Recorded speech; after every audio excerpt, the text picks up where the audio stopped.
Hello, hello! And welcome back! welcome.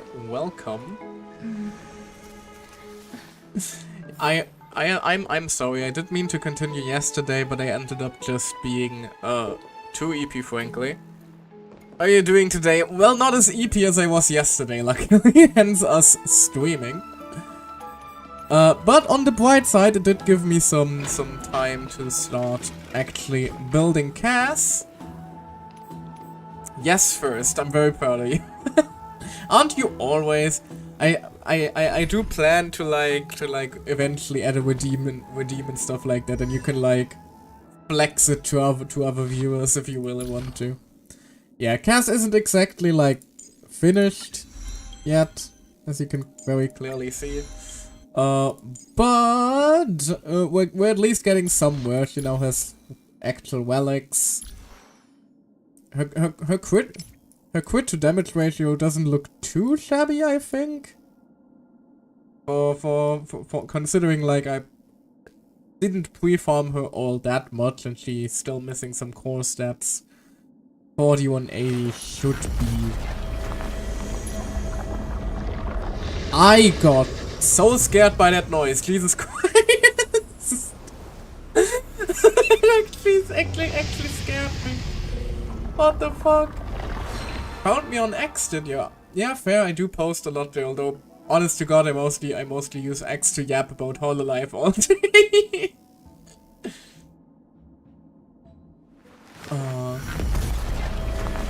Jesus Christ, Cass, stop our farming for 2 minutes.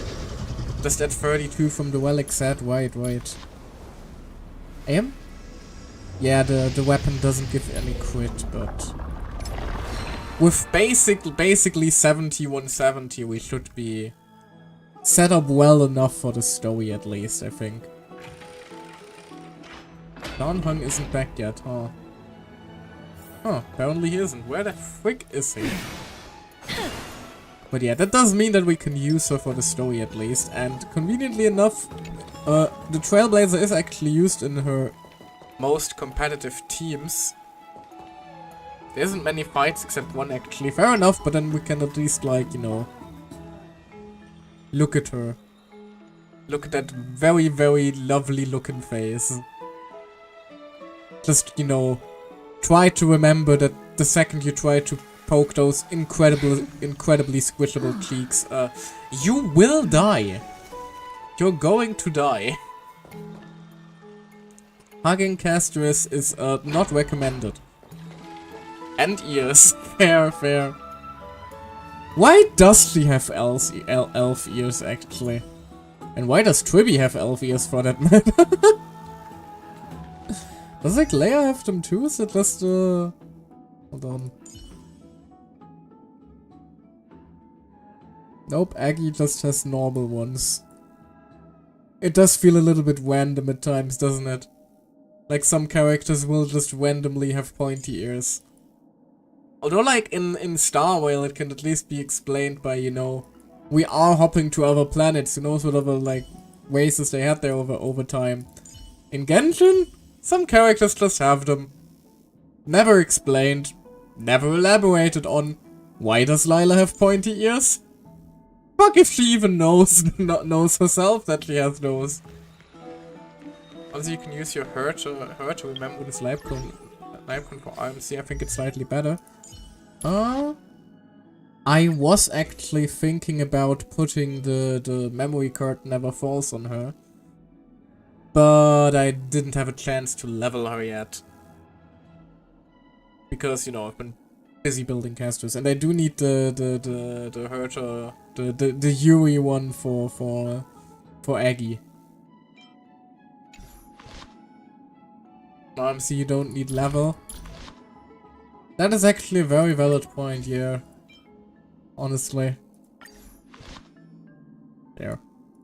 Although, let me see how high I can pump it up regardless. Just a passive, yeah. I know, I just don't like putting non-leveled shit on my characters. It feels bad. Like, look at poor little Mikula there. Ha ha, look at this peasant with a level 30 remembrance light cone. Look upon this peasant. You know? I don't like doing that to characters I like, and if I pulled for the character, chances are I like them. And funnily enough, the Trailblazer is probably one of my favorite characters in Star Whale. Sure, it is probably a bit unfair considering we do spend the most time with her, but I just love how absolute gremlin-coded both her and Kalos are. Although considering that Stell, in my opinion, just has such a wonderfully, completely thoughtless, blank stare. I think that just the gremlin personality of the Trailblazer works better for her. Like, look at this face. You can hear the fucking DVD screensaver bouncing around in the head if you listen closely enough. Sometimes it hits the corner and she produces a singular thought. Anyway, enough about my love for the Trailblazer protagonist. Did you win? We're tied with the counter. We managed to win ourselves a glorious defeat. Yeah, they did somewhat whoop our ass considering they got Casterus. Glorious defeat? You sure know how to look on the bright side. Well, moving on. I was hard at work even while you were at the debate. By the way, I'm not sure if we'll manage to wrap up the entire story, because somebody told me that there are about 6 more hours. If you're playing normally, considering I'm streaming and yapping in between, might take, you know, 8 hours, even more, until we're done with the story, so I might just, you know, split it into another 2 streams, just to not strain my voice too much. I'm actually kind of cautious of that now, considering what happened back when I got sick and then wasn't able to stream for ages and kept ruining my voice because I started doing shit too early again, you know, all of that annoying jazz. I borrowed a mountain of books from Cass to see if I could find a way to solve your problem. Let's see. I still have... Which does also remind me we still need to finish 9 Souls finally. I just haven't had the time for that. In that case, stop yapping. But if I don't yap, why would I stream in the first place? I don't want to be just sitting here not adding anything to the playthrough. That would be boring. It would be boring for anybody involved. It would be boring for me. It would be boring for anybody potentially viewing the stream. And you don't have the key dangle emote yet to force my attention back to the game. 3 sentences at a time between each pause. No, fuck you. I'll yap as much as I want. I can end the stream right here and make it a 12-hour just chatting stream. You have no power here. I am the streamer. I am the one who holds all the cards. Only 32 books to go. It's okay, ma'am. We found a way. Really? Oh, that's fantastic news. I knew it. Hard work always pays off. Especially if you're as diligent as ma'am. I am curious how they're going to, like, delve into the frickin' Amphoria, the cyclical nature of Amphorias that they established last time. I feel like a huge burden has finally been lifted off my shoulders. Kill your throat dying and you're talking like a zombie for 4 weeks. Maybe, but it would be my choice to make. Why are my eyelids so heavy all of a sudden? Aww. Mem EP. There's nothing more we can do for now. Let's get some rest. Oh, you're right. But where the frick is Dawnhung? As was their custom, Mem, with astonishing dexterity, slipped back into their secret little hideaway. Good night, Mem. Good night, Okama. Who are you waving to? Mem has already disappeared. It is nighttime now, right? Oh, she's so silly. Later, somewhere in Okama. And this is the part where I leave. I don't want more emotional damage. Game, you already hammered it home enough last time. Can you stop? Like, between every single story section, popping up, hey, remember this child that you like that fucking died and you could do nothing to protect her? Wasn't that fun? Fuck you, game. Can you stop rubbing him in? For crying out loud. Or just wait, you sweet summer child. There's no sweet summer child left here. They fucking killed it already. Cass? What a surprise. Lady Treeby. Is something troubling you? I just wanted to speak to Lady Trian for a bit before I set off. Oh. No matter how breathtakingly beautiful Styxia once was, the place is now the domain of the departed. There is no telling what we'll encounter there. Well, the saddest part. We can't even, like, go with the assumption they will be reunited in death, because, like, Treeby is... Treeby, Trian, and Trian are, like, a fragment of a fragment of a fragment of a fragment of a soul. I don't want to have any regrets. But God only knows how the frick Thanatos deals with that kind of shenanigans. Has anyone told you that your eyes are sparkling today? Is that a figure of speech? In the past, when you did smile once in a while, all of us could see that your heart remained troubled even as you smiled. Lady Treeby, you know perfectly well that see you tomorrow is nothing but a white lie. I hope your toughness is not a mask hiding a lonely heart. Cass, you hardly ever talked of your past. None of us knows what you went through, apart from Maggie. But we know it must have been filled with pain and hardships, as it is the fate every Chrysosaur is destined to live out. We are just happy for you that the core flame you're meant to inherit has finally surfaced. We're just happy you can encounter death soon. Yippee! Oh no. Also, why do I keep activating my shocked expression when I try to look at the screen? Game, please. I'm not that traumatized yet. You don't have to default to my shocked expression. Yeah, we just there. Isn't it a little too soon to say that? But you already know where tomorrow is, don't you? There is no need to rely on anyone else. Just give it your all and leave no regrets. We have always believed that your embrace is just as warm as everyone else's. Morbid question, actually. Do you think if Treeby or Tweenan died, that they would stop saying we and would swap to I? Or would the we be too ingrained into their speech patterns to, like, turn it off if they, if they were to become singular? Because only one of them would be left. It wouldn't be much of a we anymore if there's, like, only one Treeby. Because we embrace others to comfort them. And Cass, you're the kindest Chrysosaur we know. Thank you, Lady Treeby. Aww. This feeling... it's hard to put into words. I suddenly found myself with so many wishes. So much I want to accomplish before setting off. Then go do it, Cass. Just do it! Trian Don't let your dreams was be actually dreams. working on a surprise gift for you.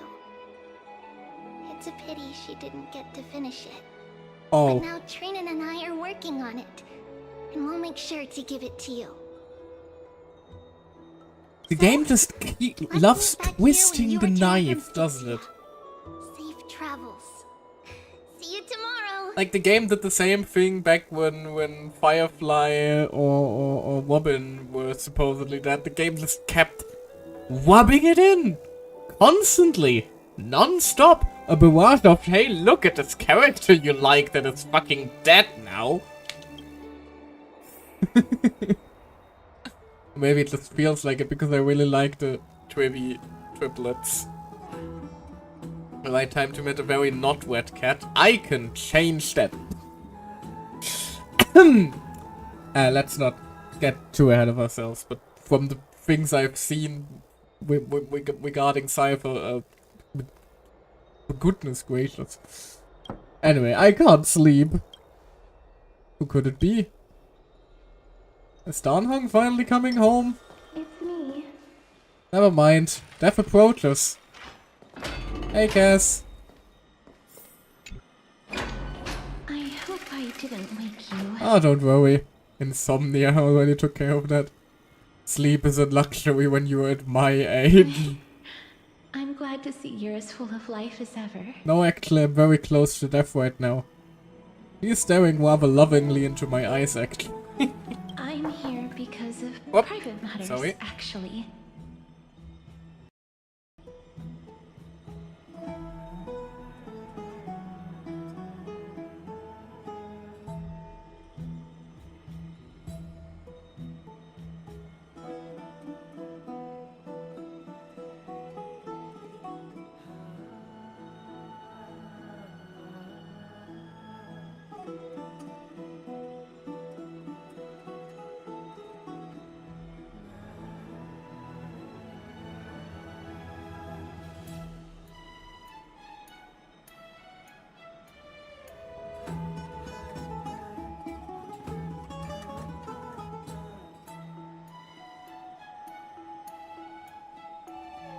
There we go. Sorry about that. My mom just came into my room to get some cat food because my room basically doubles as a storage chamber. Anyway, where were we? Right. Pastor is being here on private matters. Oh. If it isn't too much to ask, I'd really like it if you could come along with me to retrieve something. Sure. As expected, manual labor. Wow, I feel so sleepable. Why are two of these options so mean? No, sure, let's go. Aren't you going to ask me what it is? Does it matter? It isn't a long way from here. Shall we? It's important to you to ask me to come along.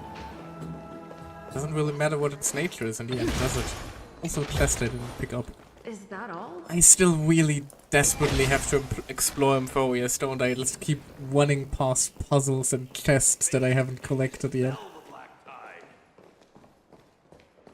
Oh well. The streets are packed. I want to vote! Tell me how I can vote!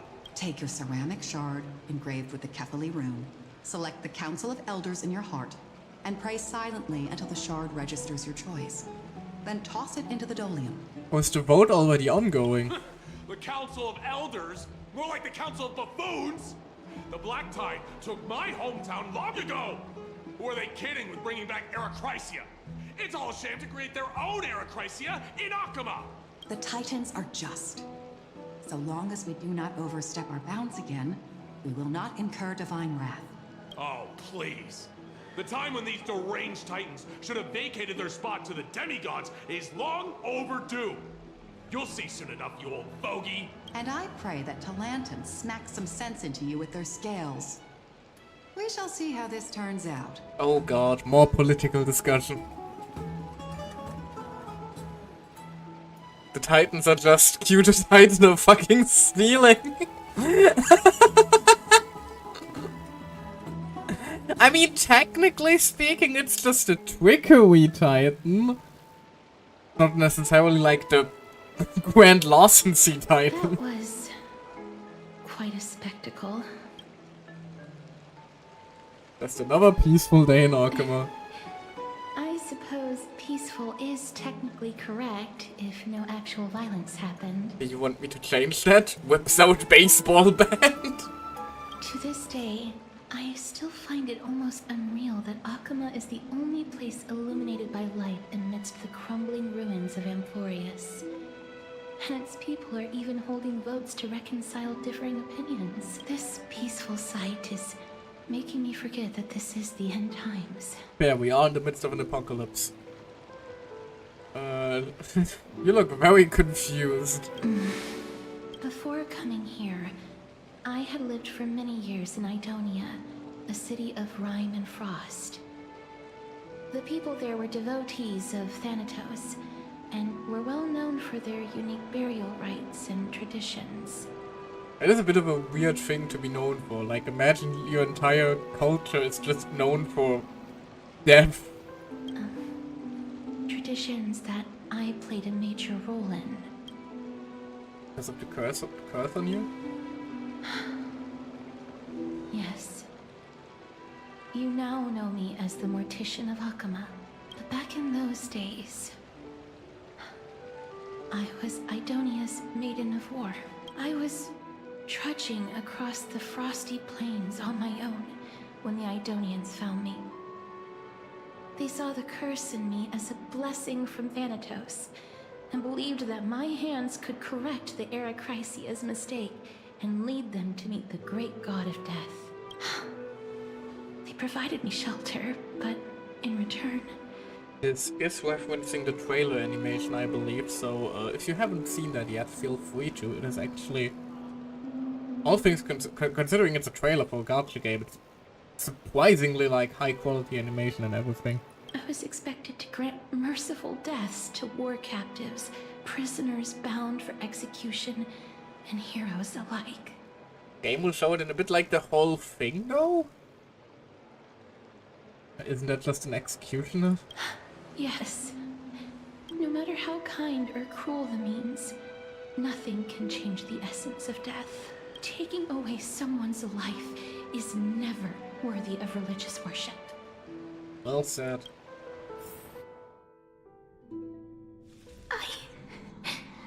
I can't do it. Their voices, they pierce my ears. The pleading, the thanks. I know that feeling, child. I was once as lost as you are now. He looks a lot like the other elder of the council. But you must respect those walking towards death. Just like how you should respect yourself as the Holy Maiden granting humans glory and liberation. What you're asking me to do is no better than the task of an executioner. And yet you want me to respect myself. No matter the titles, I am still taking away human lives. This won't be the first time that Idonia's fanatical nether warriors have faced death. On the contrary, recruits new to the battlefield often run away from their first fight. Death is the mightiest and gravest power in this world. The fact that you can wield it means you are deserving of respect. And maybe respect her fucking wishes and don't force her to execute people. That's such a twisted reason. Then let me tell you a story. In Idonia, the great swords commonly used by executioners are called Draconian, in memory of Drakon, an elderly executioner. The sword has 3 air holes along its body. If the sword is swung down swiftly and accurately, the holes would make no sound, and the executed would also depart this world quickly and painlessly.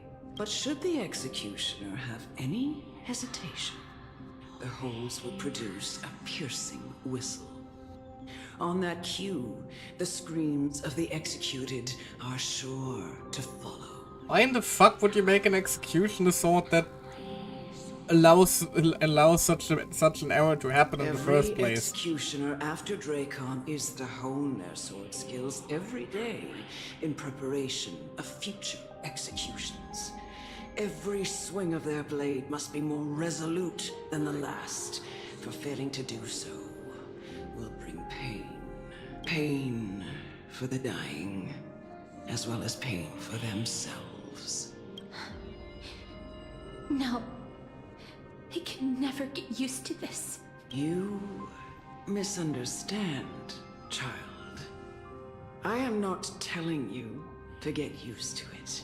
I'm asking you to consider the source of the dead's suffering and use that knowledge to fortify your future touches with more and more determination. Go, walk with the dead and love them as you love life. Then you'll no longer hear those noises. Please, don't kill me. Yeah. I don't want to die. Making the task very, very easy. Can't do it. This is your duty. Remember, consider the source of the dead's suffering, then give them the respect they deserve. The source of their suffering is being sentenced to death by you. Thank you. Fuck. I beg you, don't listen to her. If No. you cannot learn to accept death, then Idonia has no place for you. This is your last chance.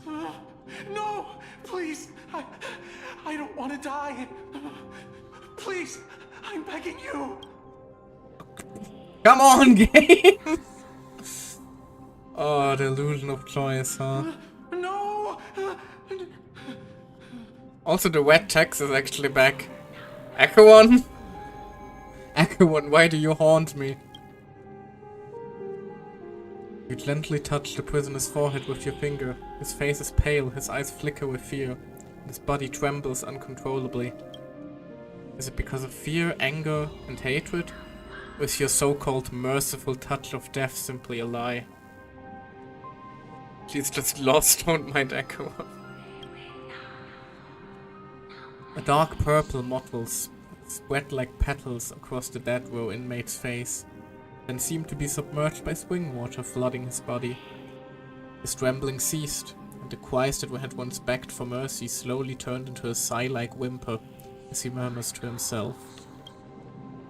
Quickly everything falls into a dead silence, turning into pitch-black dew that scatters with the wind. You hear your own heartbeat drown out the sound of heavy breathing. May you gain some insights through his sacrifice. Is this all? No. Come with me.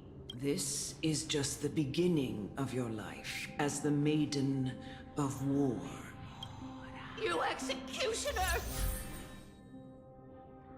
Asterisk has joined the team temporarily. That she has. Oh, God. So, going off this, I assume that if she uses her powers more, it does spiral out of control a little. Just like... Unless this is purely visual. Only maiden.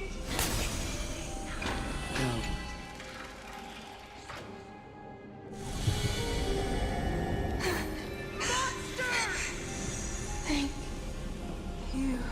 Do it then, executioner. You heard him.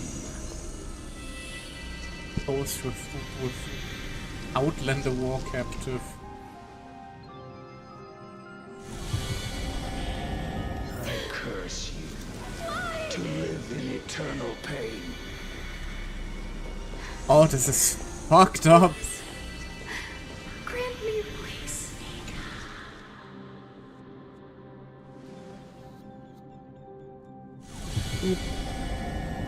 When will this ever end?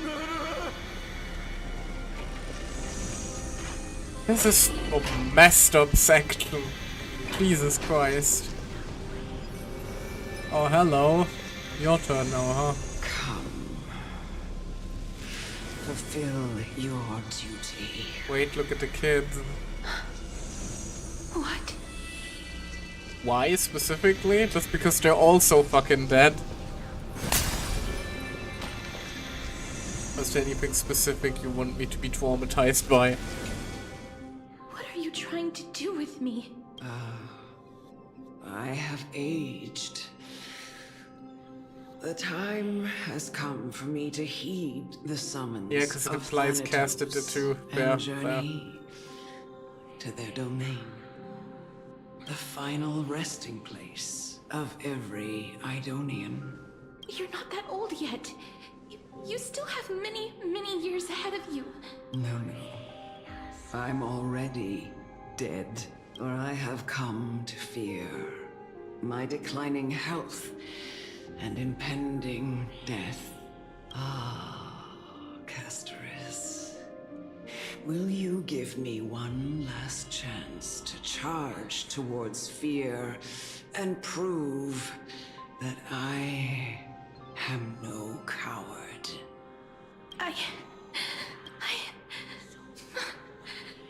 can't take this anymore! Child, it was I who brought you here from the frosty plains and set your farcical fate in motion. It was also I, Chief Executioner of Idonia, who forced the heavy duty of executing others onto you. I've always known that you have doubts and even anger about my faith and about me. It is understandable considering you forced a kid to kill other kids. I Just saying. never had a choice. Indeed. We essentially abducted you. Yet you can end any sinful life with just a touch of your fingers. Shouldn't it be easy for you to escape from here? I'll never do that. It doesn't matter how lightly the Idonians take death, or how readily they accept it. I simply can't do it. About to say, yeah, she specifically wants to avoid avoid killing people, and you're like, oh, you could just have gotten away with murder, you know. Fuck you. I knew I was right about you. What do you mean? I've taught you and cared for you as my own Oh, daughter fuck all that, this no. time. Because of this blessing that's been with you since your birth. I know no one else in the world would understand the weight of life and death more than you do. I cared for you as my own daughter. Don't fucking give someone that shit.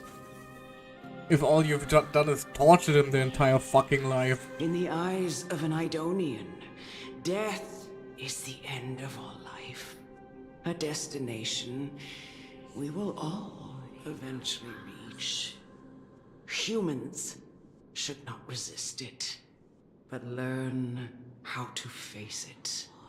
You can only live your life to the fullest after understanding this principle.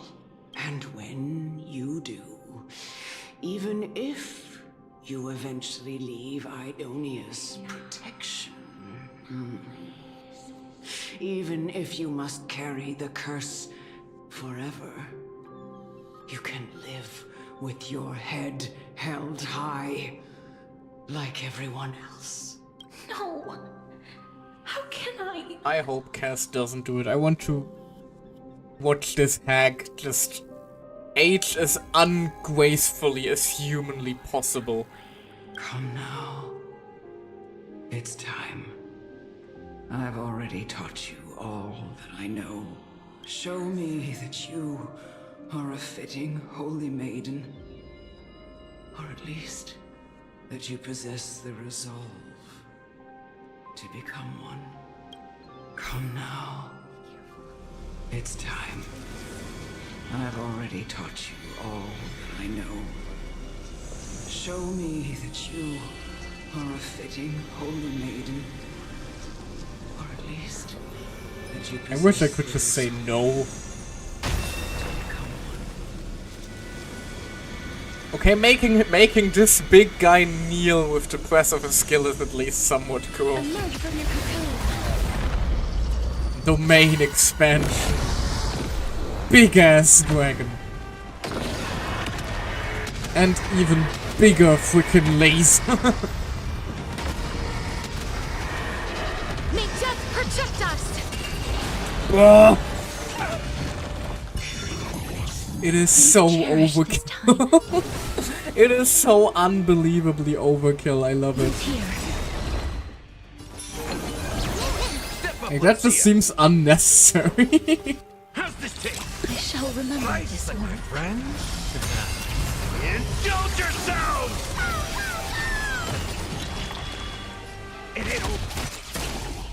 Oh, overhealing does actually charge your ult. I wasn't actually sure of that. That is very handy to know, actually.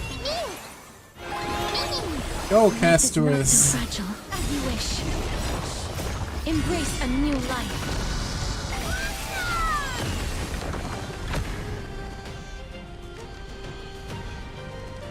All HP fluctuations and overhealing. Also, you lied to me. Didn't you say the dragon is summoned with 50% HP? That ain't 50%!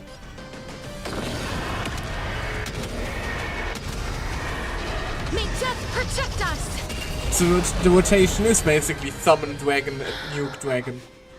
With her technique. Fair enough, fair enough. This was the last time I followed her command. I gently touched the elderly woman before me. The executioner, who had seen too much death, died the same way as everyone else.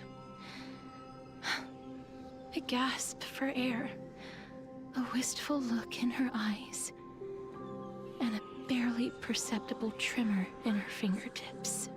Elder Amunet, the person who tried to teach me about death, ultimately vanished like dew in the morning mist.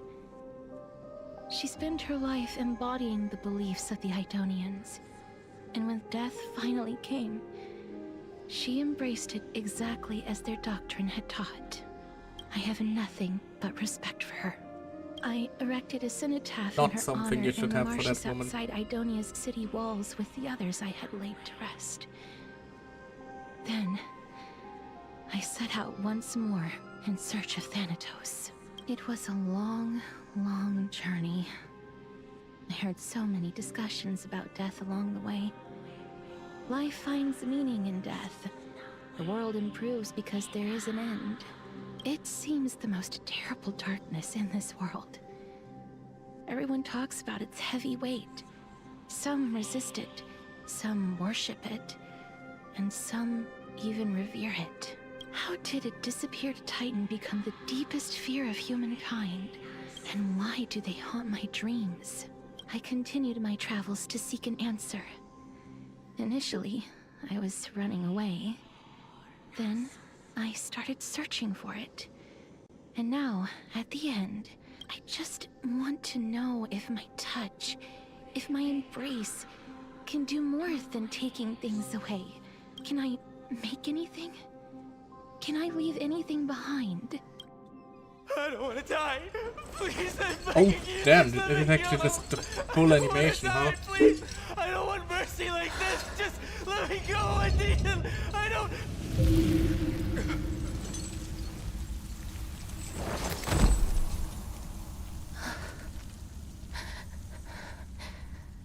I hate these icy hands.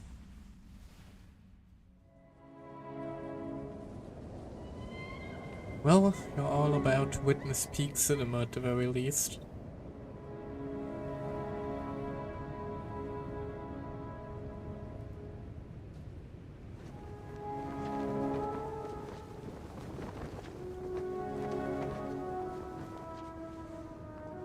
That's the fucked up thing though. Look at how young she is. They forced all this on a child.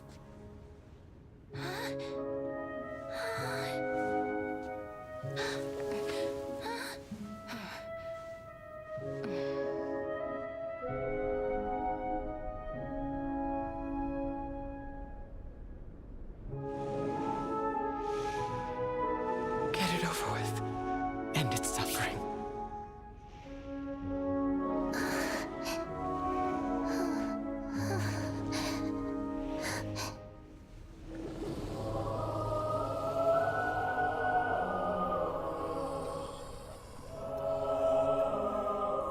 Reaper has blessed your hands.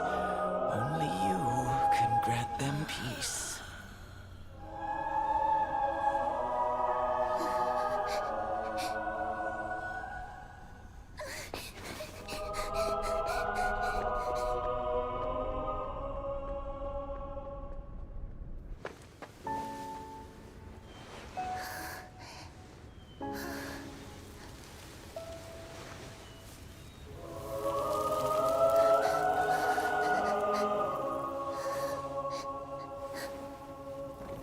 Embrace death.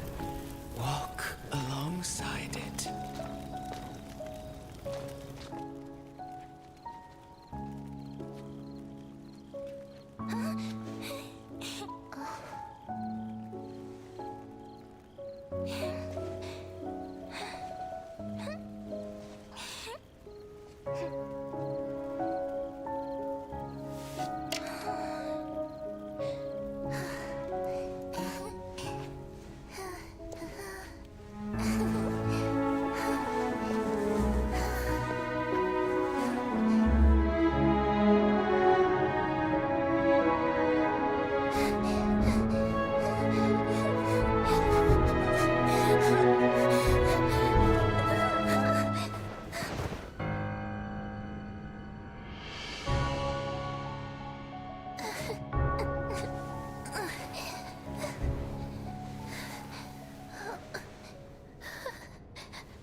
The trauma, yeah.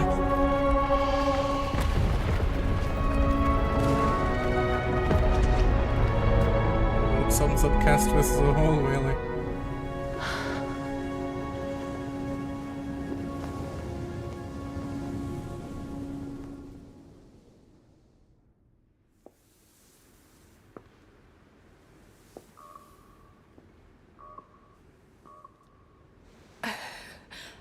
Is that you, Castorus?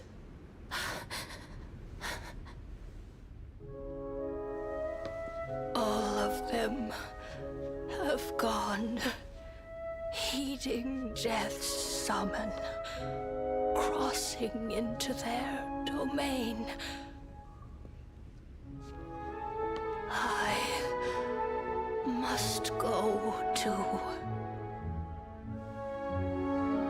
I don't fear it, just I have some regrets. Watching people leave this world again and again, it must be lonely for you. You must want to desperately embrace them before they go. I can't. These hands, they're too cold.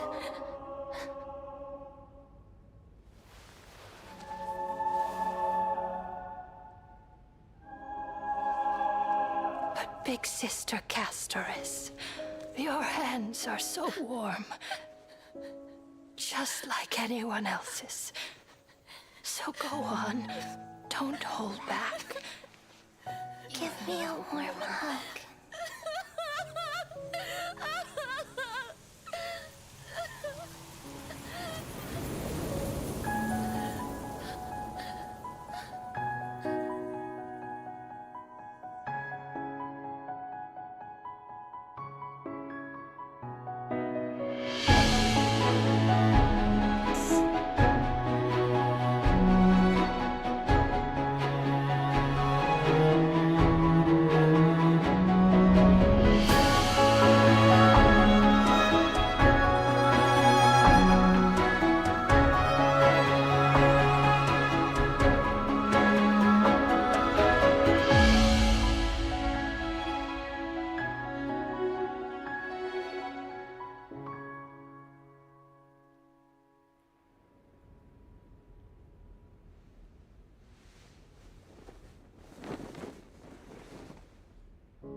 really be warm.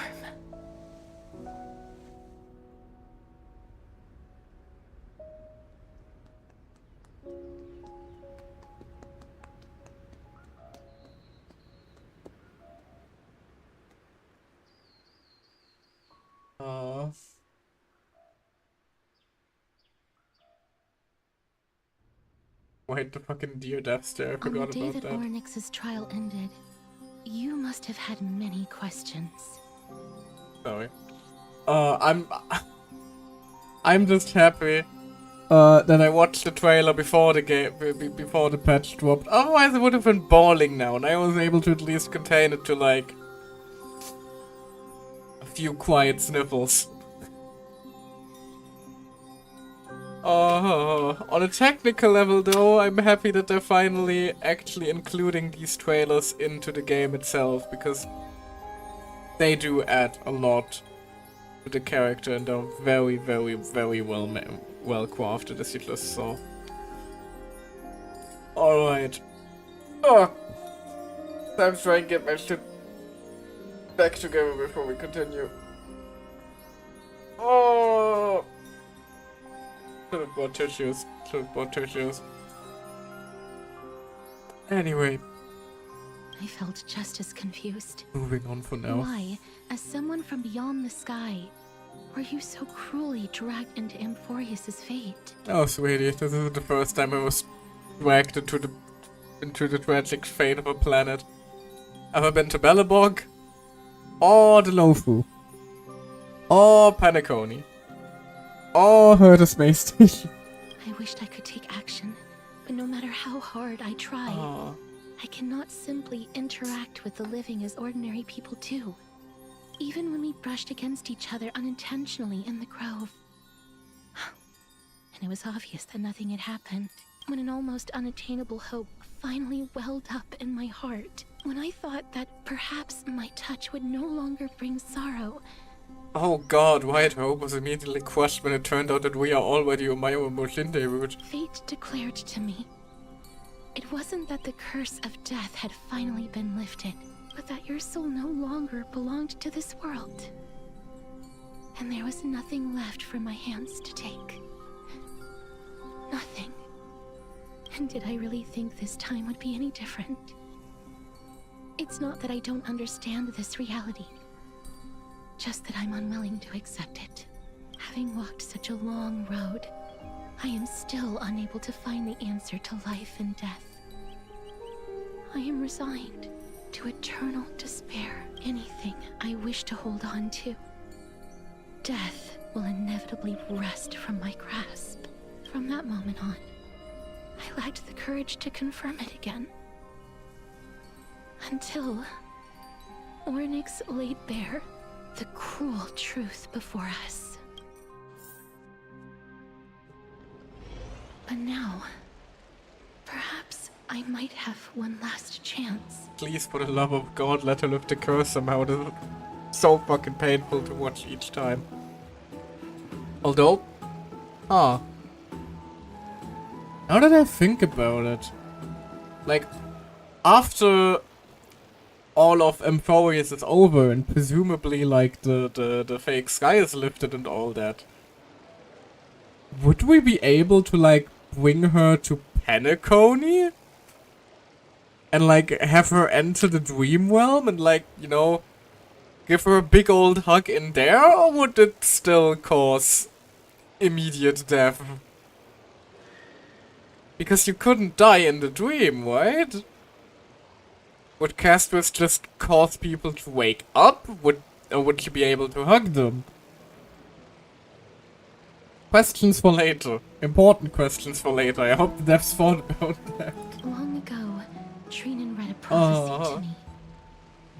At the end of the Sea of Flowers, the souls of the living shall warm thy fingertips, and after an embrace, I found no surprise in it. For her words sounded not like a foretelling, but a perfect reflection of my past. Embraces in this world are born of reunions. Yet, my touch speaks only of farewells. In that moment, I had no doubt that this destiny would weave itself through the entirety of my life. And yet, things have taken a turn for the better. Now that I can finally have an audience with Thanatos, perhaps I can rewrite the meaning of that fated prophecy. I have no reason not to give it my all, for your sake, and for my own. Technically, when you die in Penacony, you just wake up, so if Castor's curse is as strong as an Emanator, we wouldn't be able to hug her, we will just wake up. Yeah, but like, we would be able to try it. And we don't even know if she's Emanator level, all things considered. Like, honestly, the demigod, like, she might be Emanator level if she once she becomes a demigod. But at the moment, she's probably not Emanator level, all things considered. Like, we always have to consider, like, the sheer scale that we're talking of if we're, like, starting to talk about if we bring Emanators and Eons into the conversation. You know, like, that power scaling meme of, like, people being planetary level, solar system level, universal level, galaxy level, multiversal level, shit like that. Like, all things considered, like, Castries isn't really, like, even a planet level threat. While Emanators, they can fart away entire planets if they so desire. Eons are universe destroying. Not, I wouldn't even say universe destroying, because, like, Nanook is actively trying to do just that, and he's currently, well, it's a work in progress, you know? So if anything, I would argue that Eons are likely, like, just, if we are talking in power scaling terms, galaxy level. But yeah, my point does stand, like, all things considered, like, sure, on Amphorius Castris is a big deal, but, like, put it next to an Acheron, next to a Hurtle, hell, even next to a Dr. Primitive, who destroyed several planets by turning everyone on there into monkeys, and honestly, being able to kill people with a touch becomes concerningly insignificant.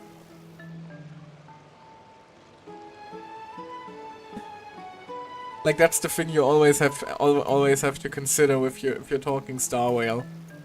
Which is also why, for example, sure, everyone on Belobog felt like a big deal back during the 1.0 quest. Nobody on Belobog is important. If we're talking, like, universal scale. No, but none of them matters. Not Bronya, not Seela. Sampo might be, like, a Pathstrider at least, so Sampo is probably, like, one of the strongest people on Belobog if we're being honest here. But no, they don't matter. It is actually kind of mean in that way, that, like, the characters' power levels are such worlds apart that it becomes somewhat difficult to, like, you know, actually have a conflict that is important and meaningful, that, like, it isn't like personal, at least. Like, here we have managed to, like, somewhat turn back the scale. I mean, it's close to real cosmology, so yeah, exactly. But, like, here, I think that so far Amphorius has actually done a very, very, very, very good job of, like, turning back the scales. My scale is indeed very skewed, and even the IPC group has parts of an Emanator power, not a full one. Yeah, exactly.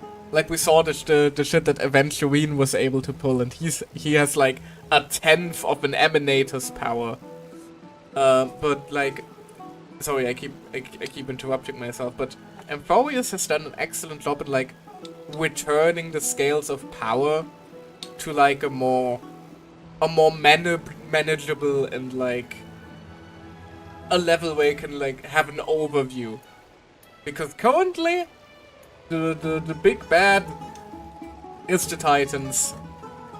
And on the scale that we are at, nothing above them. Nothing to be concerned of. And even Titans are at least manageable.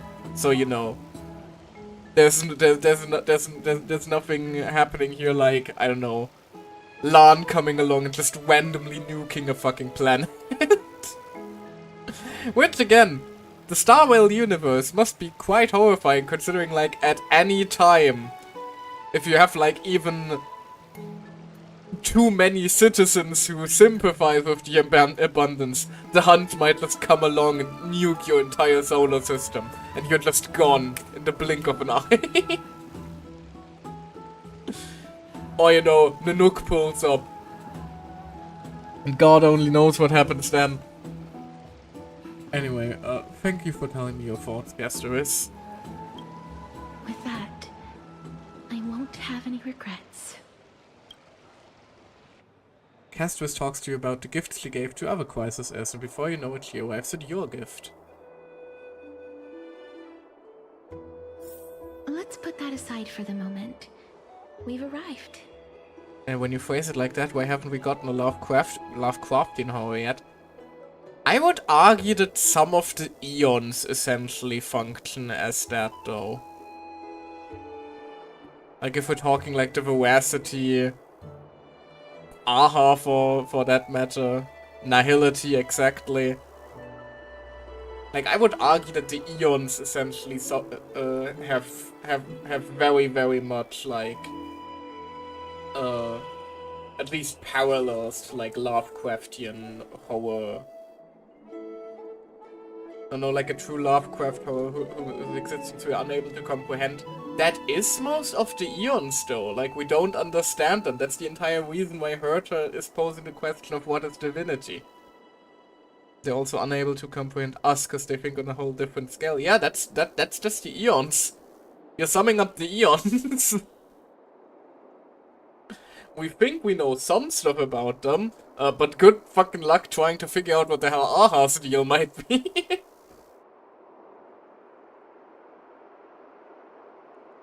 Oh god. Choked on my drink. Oh god. Death is coming for me now. Jesus.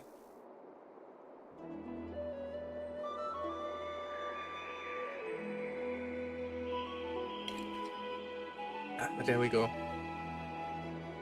But yeah, I would argue that the eons are most definitely like at least Lovecraft adjacent. And I personally think that's part of the fun of the setting. Anyway. I want to retrieve a small gift I specially prepared for you. I made it myself, like the trinket I gave Lady Trianne. I want to leave something for everyone, if possible. Castros, please rephrase that. The last thing we need is more characters gathering death flags right now. The journey to seek an audience with the Death Titan cannot be an easy one. I want to make full use of every moment I have before we depart, so that I don't have any regrets. Castros, please stop. That sounds kind of ominous. Perhaps you can have a look at it first. You don't have to take it. I'm not talking about the gift being ominous, Castros. I'm talking about the way you're talking right now. Look, it's right there. Huh? A table? Huh? Where did it go? Don't tell me. What's going on? Don't tell me Cypher fucking stole our gift. Did you get in some trouble with some phantom thieves? I am not some corrupt grown-up. What's this? It's fucking Cypher. Glorious! The coin of Zagreus and a slate. So it's her. You sound so done. Holy moly, a kitty thief? No doubt about it. This is her favorite symbol. It's a Lady Cypher, the demigod of Zagreus whom Lady Aglaia had spoken of. She's a master thief who's left legendary tales all over Amphorius. I wonder how she ascended to becoming a demigod then, all things considered. Although, considering, like, both the core flame and her being a master thief. Maybe she just stole it. So many years have passed, yet she's still announcing herself It would be very in such funny. a crass manner. Let's just do as the slate says and look for Lady Cypher. What does the slate say though? Dear Princess Homebody, walking through the busy garden, I discovered the remarkable gifts crafted by Princess Homebody. They are truly splendid, I am most impressed. I'm also taken with your charming presents prepared for the fellow crisis heirs. In your white parlor I observed the beautiful felt dolls, the beige and lavender striped tapestry, the classic Adonian tripod table, and in the left parlor the jewelry and exquisite art pieces meant as gifts. This time I've claimed only this modest gift. I feared it would attract tasteless little thieves, so I shall safeguard it for now. Naturally I've left appropriate payment, a single coin. If the price displeases you, feel free to negotiate its return, though should that happen I won't be satisfied with merely one coin. Should you wish to find me, visit the Memorial Market. There lies a golden short spear I've left behind. You know what to do, it shall guide you to me. And before you ask, I won't accept any questions. Please forgive this small intrusion and accept my highest regards. P.S. Who displays biological specimens at home? They're quite unsettling. You might want to store them away when entertaining guests. P.P.S. Despite your considerable investment in the Adanian ossuary hanging in your parlor, I regret to inform you it's a fake. The original was craftily switched by those cunning scholars of the Grove of Epiphany. The full story can be found in the yet unpublished memoirs of a seafarer. Sincerely, Kitty Phantom Thief.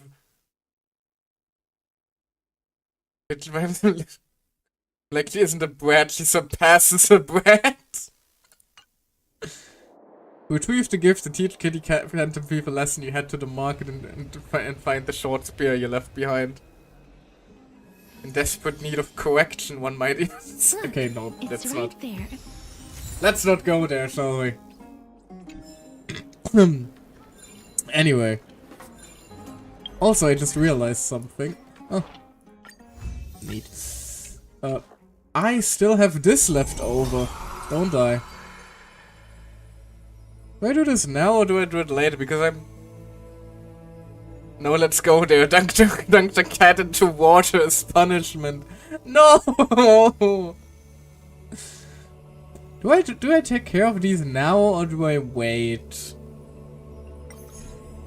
How many do we have anyway? No, please. We have 3 of them. Oh, good lord. I do like these though. But yeah, it is totally a bad time. I'll wait for like a more quiet moment. There seems to be a new show at the Bats today. We must pursue her. They will take quite a bit and you get 5 more after this quest.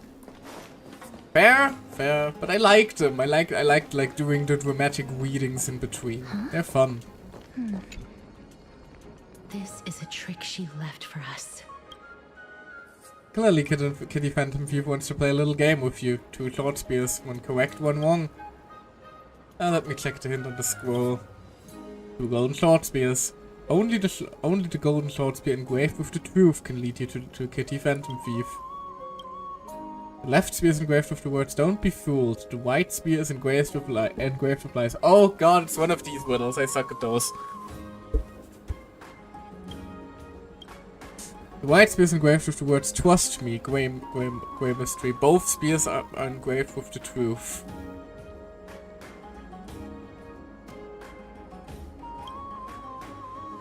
So assuming that this one speaks the truth, this one is lying, so... Want the answer? I assume it will be the left one currently. She's incorrigible. Apparently I was correct. I just don't really have This is how it should be. the capacity to vocalize my thought process at the moment. But no, if the truth is that if it had to be, the left one had to be lying, the right one had to be lying, so it's telling us that that the other one was lying was the truth, something like that. Cypher, if the Stormus is truly here, appears to be quite content. Her gaze filled with 3 parts sincerity, 3 parts approval, 3 parts triumph, and 3 parts haha. Great master, you've lost if you've taken this seriously. So a Dromas is a cat. Seems to be saying white.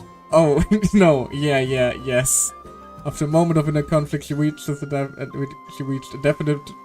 definitive conclusion. The Dromas is indeed a cat. Lady Cypher, please come on out. You're still careless as ever. Shouldn't you keep such a precious gift near your bosom? You even win 50-50 in puzzles. Hey, I thought about it, okay? I used my brain. Since you have a gift for someone else, please give it back to me. Stop hiding among the people and letting the wind carry your voice. No. Since I know it's a gift, that just means I need to milk its worth. The children of the wind never stay for long in one place. Unless your offer is tempting enough to steal the wind. What say you? Jesus, so I'm using headphones and her voice is kind of trippy because it's just it sounds like it's swirling around you. Price. I'll give you however much you want. You don't want if you don't want the money, I'd gladly help your hands. Huh? What?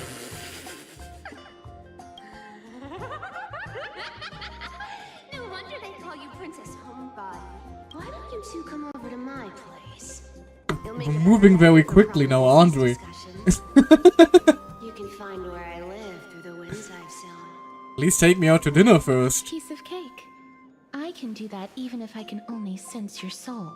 Alright, I'll see you there. Oh, by the way, everyone cool with me collecting a deposit before we reach an agreement, right? Now, come this way. The dew of divine blood in the backpack. Let me steal my fucking... Let me steal the gift that Aglaya gave me. Plot twist, Cypher would go to your home and steal it while you are at hers. That does sound like something she would do. She's incorrigible. Follow me. Please give me back my stuff. Dear Princess Homebody and Grey Mystery, you probably guessed already, I had no intention of showing up at the Pack Beast workshop. This means, of course, I had no plans to return the gift there either. This was just a warm-up for a little game of cat and mouse. But surely you've realized that the kitty phantom we've never cared about stealing a mere trinket, right? No, what I'm really after is your heart! Do do do do do do. What did the persona know? Morgana? Is it you? Just kidding, I have no interest in your heart. Emotional damage! If Princess Homebody can track my path, then by all means try. I'll be waiting at the end, and rest assured we'll meet face to face this time. P.S. Grey Mystery, where did you get that dew of divine blood? Don't tell me it's a gift from the seamstress. I'll taste it for ya. Don't give it back to me! Bitch! How dare you!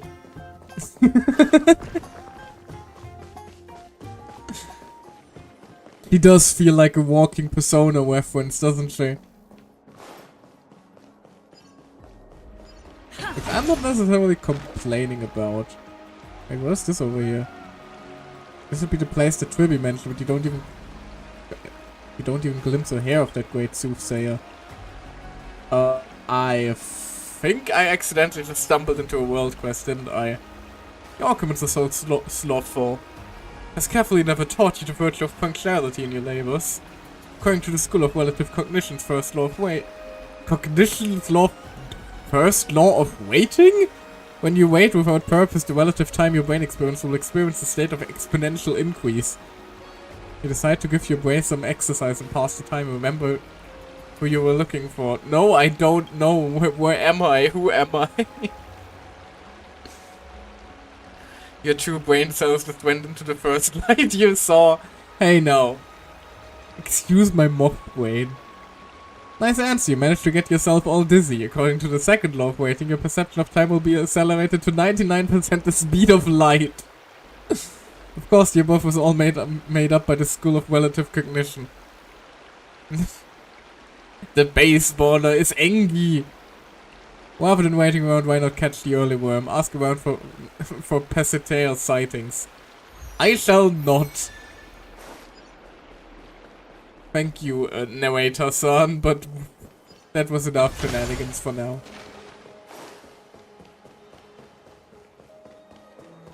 Wait, up the rooftops. How do I get up there again? Up here. Then I should have a way to head over there, right? Yes, I do. Here we are. Hello. Over here! Over here! No, not that way! This way! Also, I just want to say, Cypher is the kind of character who would like tap you on the shoulder and then appear on the other on the other side from you. And now for some reason, just the image popped into my hand of like Cypher trying to surprise Castris and just tapping her on the shoulder. And then they both just stare at each other as the realization hits like, oh no, and then she just falls over and fucking dies. And for some reason, that thought is so fucking funny to me right now.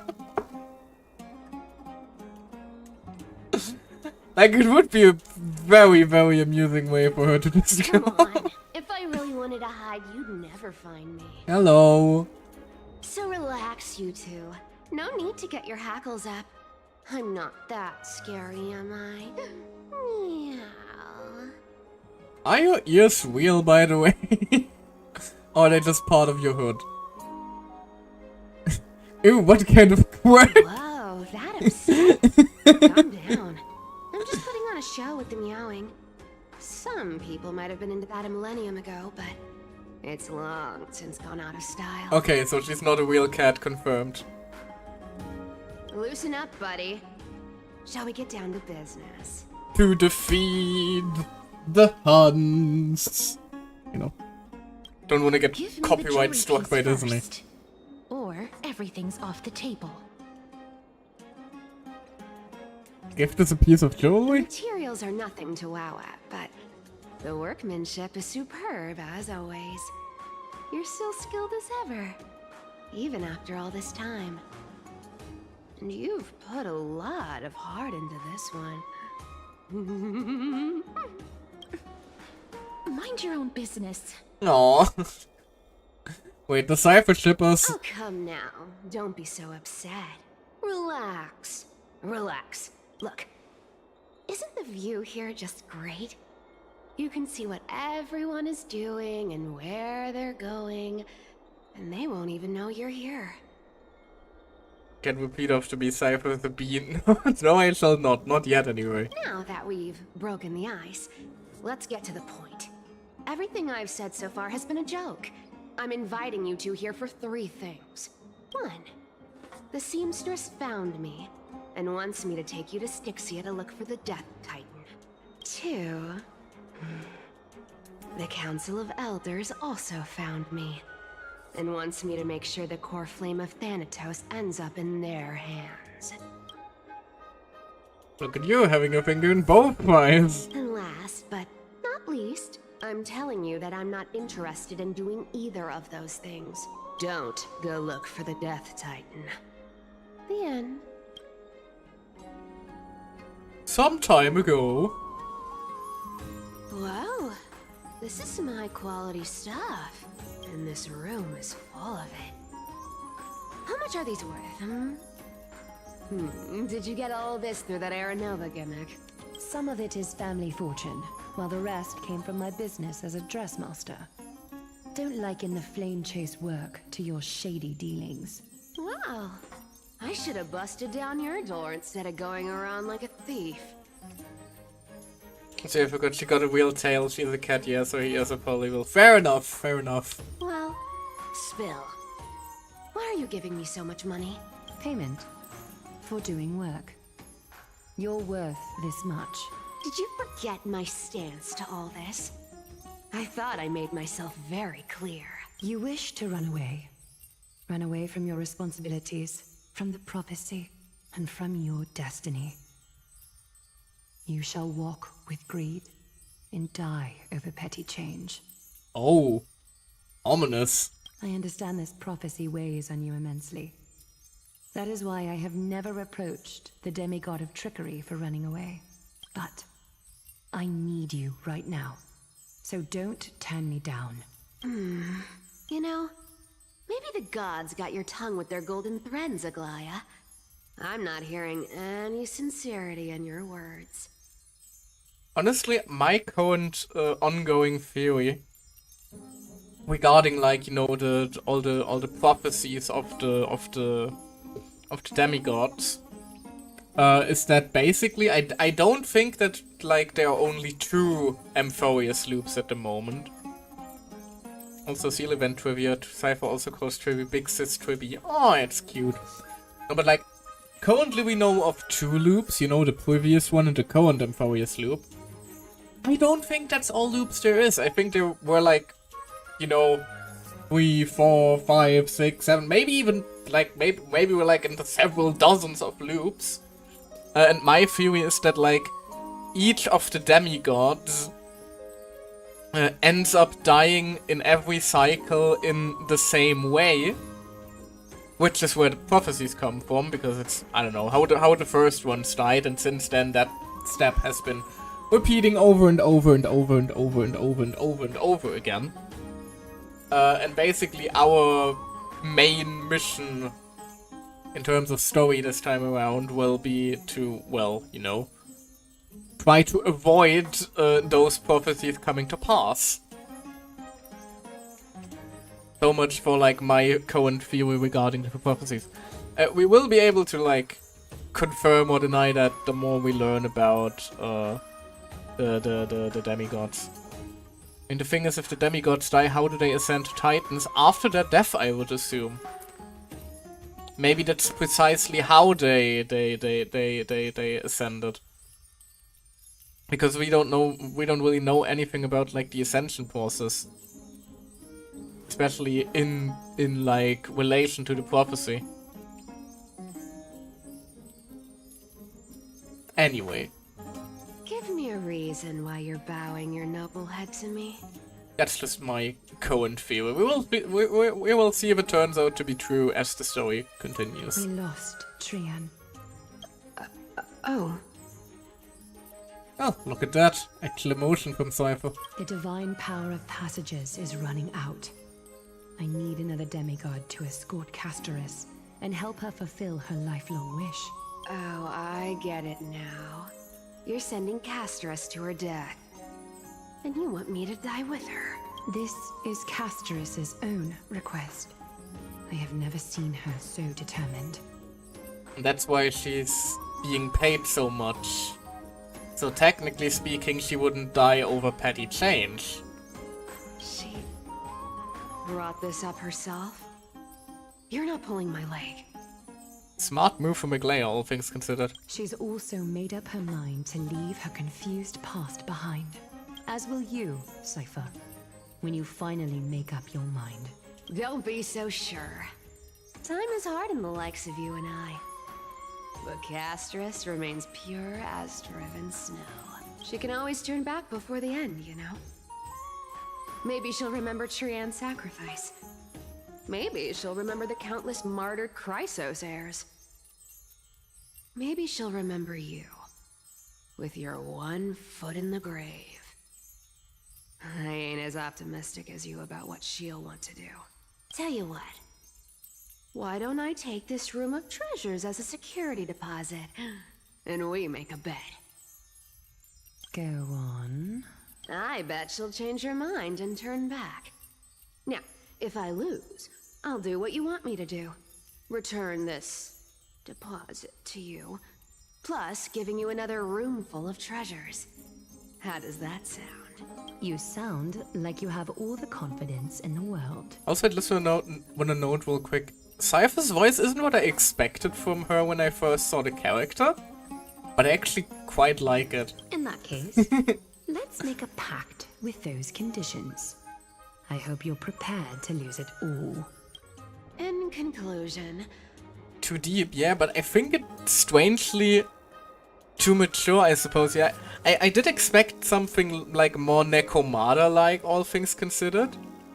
But I think it actually suits like the Phantom Thief gimmick all the more, so I actually very much like her voice at the I moment. want to win. So I hope you two can give up on going to Styxia. I'll give all the treasures in that room to you. And you can split it between yourselves, however you want. What do you think? Tempting, right? I'm almost dead, would you say I have for money? The currency I use isn't the same one in Emporism, maybe I should consider it, no. I am currently dying. If we don't find the Death Titan, her soul will... Oh? I can't go into the details, but we have to go to Styxia. Yeah, I'm currently rapidly declining as we speak. I really don't get how. Princess, homebuddy, you keep talking about needing to find Thanatos, about getting rid of your curse, and you don't care about anything else. Anyway, quiz time. Oh god. Am I being questioned about lore trivia now? How will Cypher get them to Styxia? A power of gods and anime cat, if I had to assume anything. Did you ever live for your own pleasure? Even for just one day? Like one option, I mean maybe... Isn't there like this little guy who keeps stealing chests from us? I assume like some of his portal shenanigans. What are you trying to say? I'm saying, contrary to your beliefs, Aglaia didn't take you in just so you can die for her Aranova. The flame chase journey walks hand in hand with sacrifices. Isn't that why you're always running away from Lady Aglaia? Guide them and walk them, carry them, or they white hyacinth unicorn. Why? I guess guide them and walk. Either that or carry them. Fine. Never mind. We all have our own problems. I ain't gonna say It would be anything funny to be anymore. brought to the realm of the dead via piggyback. That bed anyway. But listen to me. Styxia is no tourist destination.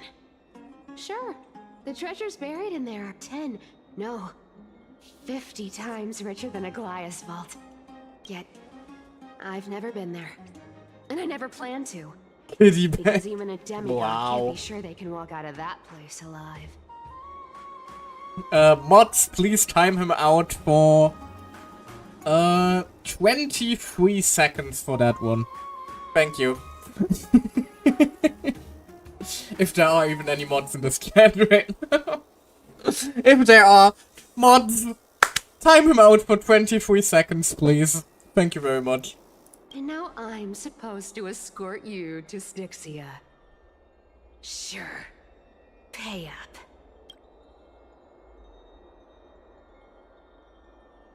Is ripping people off the authority of Zagreus demigod? You're not wrong. At least it's part of my responsibilities. I don't like this. However, I have lived a longer life than most people. Though I'm not as good at doing business as Lady Aglaia, I still have some savings. I can give them all to you. Then how are you going to live the rest of your life? Then I'll give you 90. No, 80%. What was that unhinged laugh just now? Well, don't mind if I do. 80% of Castrus's savings and a bottle of dew of divine blood. I didn't agree that I would give that to you. Hold up a second. I'll show you response once I've recovered with full HP. I'm so scared. Can you even catch my tail? Here. Catch. Be careful with that! Oh, it's very pretty. A minor change in plans, though. Don't go to the bath tomorrow. Come look for me at Akama's city gates instead. Why do you want us to be unwashed when we show up to meet So, you? why are you changing the meeting place? Oh, Nothing, really. Just a bit scared of the seamstress's frosty face. I wouldn't stay a second longer in Akama if it were up to me. Fair. Aglaya can be very Now scary. that we've struck a deal, why don't I give you guys a lift back? It's gonna be a long ride. So have a good rest. What the fuck? Next day in Orkama? Sure. Where am I? Is this my room? How did I get back here? Is this a coin? A cipher? And she even tucked me in! Never mind, it's getting late, I'd better get going. Letter from the Phantom Thief cipher continued again. Grey mystery. These formal addresses at the start of letters are such a hassle, and you've already read 3 useless Phantom Thieves letters. I've left Princess Homebody's gift here. Take good care of it. Remember, skip the baths and come straight to Akama City Gate to find me. You know I have no patience. Come late and leave without you. Clear? P.S. Yes, I'm the one who tucked you in. You're welcome.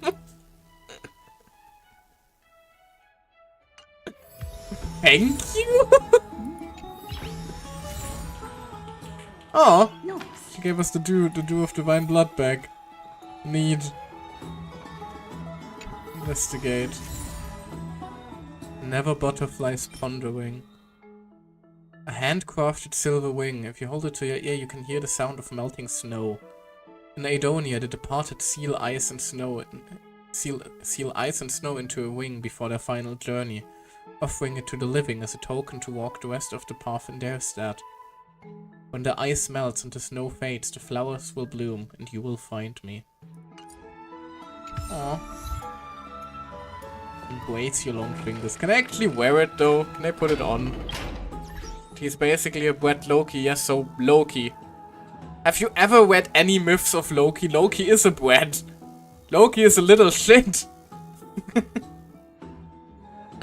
Then he gets fucked by a horse that gives birth to a wolf and a snake.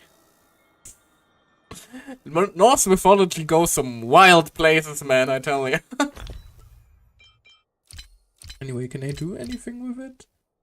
Or is it just one of those things that will now sit in my inventory as an eternal reminder? Wow, they didn't even bother making it like a 3-star. Like, the handcrafted silver wing given to us by the Maiden of Death is worth less than an Astral Express miniature limited edition.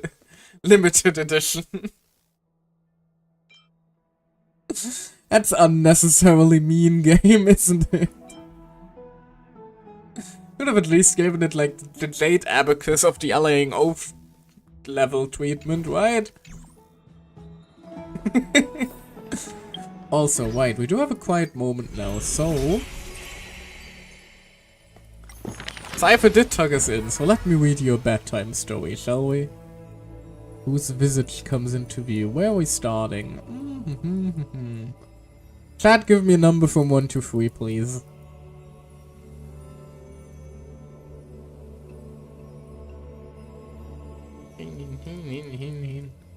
Eeny, meeny, miny, you. 969 isn't a number between 1 and 3. I'm very sorry to tell you that. You might need to brush up on your math knowledge there. Although, if we take, like, hold on. If we take 9 plus 6 plus 9, we end up with 24. And then we divide 24 by 3, which gives us... 24 divided by 3, which then gives us 8. Which if we divide it by 3 again, we will end up with... Hold on, I'm now confusing myself with my own math. 24 divided by 3 is 8. 8 divided by 3 leads us to end with 2.666. 666, the number of the beast. Therefore, we shall start with the blasphemer. There we go. That makes sense, right?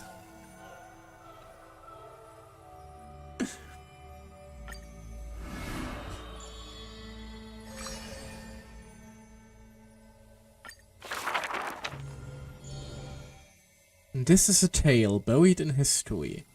One day, a student elevated in victory dashed around the grove's territory. I saw the spell the professor carved on his body. The youth with white hair was beside himself in joy.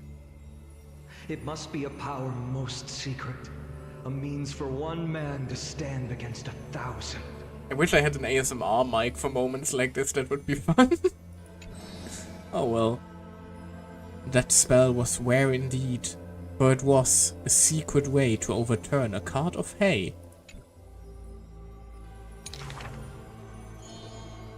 The scholar was still a mortal body, as yet to snatch life from death, or to reforge a new flesh through a god's remedy. Various minute tricks and parody, he studied them all, crafting schemes oh so busy, for everyone knows he wishes not to use the divine power that is his, refusing rightful custody. And in that unwitnessed moment of his death, final tragedy, he still held the hay cart spell steady, standing alone, facing the evil enemy. Now, that craft is regarded as a magnificent study, not because of what it was, but because of its purpose known to everybody.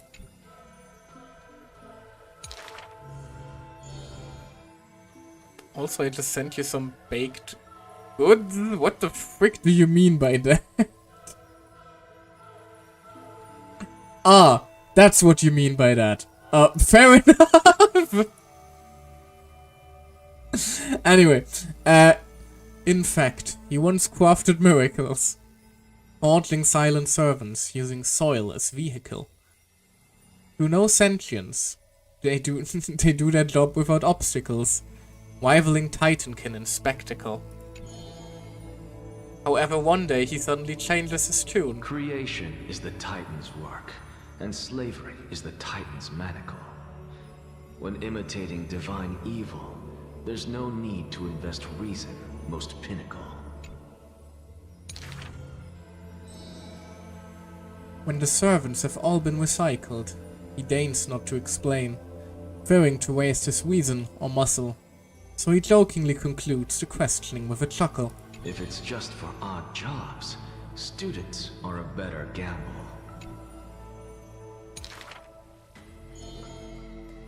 The way he addresses himself comes from elsewhere, an imitation of a divine machine with some flair. He happily answers 5 questions for those unaware, knowledge seemingly given with stingy care. For a wise one, 5 answers reveal creation's secrets, the truth hidden and bold. But a fool learns but not, and is left in the cold. Now, inquire. That is in fact the scholar's crafty snare. He hides the answer he seeks behind questions posed by those unaware, doling breadcrumbs as bait to lure and compare, whether the inquirer may be worthy of his wisdom to share. Okay, maybe I need some more practice in reading before I can do ASMR stuff.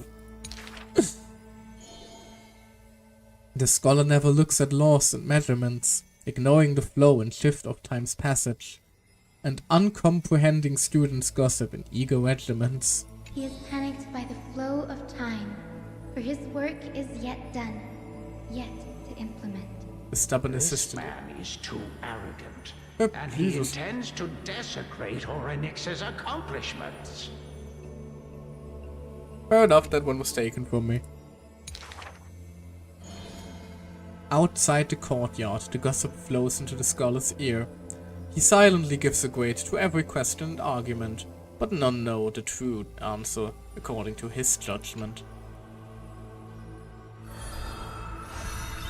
Bing! Complete. Now. Hyacine Orchestris.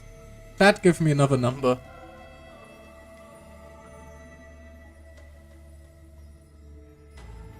If you would be so kind. 94. 94 is even, so we shall go with the second one, therefore Therefore, Hyacinth. As I have written. In the courtyard, Healer of Light. Hyacinthia. Oh, Hyacinth isn't actually her proper name. Hyacinthia. Oh god, if we heard piano music, if she ever approaches 1. You don't want to come face to face with that Garchomp. Also, why are my eyes closed? Closed. Hello? There we go. Oh, because I was using the numpad for math calculations, so I said random. Because I was using the numpad for number calculations, and that's where I have my expression toggles. Oh, that is dumb. Alright. Serious. Storyteller mode. On the leaves, the rustling wind plays a melody as the girl looks over this courtyard petite and exhales gently, dispersing the palm-held blessings.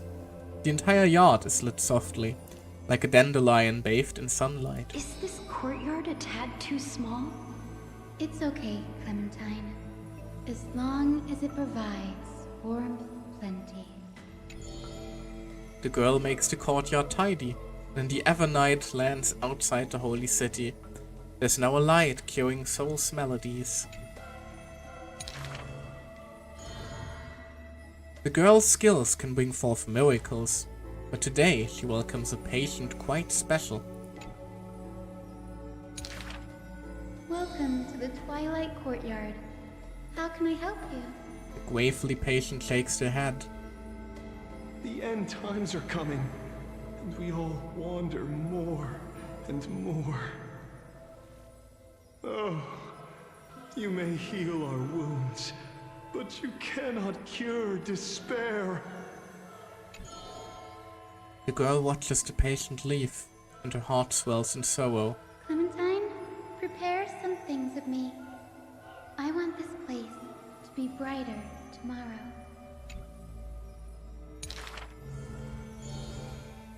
The redhead child takes the girl's hand. Long time no see, Hyacinth. Are you here in Akama for a visit, or do you need help from us? The girl recounts her needs. I want some shining things, even if they're considered junk. Multicolored paper bags, crystal clear glass, buttons variously dyed, and jingling wind chimes. The girl brings them back to the courtyard and spares no effort to decorate all around. And when some fireflies wander in, the girl is all smiles. Little ones, thank you for your light.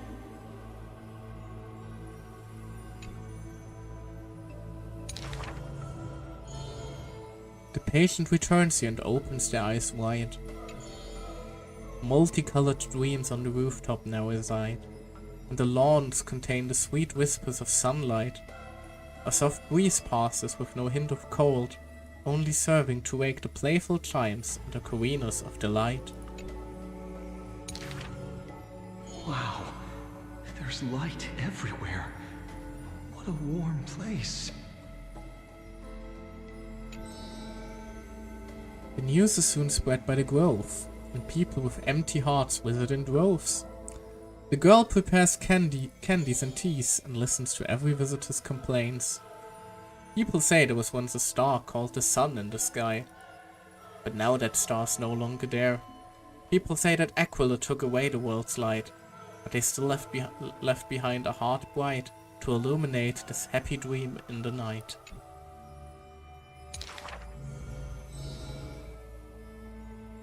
Like the blizzard in the moth of morning doth calamity fall, burying warmth in dawn calls.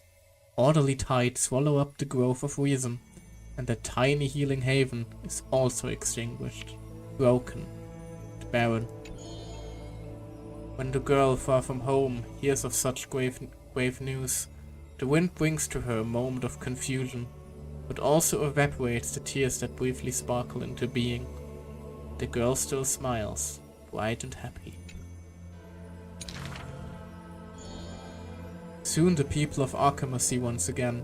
The girl collecting more pieces and tokens, wanting to rebuild that pure haven.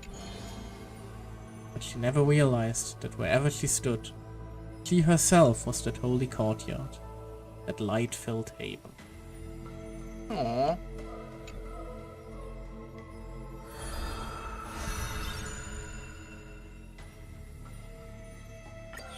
The little magical girl. Alright. Hey chat, give me another number. No, we don't really need one anymore. Cast with time. 1. Well, isn't that awfully convenient? Void, I have fantastic news for you. Willing to adorn the living. Born with an evil curse, her hand dips into lethal cinnabar and white lead to personally decorate the faces of the dead. Her skills are said to bestow beauty on anyone, even transforming their appearance completely. Many skills were born out of her seclusion, but it painted her dwelling in a gloomy vision. Only a select few have set foot in this mansion, and the thief and the weaver were 2 such lucky persons. The girl converses with all items in the house, with specimens, tea sets and even pillows in profusion, as if she can hear the responses of those non-living things. I have always lived in isolation. Out of courtesy, this is how I practice my words and actions. That was perfect timing. I just want that on record, by the way. It's hard to believe her explanation.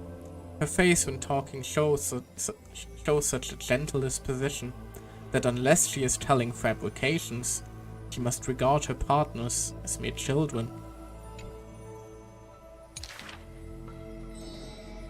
People passed these rumors down within the area of her encirclement. All things became frozen, escaping time's increments. It is an exaggeration, that is certain. People only found an ancient lion's head in battle's ruined ornaments. Those words are true. The head itself was nearly dead. Though they won in fierce battle, the warriors were powerless to turn the tide. It was the embrace where death dwelled that gave early release from their pain.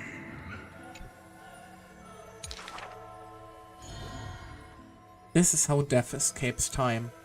She keeps every final embrace hidden in her immortal heart. Out of her numerous works, butterflies and flowers often stand out stark. Ignite them, you can almost hear the maker's remark. Even in death's silence, the sound can still be heard. It is a gift greatly treasured by the maiden. Few have the honor to be graced with such work. Only one has the heart to burn such a gift, and the reason she gives is rather far-fetched. I must peer into all fates unknown. Aggie, why? The power of time is boundless, but there's one thing it cannot conquer. Death is abominable in humans' eyes. Apart from my identity, there's nothing about me worthy of praise. The beloved Gold Weaver hears this in distress, and tries to teach her the art of weaving and threads. It has been said that the maiden has works that the holy city possesses, but this is the judgment the Gold Weaver expresses. Ah, well, none can know all things, nor be skilled in all crafts. Her works are too early for the living to comprehend. Act concluded.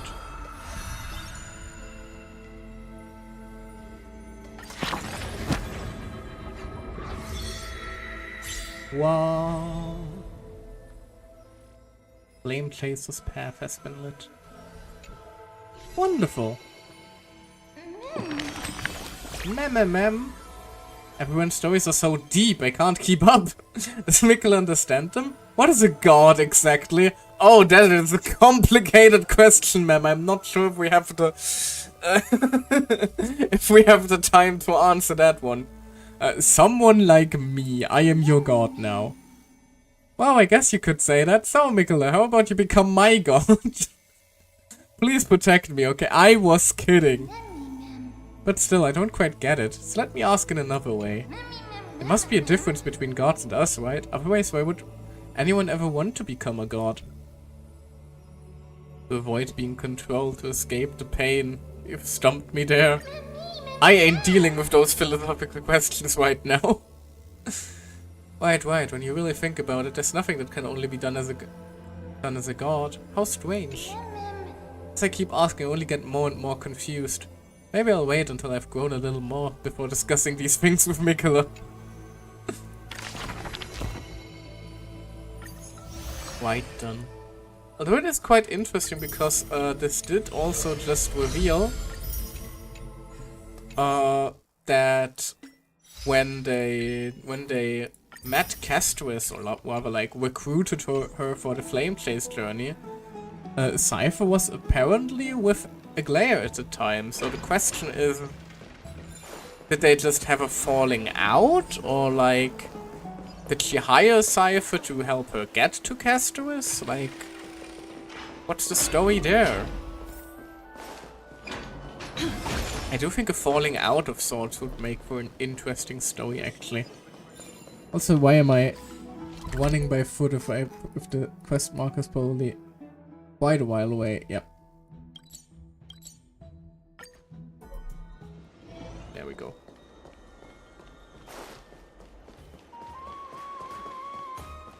Now, time to meet up with the kitty cat.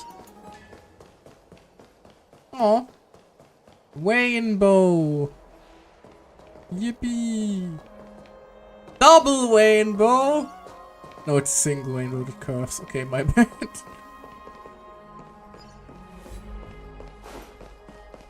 Now. Oh, there you are. She's just standing there. Menacingly. And sunny.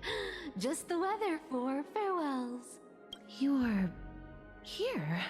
I'm queer, yes. Really? Just the three of us? I'll go give Aglaia a heads up. I think Cypher wouldn't like Totally. The trio team is the best set up to reach the finals. that. Actually, there are 4 people in the Starwell team, Cypher. So we're 1 person short. No need, I already told her. She's fine with it. You sure know how to put me in a spot, Casterus. I need to travel with you, but I can't touch you. What a bother. Sorry. Aww. Aw, I was just teasing. Don't take it to heart. She did. You could picture the exact moment it made her sad. Did you know that the legends say you have to put an obol into the mouth of the dead or over their eyes if you want them to successfully cross the River of Souls and enter the Nether Realm? So, are you going to shove obols into her mouth? That's the fairy fare for entering the Nether Realm. However, I honestly won't ask you to pay this time. I'll pay. And then we'll just have to go through the motions. Helpful when it doesn't cost you anything. Just how much have you swindled Casterus of? Don't worry. It's not a lot. Alright, pass me the coin. It's time to get the gods' powers going. A fleet-footed trip to the Nether Realm. Here we come. Casterus probably lost like 3 life savings worth to this woman. Oh, one last thing before we go. I gotta give you this piece of advice. Especially to you, Princess Homebody. So who dares ping the Almighty One? You can't catch the wind by waiting. You Just only live wait, yeah, once. probably more. So make the most of every moment you have. Oh Get damn, ready. cutscene. Be steady. Hi, your turn. Don't be nervous. After all, it'll be gone in the blink of an eye.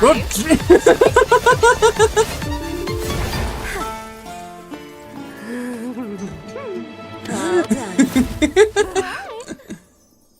Did she just grab us by the waist and yeet us? Wait, how did she move Castorus then? Right.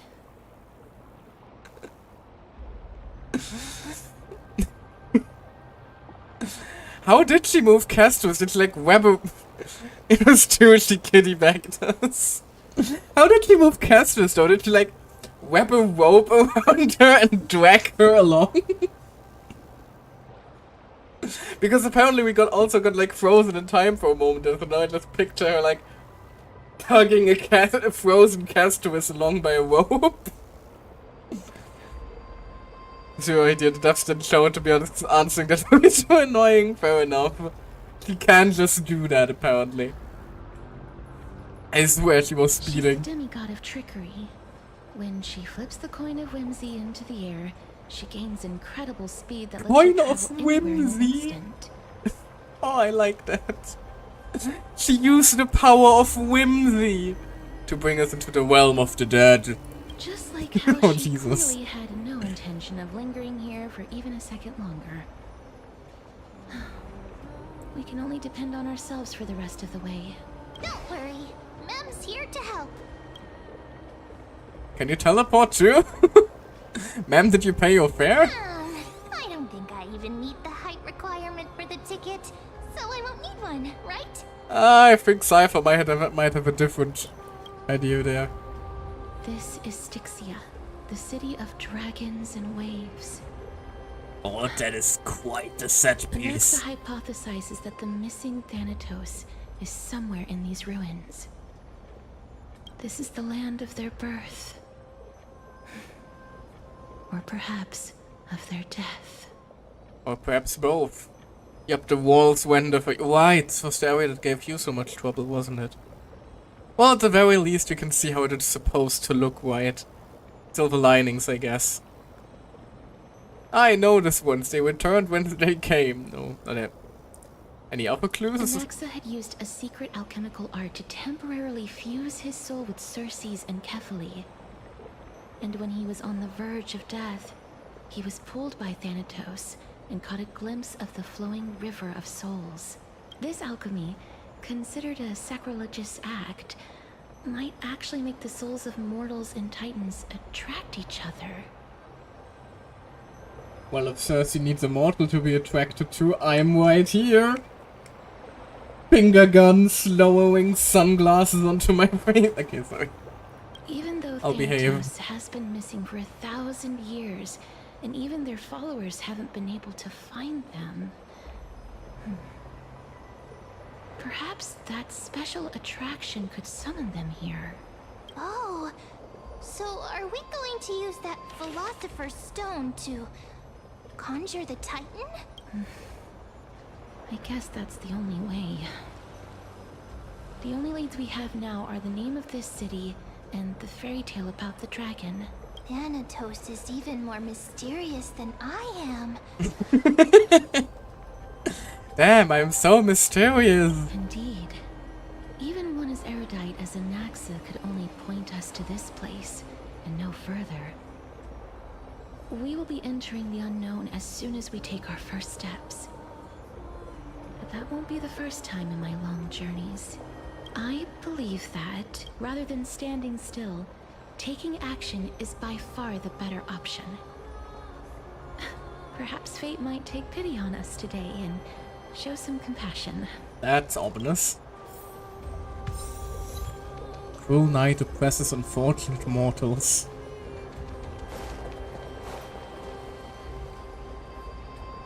Eternal city of Orkama. So we can just walk back without Cypher now. Listen to the Titan's echo. Thanatos, the hand of death, bearer of fate, steerman of souls, we pray you stay far from us, to make the dying of a person a blessing. Oh, that sound of them is ominous as fuck, though. That's not a Titan whisper, that's a fucking... I don't even know what that is supposed to be. Go back whence you came. Go back. We just got here. Ahead lies the realm of the dead. That's just impolite, really. Hello, little butter. Hello, my beautiful butterfly. What a beautiful butterfly. Is it talking to Lovely. Mem and I have the same brain cell. Lack thereof. This is a eulogistic butterfly. They are found in places where many have met their demise. In Idonia, some think of them as manifestations of Thanatos' benevolence. By turning the lingering obsessions of the deceased into these creatures, it is as if the Titan has made life into a specimen. Oh, the end Others of it, think for of that them matter. as Thanatos' messengers that guide the departed to the nether realm. The second theory sounds more believable. After all, the things they're saying are rather, direct. Perhaps. But the fact that we're able to hear their whispers proves that we're fast approaching the realm of the dead. Ominous again. Still. What we know about death? Well, that is an ominous title for a book if I've ever seen one. Ah, speaking of, hello. We now see dead people. Shadowy figures. Are they illusions reflected by the River of Souls? Oh. They are corporeal, though. Not corporeal enough to slice them up. But corporeal regardless. Hello, kids. Mommy told us to go ahead first, but she's still not here yet. 1, 2, 3. I don't even know how many days have passed since then. Perhaps Mommy will be back once you finish counting the days on all 10 fingers. 1, 2, 3. It's been much longer than 10 days since we left Mommy. Oh, Jesus. Strange. For reflections in the River of Souls, they seem oddly animated. Hello? Do you want to buy any fish? No, thank you. I'm not a fish person. Huh? He can see us? Wait. More living people. I'm not selling my fish to living people. You lot are too shameless. Excuse me? Buying fish without paying. If I ever see her again, I will... Could it be that you're all dead souls that never achieved rest? The nether realm does not exist. Like these guys didn't have enough obsidian to build a portal. Titan rejects you. Me. So, do you want to buy any fish? Just said you weren't going to sell me any. There aren't any fish nearby. Are the fish gone? The people are gone too. I can only keep selling fish. So, do you want to buy any fish? Apologies. I don't have much in the way of savings, but perhaps there's another way for me to release you from your suffering. Please relax. May you fall asleep peacefully amid a gentle field of flowers. This... I knew it. These people aren't illusions. They're the souls of the deceased. Castris, we don't really have the resources currently to have you go through a whole city of dead people, though, I fear. They're supposed to reach the end of the West Wind by floating down the River of Souls. Yet, they have floundered upon the shoals of the stream, unable to move forward. Did Thanatos reject them? Or perhaps they didn't really die at all? Are they in the same situation as me? Perhaps all of us can still use some CPR, no. I have no idea. This circumstance is completely unprecedented. Hang on. Didn't he say more living people? So that means he's seen other members of the living apart from us. That was what I was thinking. Could it be that these souls are stuck here due to someone's deceit? If something is done out of goodwill, are you really gonna call it deceit? Goodwill? I can't see anything good out of... Wait a minute. Lady Cypher? That's me. Didn't you want to leave? Are you dead too? I still belong to the land of the living as of now. Thank you very much. And did you steal all the fish off the poor guy? Could it be that you are the living being that those souls met? Ugh, I couldn't take their behavior anymore. So I stole some things here and made up some lies there. Just trying to give them something to look forward to, you know? It's because of vile living creatures like you that we're being misunderstood by all of them. What else am I supposed to do? You can see the mess this place is in. These poor souls are denied by the Netherrealm. So now they're stuck in a few brief moments of their life. Unable to move forward or back. Did you see those two blacksmiths on the way?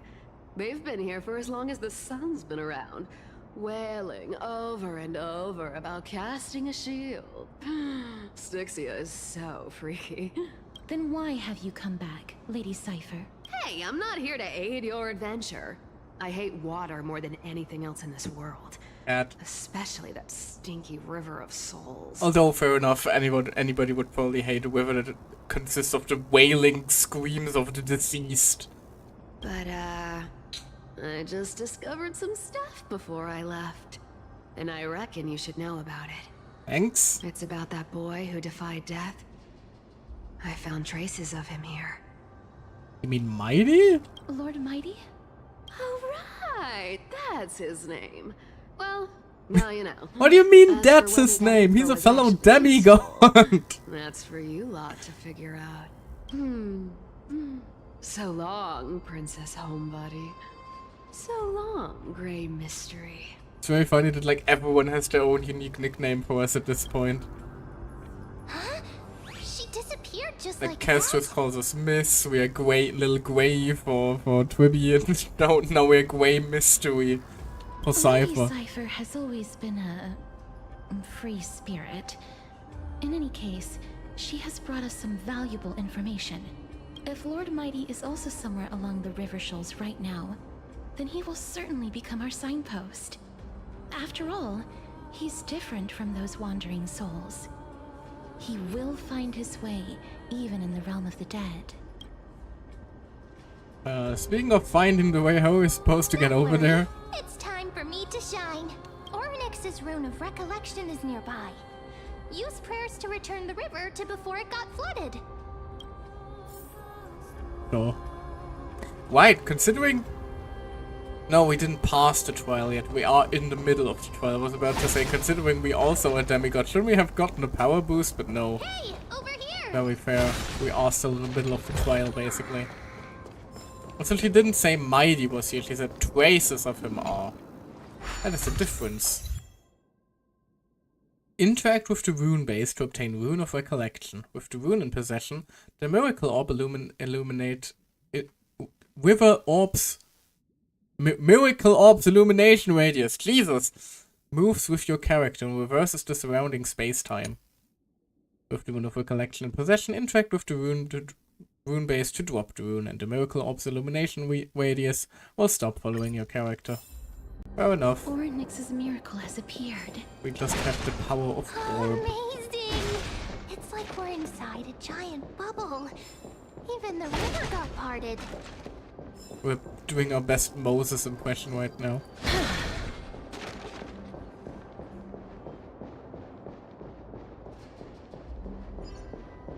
Huh. Ooh, chest. So this path actually didn't exist back then? Make sure you keep it safe.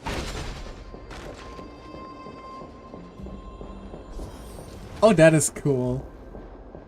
Oh no, I thought that the save point didn't exist back then, but... Oh, that's the path she was talking about. Fair, fair, fair.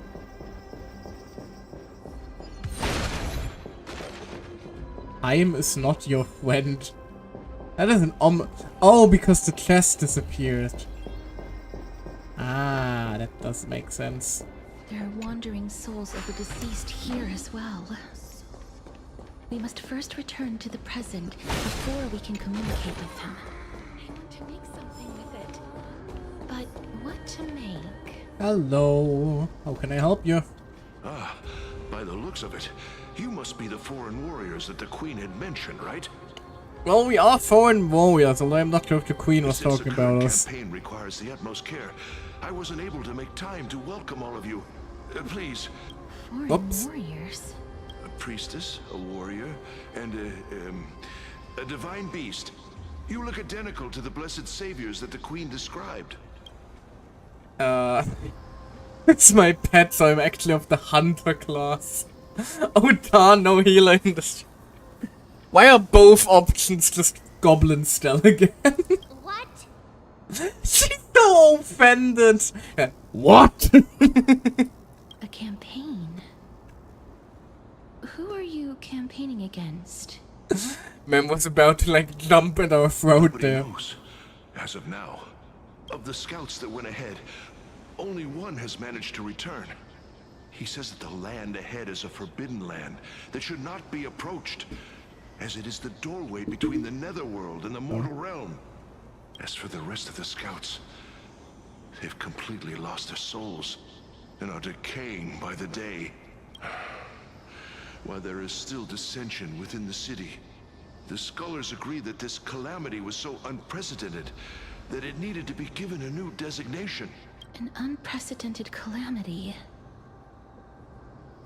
Could it be death? It seems that you have indeed heard about this. Well, death is just one of the possibilities. It's too early to come to a definitive conclusion. A world that has never seen death. Looks like these people lived in the era Chrysia before the Calamity Titans descended upon the land. Oh. May I ask, where is the scout who managed to come back? You know, this is a random wend. But like the concept of something else at the end of one's life except for death has for some reason, like between Star Whale and Chainsaw Man, started to haunt me. Because apparently in Chainsaw Man, like there were like 4 different fears that disappeared, that were like things that could happen at the end of your life instead of death. So now I'm just wondering, what else could they have had back then? If they didn't have a concept of death yet, or were they just immortal? They were all just flying around screaming, Omni-Man! Okay, So he returned to Styxia. He only had enough left in him to last no more than half a day. However, it was his intel that convinced us to rally together. He said that he witnessed the demonic specter of an evil dragon at that treacherous land. The apparition opened its giant maw and devoured everything in sight, and thus brought Styxia that thing called death. Styxia. An evil dragon that brings death. Seems awfully familiar, doesn't it? It all sounds rather familiar. Wait, wasn't this part of that fable? Mem, stop stealing my thoughts. Sir, Use your own can ones. I ask how the Queen and Princess are doing? The Queen? By the looks of it, you must be the foreign warriors that the Queen And mentioned, he's right? looping. Echo? Is he set to loop on repeat? Oh, it's the same lines. Looks like he's still trapped in the moments before his death. Leave it to me. Sir, the war ended long ago. Styxia no longer exists. Also, this was like before even the Crisis Titans descended. Good lord, these people have been stuck here a long fucking time. Styxia is no more? This cannot stand! Newcomers, hurry up and go take your positions! Oh, looks like it's difficult for this gentleman to accept reality. Sir, I am the Maiden of War, sent here by the Queen herself. If you accept my blessing, then today's battle will be smooth sailing.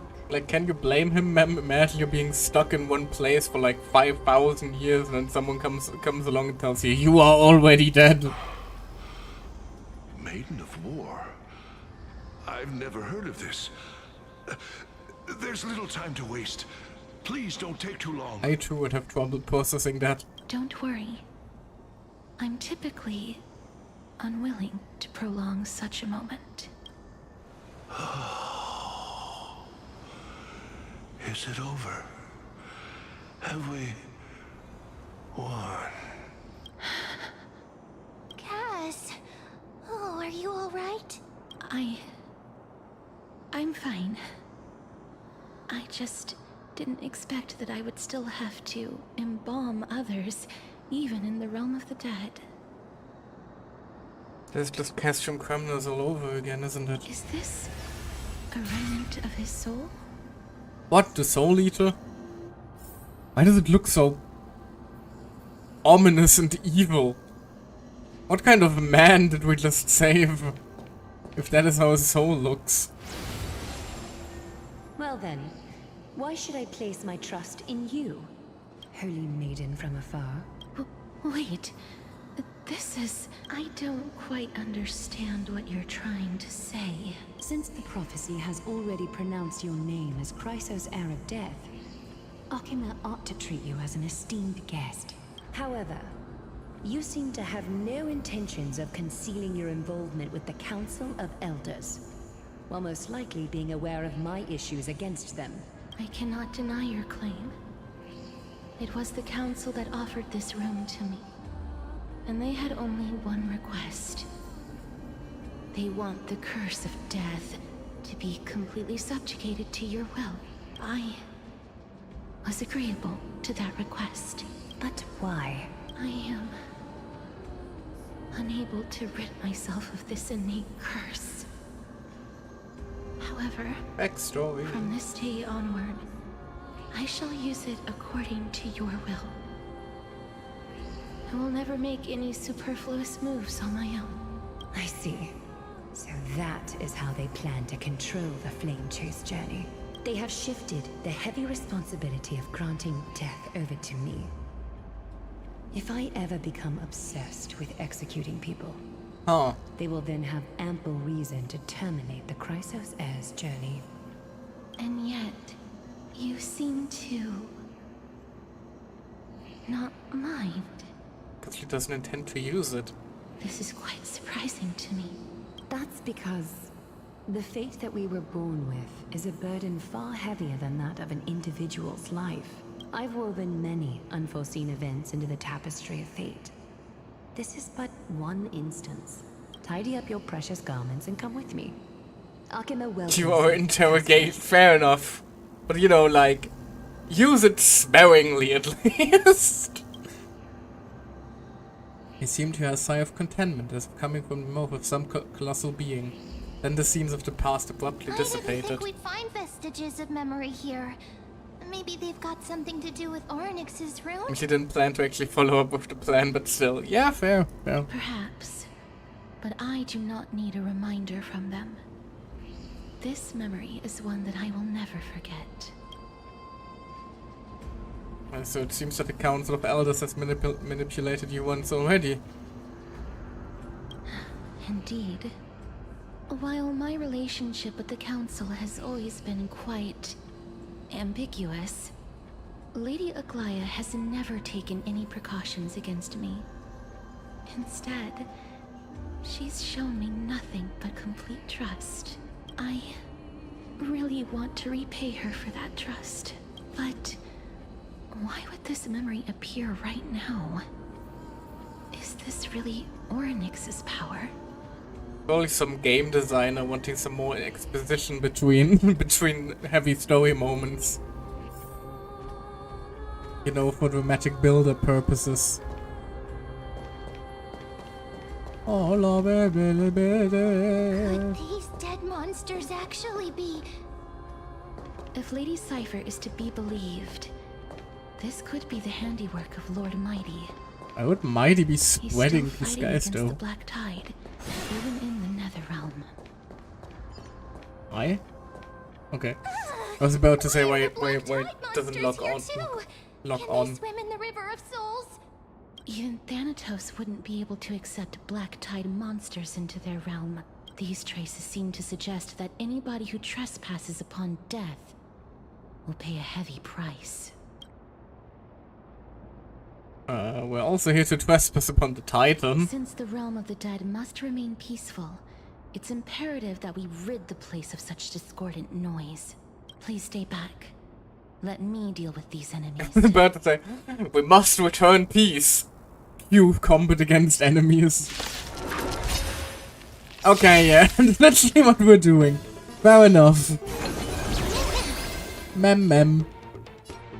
Oh sure, let's just overheal to give some charges to Castrius. Mimi!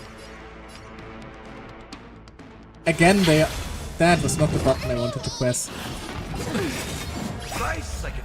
What I was trying to say in the chat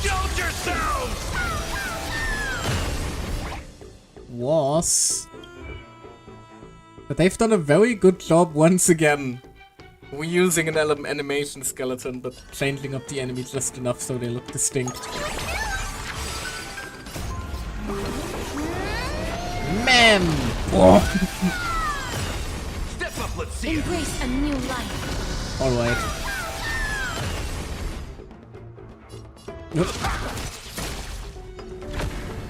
There. Your life ends the second I press the E key. This is such a menacing view, all things considered. Like, where are we even? We're so small, we're not even visible anymore. Alright. Domain expansion.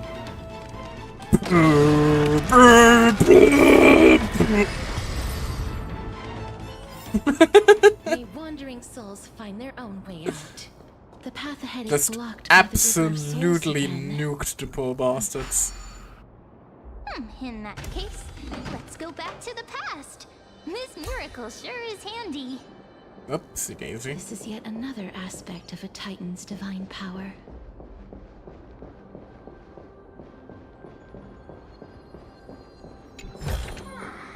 I always like sections like this, like seeing the world shift between two states is always funny.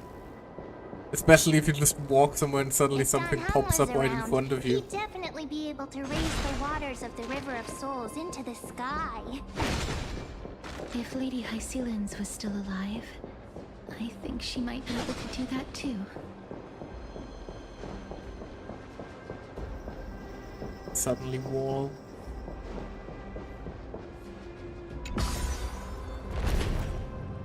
And up we go.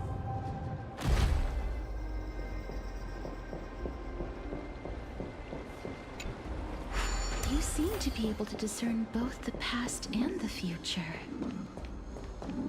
It's all coming from that eye over there, I just realized. Oh, there's a floating coin over there. That seems a little out of place in this rather ominous city. There's a floating coin of whimsy. Yippee! Amidst the dead.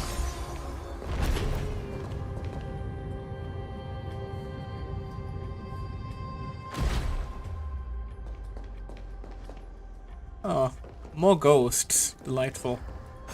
What do you got to say? Why isn't there a god yelling in the distance? Why does he have to yell? Indeed, my downtrodden fellow, your sorrow and joy are but means for me to amuse myself. I will at least derive some comfort. If all the tears that I had shed were determined by some mightier being above. It's you people. Do you mean you people? Do you just mean Adonians? Oh, this place. Must have been a beautiful courtyard in the past. Make sure you keep it safe. Oh, Jesus, there's just... It's just the dragon skeleton leaking. Why the f... Why? In the actual cinnamon toast fuck, is there a garment maker just here? Sure, it's the realm of the dead, but we can't forgo fashion. Definitely one of those moments where game design outweighed Please excuse me. the lore. I am but a scholar from a distant land who had the misfortune of falling into the River of Souls and turned into a member of the dead. Huh? This one seems to know that she's already dead. Oh, I was merely speculating. But it seems I was right. And you... I recognize you. You're the Holy Maiden of Death from Idonia, right? I'm gonna glaze the coverage of employees with a network better than our real-life internet. Honestly, it's not difficult to be better than real-life internet at times. I'm sorry. I cannot bring you back to life. However, should you desire it, I can end your prolonged limbo. I'm well aware of that. Even if you were able to revive me, I would never choose that option. That's because I didn't fall into the River of Souls by accident. Instead, I leaped into it to seek my death. Why? If you could see the life I've led, then you would not reproach me so. Oh, Jesus. My life was far too miserable, but I did not expect things to stay the same even in death. What a joke. In escaping my mortal life, I've entered a millennium of pain instead. Circe's above. What cowards humans are. For we fear both life and death simultaneously. I'm sorry. I am also powerless to answer that question. That's all right, Holy Maiden. At least you are able to respond to me. Please, grant me death, Circe's above. Does this count as thinking till the moment I die?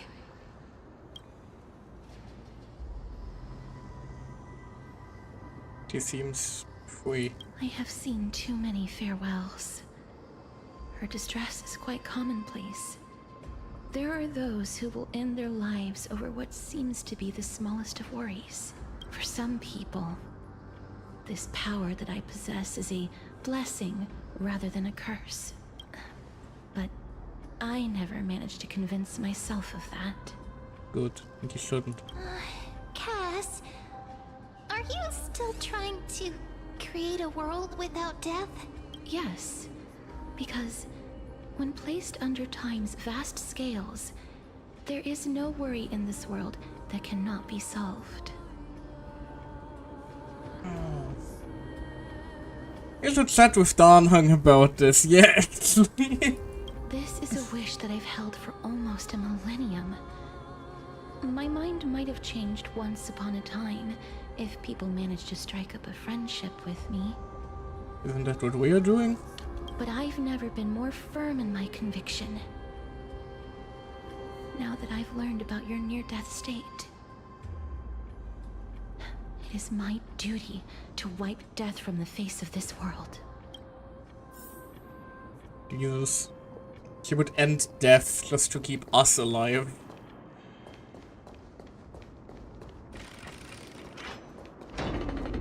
That is a declaration of love. I don't know what is. Simp A now. I was trying to phrase it romantically, okay? Like that's the kind of shit you would find in like an ancient Greek saga. Wow. Which is strangely fitting, all things considered. Is this the kingdom's vault? Time to use Onyx Miracle. That's fine and all, but we need to lay down some rules. We're not gonna to the past to steal things. Do I look like a cat to you? That doorway to And we got There much seems to be a higher. person. Oh, more like a soul guarding it. But how should we get up there? I'm sorry, with all the dragon bones, in like a castle space enclosed like this, for some reason I can't help but think of like the... I don't know if anybody in chat ever played like Dark Souls, but in Dark Souls 2 there's a section where you enter a castle and like the first thing you see is a giant dragon skeleton that's just standing there, menacing. Kind of reminds me of that. Yet again. Oryx's 8 always appears in times Gong. like this. How convenient. You're going to unfreeze and attack me, aren't you? I would prefer if you didn't. Look, there's even a platform lift over there. Trying to avoid combat here. Mostly for time reasons, if I'm quite honest. Starwell combat is fun, but I feel like the overworld combat during story sections just stretch everything out unnecessarily. It's also why,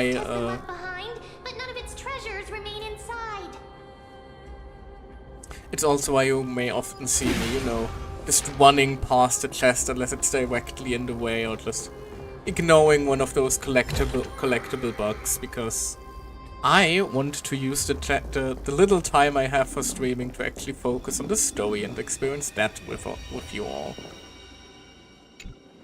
I only do it if I feel like I have plenty of spare time, which today I'm not sure I do, because considering how little sleep I got last night, I might just fall over at any moment.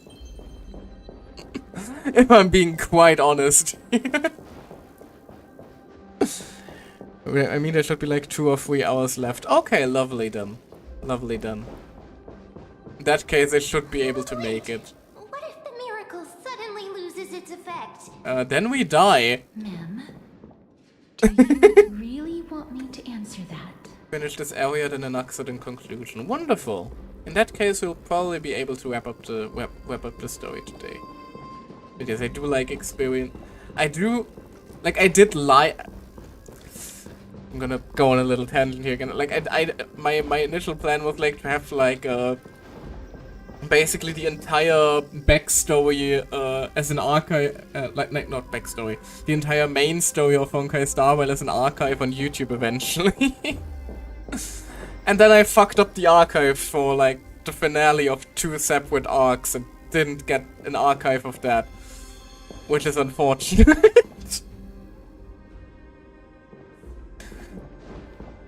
Like, I'll never forgive myself for fucking up the archive of, like, the fucking Sunday fight of all things. That was such a good finale for the Penacony story, and I fucked up the archive for that.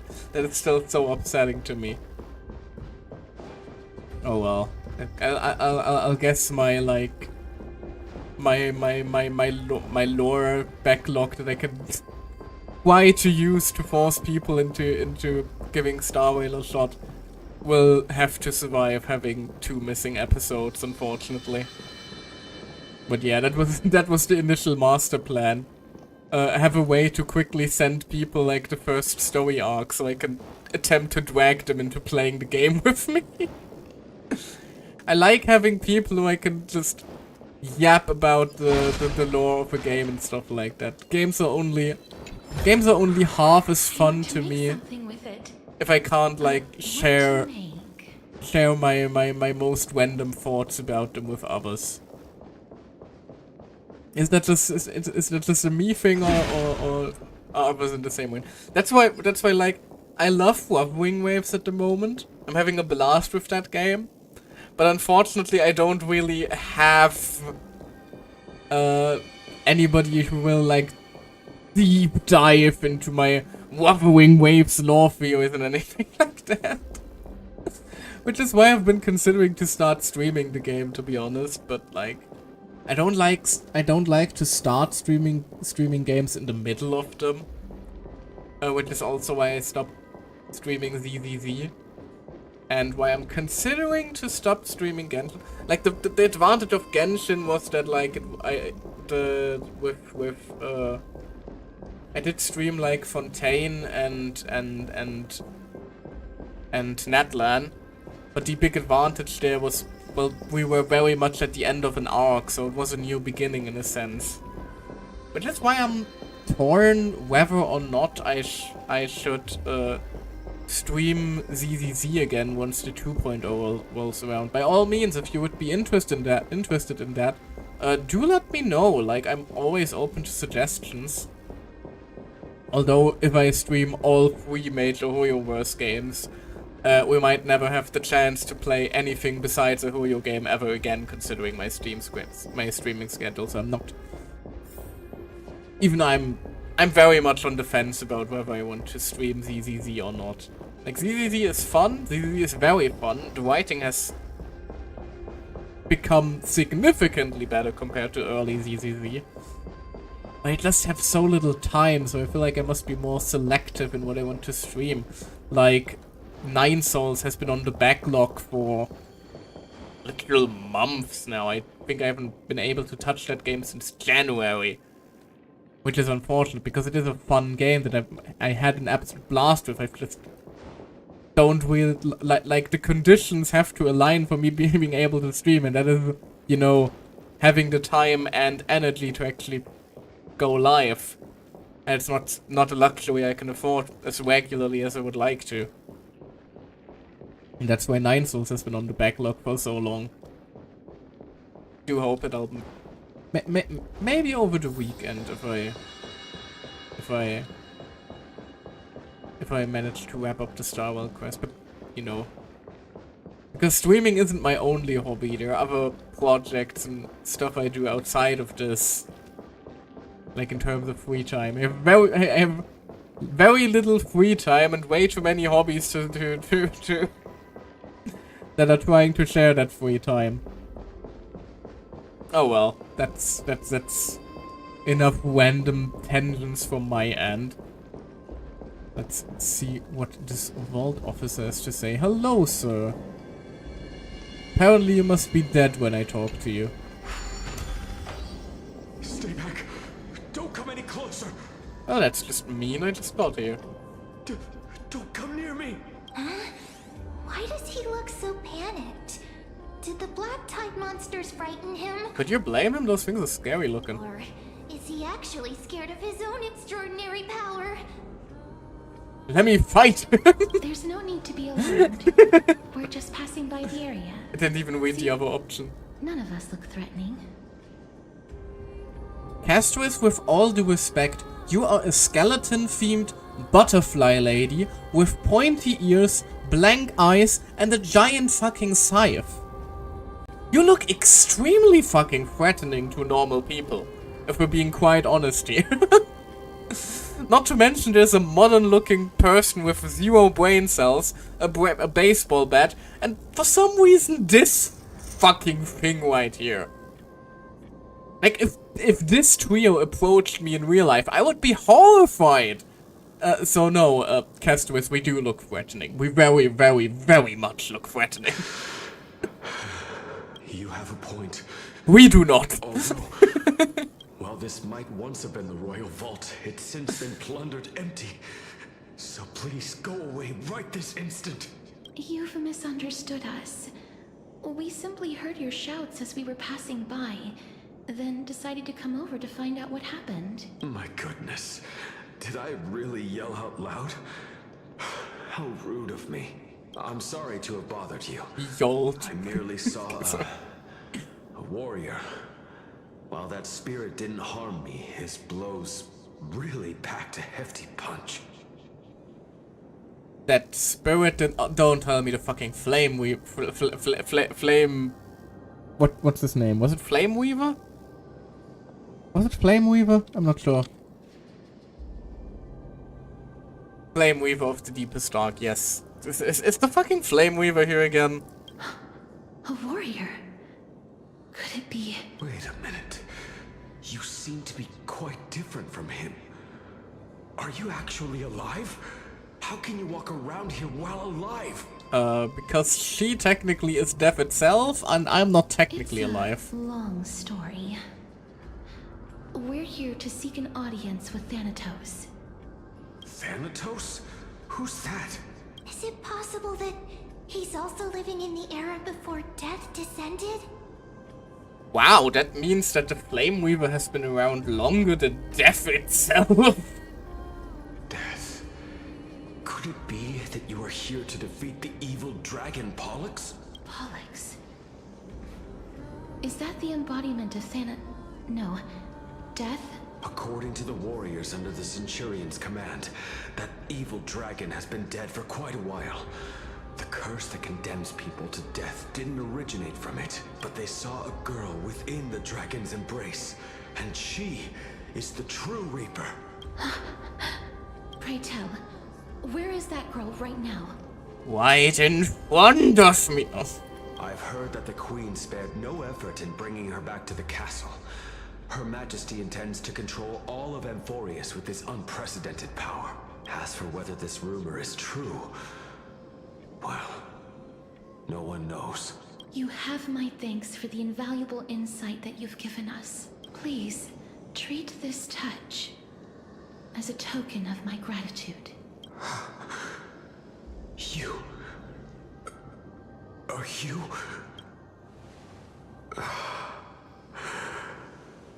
Thank you.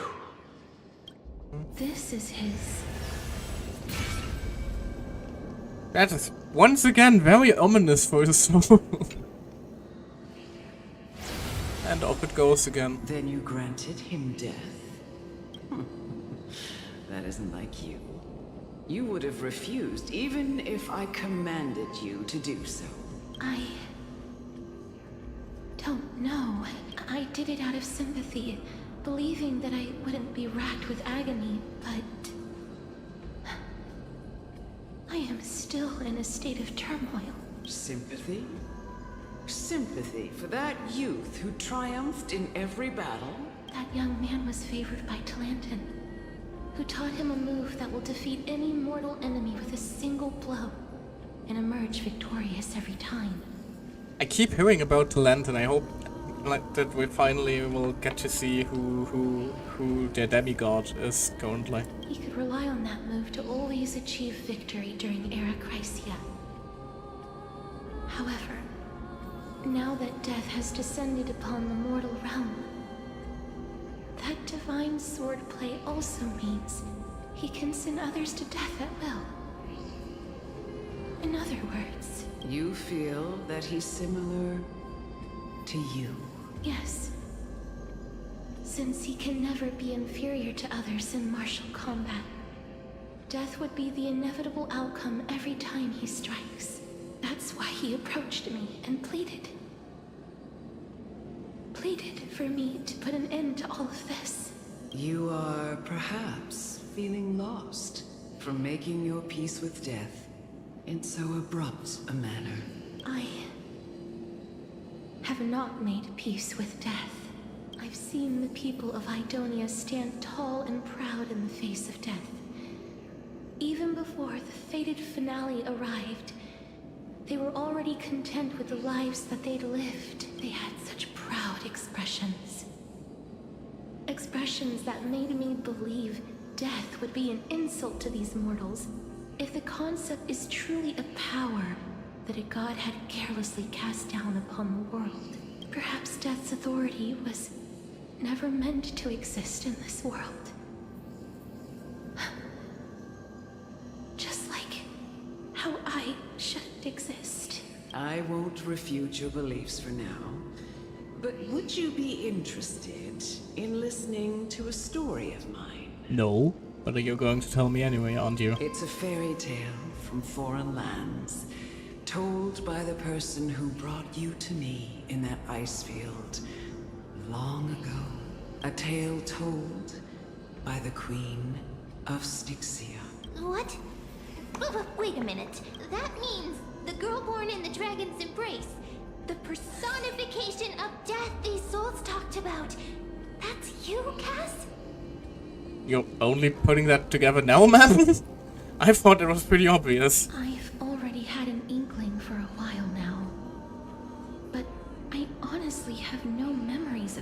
Eurasia. My memories only begin after Amunet brought me to Idonia. Like her being the dragon princess essentially was painfully obvious from the start, wasn't it? Keep moving forward. Always. Being haunted by butterflies again. It's yet another eulogistic butterfly. Are we getting closer to the Netherrealm? Well, we can check. Oh, there's still quite a significant chunk of map left, so don't worry. Also, there was just... Is that the fucking Dark Tide?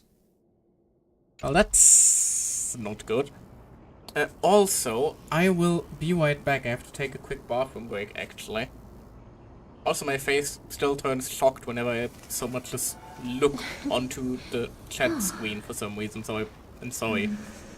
Apparently, I'm already being haunted by the upcoming trauma that I've been promised by Hoyoverse. And so my avatar just randomly swaps to the shocked expression. Oh well. For now though, I will be right back. Hold on. Can I like leave you with a full view? Not really. Everything is kind of grayish here. There. I'll leave you with this view for now, as I very quickly head out, take a piss. Be right back!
Whee! And I'm back. Hello.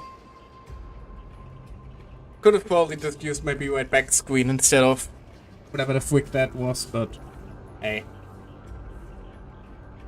I believe that Castris is a bit prettier than my Be Right Back screen. I hope you all looked respectfully.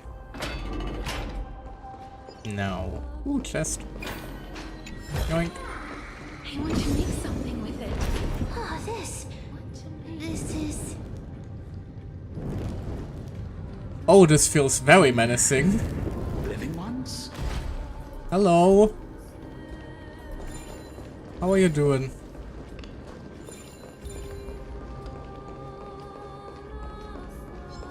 Can I gather this thing without alerting the enemy?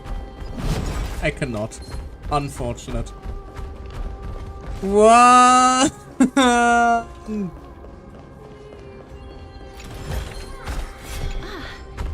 What? Dang it, I cornered myself. It works! Could you be the Wonderful. scions of Styxia? Cast technique. Wait, she turns off enemies. I forgot about that. She makes the enemy stunned. Wait. But this was more funny. The rule of funny one here. Did you hear about the great work that I'm doing here? And have thus arrived to give me the last material that I need for transmutation? Great work? Have you heard of the great name of Pollux, perchance? I've definitely heard that many times today.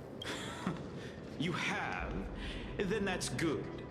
During the Age of Myth, a time likely before your birth, I was the unsurpassed zenith of alchemy that none could reach. On the shoals of the River of Souls, I shall make Pollux soar again and bring death back to the world.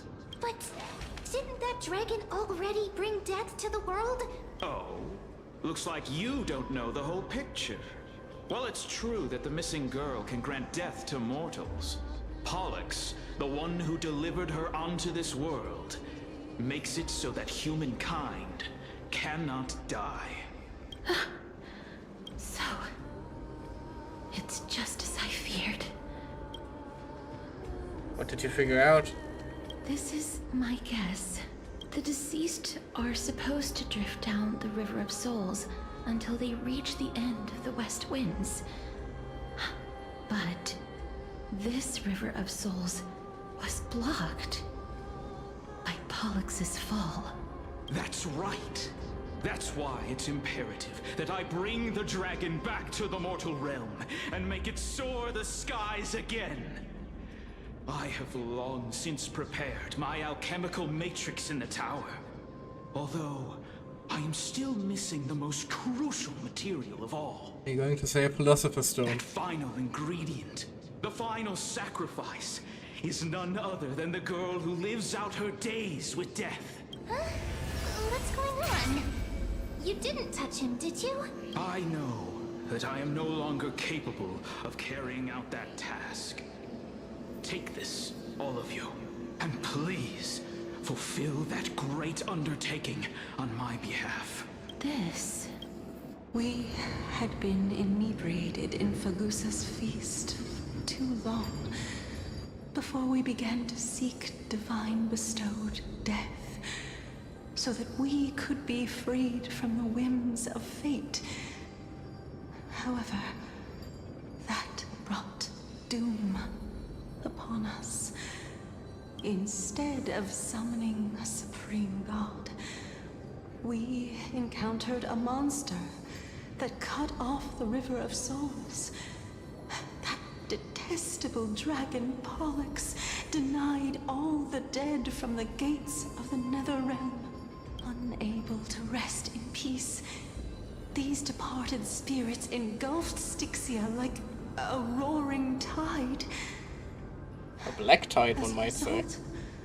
My city and its people no longer exist. That child is the only person whom I managed to save. Born within the evil dragon's abdomen, she has possessed the talent of death since her birth. She must have been granted to us by the gods as a chance for us to atone for our sins. Please, you must nurture her to adulthood and prevent her from experiencing all of the suffering that we went through. I promise that I will care for her as a mother, that I will protect her from the evils of death. By Fagusa above, thank you for your kindness as her mother. Please bless this child with a name before I am swept away by the River of Souls. Please, Let me know how I should address her. I'm sorry, game. No matter how much you try to hammer that fact home, I'll never refer to that woman as Castor's mother. Oh. Like how a transient raven butterfly, a fleeting papilio castor, perches on the twig of death. Castorus. That shall be her name. That's where my name comes from?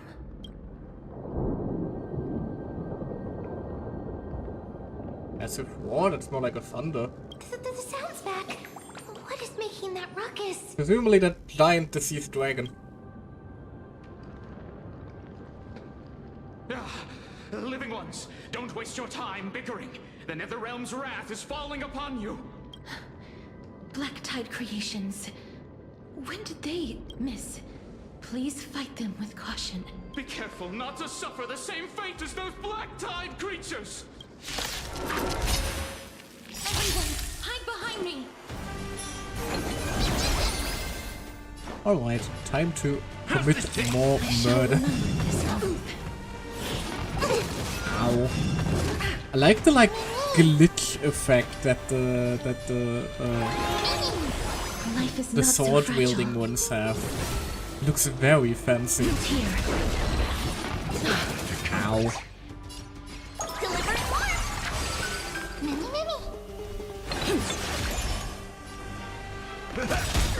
My friends, indulge yourselves! Go, go! Bam! Embrace a new life. Maybe you don't even really have to try, all things considered. Like, the second this thing pulls up, the fight is over, let's be real here. Like, imagine being one of those little guys and seeing this thing pull up. Like, it's so unbelievably over.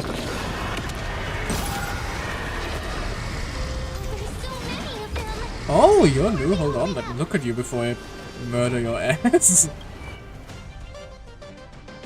Black Tide's corroded daemon. Oh. He actually looks very cool, goddamn. I mean, clearly he's just one of the fire or ice, what was it? They weren't fragmentum creatures, that's what they were called. Sorry, forgot the name there. But he looks very, very cool regardless. Anyway, time to end him. May death protect us! Oh shit, they lived! That's genuinely kind of surprising.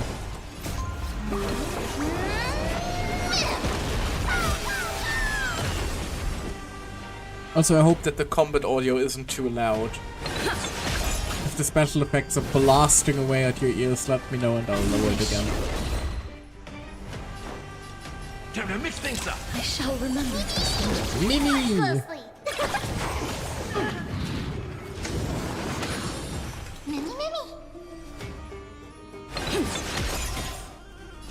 How's this taste? Totally unnecessary, you can't really just kill him. Damn! Oh, never mind, there's even more! What the fuck? Where did you come from? Hi? You? Where the fuck did you come from? I was minding my own business, setting up the next Zold. Suddenly this fellow pops in. Hi Mighty, how you doing? Lord Mighty? And after all that tearful goodbye... after all these tearful goodbyes from the last time. That's what the ghost meant by another living being. Yes, I know. I know how he is here. I just didn't expect him to suddenly leap at me, guns blazing in the middle of combat. Also, we're being reunited rather quickly after he had that dramatic "I will never see you again. Farewell, my friend" moment in the last quest. I miss you so much that almost killed me. Pun intended. Lord Mighty, you've been through some tough battles once again. That black tide is endless. My death is only temporary. I will find my path of return and go back to the world of the living and continue my protection. Lord Mighty, I have always wanted to. Why does death reject you? I'm the one resisting it. I must resist the temptation to go with the flow. I'll go against the current and kill my way out of this cursed nether realm. As if Mighty couldn't be any more badass. The reason why death rejects me, I just say no. Like, Jesus. That is my destiny. He seems to be stuttering. He's dead. Cut him some slack. Like he's completely focused on resisting the temptation of the dead's whispers. He's working hard Cut him every some minute slack, to deny me. death. It seems his battlefield is not limited to the world of the living. Lord Mighty, are you willing to travel with us? We're headed for the Matrix inside that tower to summon Thanatos from their prolonged concealment. Thanatos challenge. Death. That's right. If we can work together and defeat them, you won't have to be troubled by the curse of immortality any longer. Let's go together, Castoris. Let the person who has brushed against death countless times guide your way. Cass, are you sure you want to do this? The alchemist said he wanted you to be a sacrifice. I'm not afraid. There's no reason for us to turn back anymore. Rather than standing still, taking action is by far the better option. Perhaps fate might take pity on us today and show some compassion. Do we actually have, like, Mighty as a team member now, though? Hold on. Check very quickly. No, it doesn't look like it. Okay. Also, the alchemist disappeared.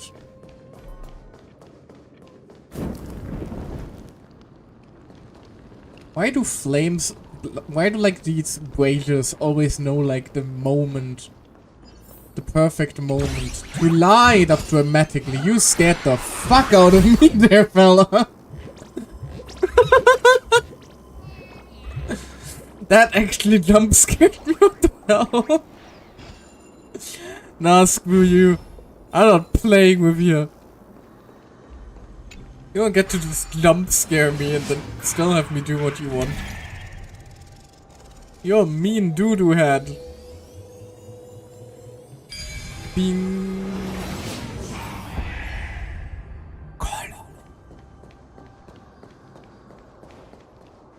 Always sounds like freaking parcel tongue from Harry Potter when when one of the Titans starts murmuring like that.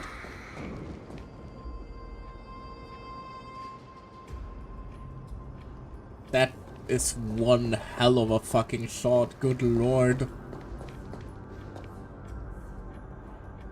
Before you are rusted and broken... before you are rusted and broken chains, there. I am not rusted, the chains are. Sorry. Brain. Process. Reading comprehension. God damn it. Remnants of a path that once led to the tower.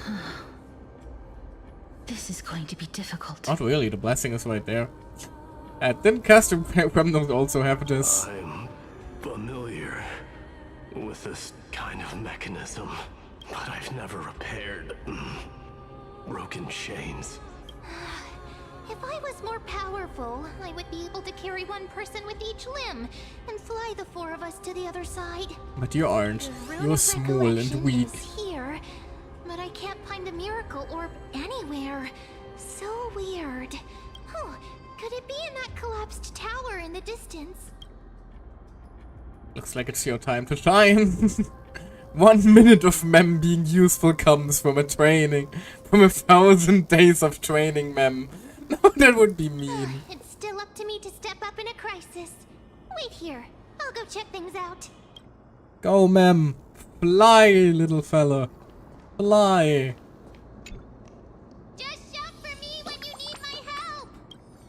Go, Mem. Got it. Just leave it to me. Why are you shouting? You're still in front of me. Oh. Mem did it. The pink squirrel is very smart. Ah yes, the pink squirrel. Why am I a squirrel now? The miracle's range is limited. Please come a little closer. At least you're a very smart pink squirrel. Aren't I a good fit for Orynyx's priest? Of course. You're the most competent priest ever. Wonderful. Oop. Good job, my dear squirrel companion. Now tip. Prepare tissue. Oh god, no. The alchemical matrix should be behind this. Is that? Oh no. Well, that answers my questions of where they go. Huh? Hey there, little one. How you been? Oh, this is gonna hurt. So many of you. Oh. Didn't need that gut punch. It's little Cass and little Gray. Oh, there's also little D and the pink puppy. Trian, aren't you? And mighty, I get it now. Get what? I'm getting even more confused. This is the first time I've encountered a deceased friend while going upstream in the River of Souls. It really works like this. Just like the other departed spirits we've encountered along the way. I'm also unable to sense the aura of the living on Lady Trian. Yup, you're right. Trian already knows that she'll not be able to return to everyone's side. But Trian believed that little Cass would eventually return to the Netherrealm. So, Trian has been standing here, at this spot closest to the world of the living, and waiting for little Cass. Oh, it must have been very tough for you. Oh, waiting. But according to what Trian said, we're almost at the entrance of the Netherrealm.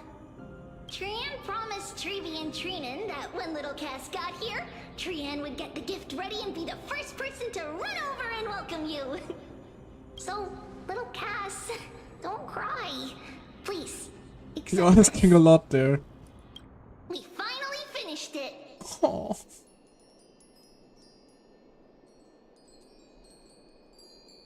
Even the fucking cat face. Oh, this little lion. And done. Me. Oh. Oh man.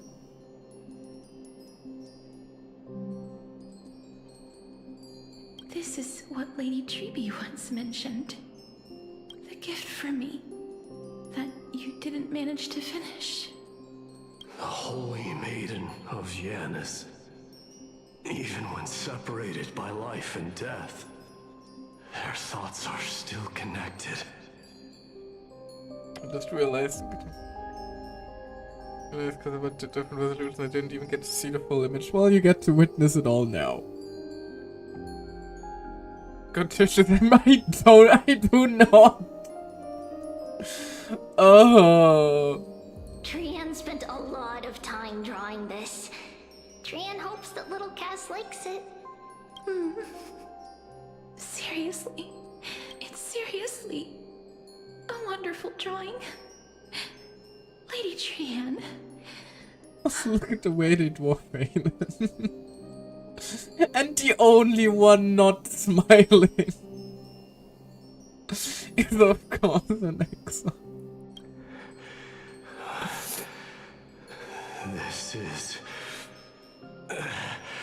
our flame chase journey.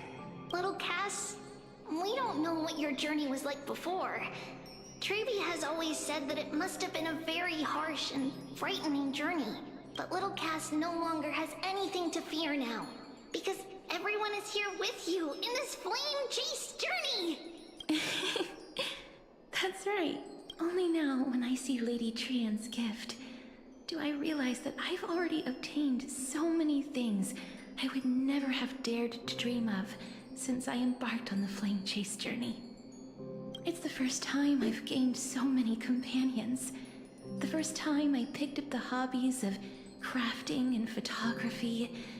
The first time I had dinner with someone else.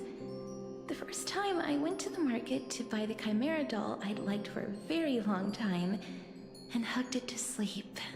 The first time I wore a dress personally made by Lady Aglaya. The first time I went for a walk with Lady Trebi, Lady Trian, and Lady Trinan. The first time I enjoyed the night breeze and looked up at the stars with Miss Hyacin. The first time I took care of Dromesis with the Trailblazer. And the first time I ate that wet dirt in front of you.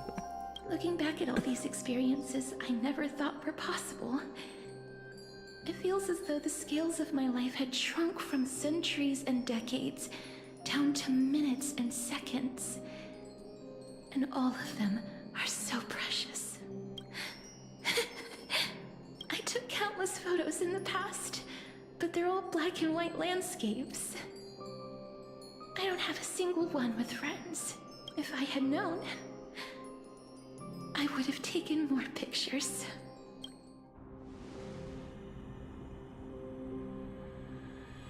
Will we take one now? Can we take pictures of spirits? Our camera is also full. Yes! Trian likes little Cass and would love to take a picture with little Cass. Sadly, being departed souls, our images cannot be captured in the world of the living.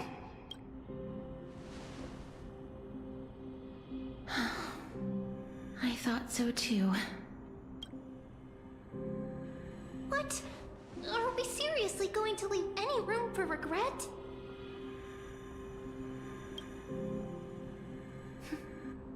There won't be any regrets.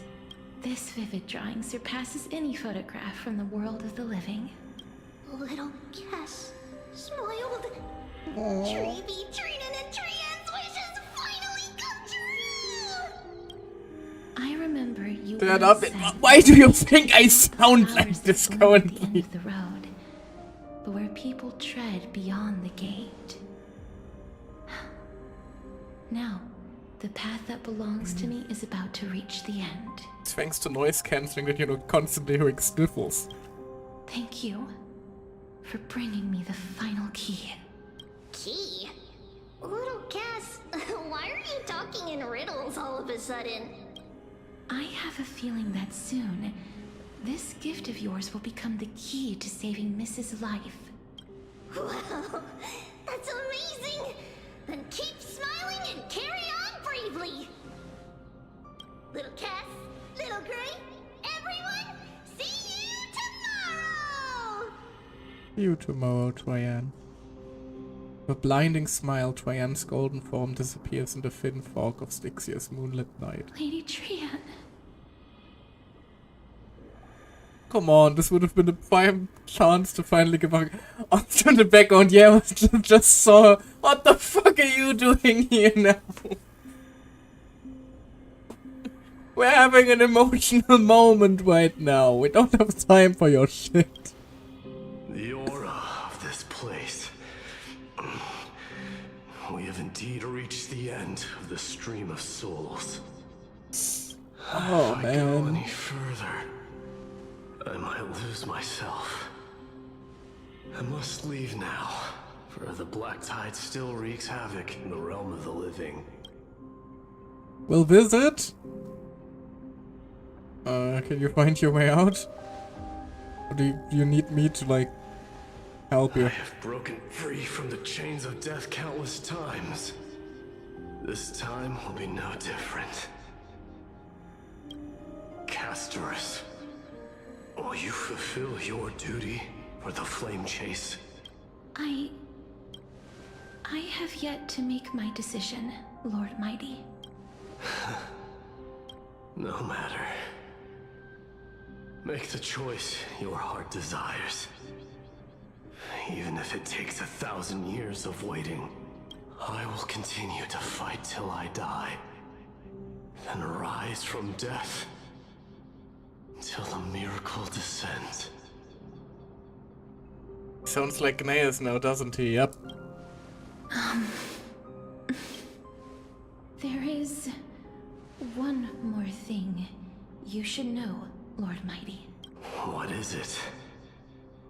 Professor Anaxa may have deduced the principles behind the Era Nova.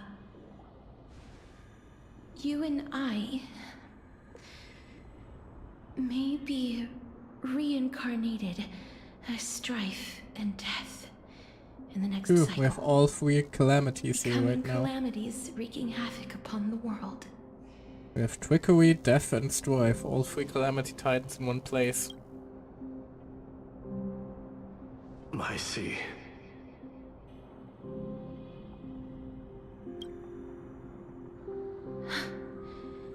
Is that all? Are you going to accept such a fate without complaints? Do you have a strategy to shatter the shackles of our fate? I haven't found it yet. Perhaps I never will.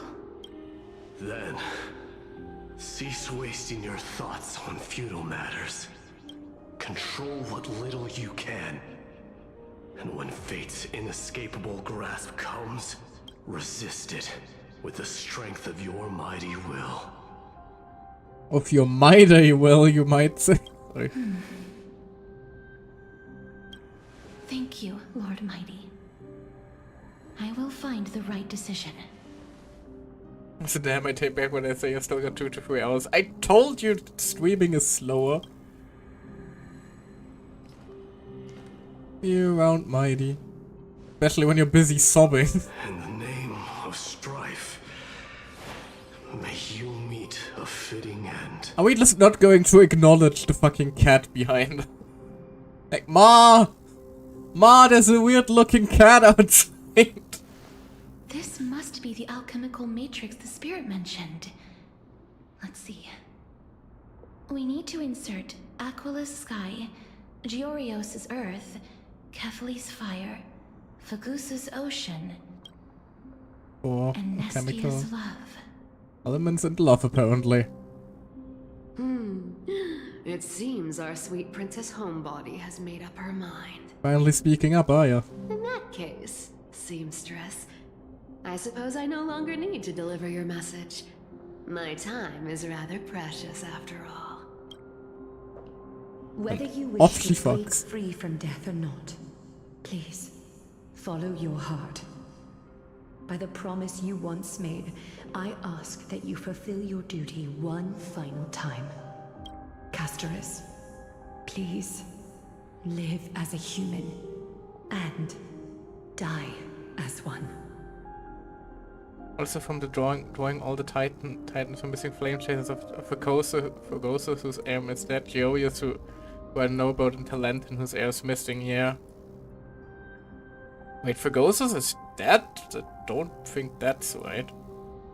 Like, seriously, what the next 5 or 6 updates gonna be about? Probably finding them! According to that alchemist, the final piece is supposed to be me. However, he is not privy to the past. And More suffering, yeah, honestly, fair.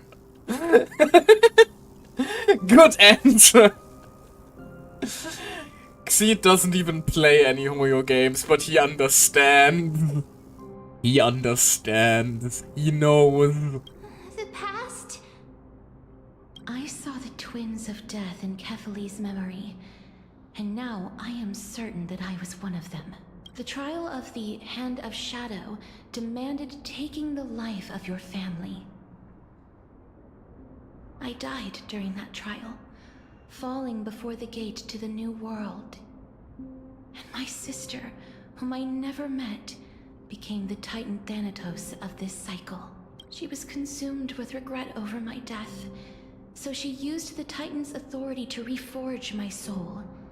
Yet, it also means she has never revealed herself to anyone, hidden away from the entire world. That's because the Titan she became already fell at the start of everything.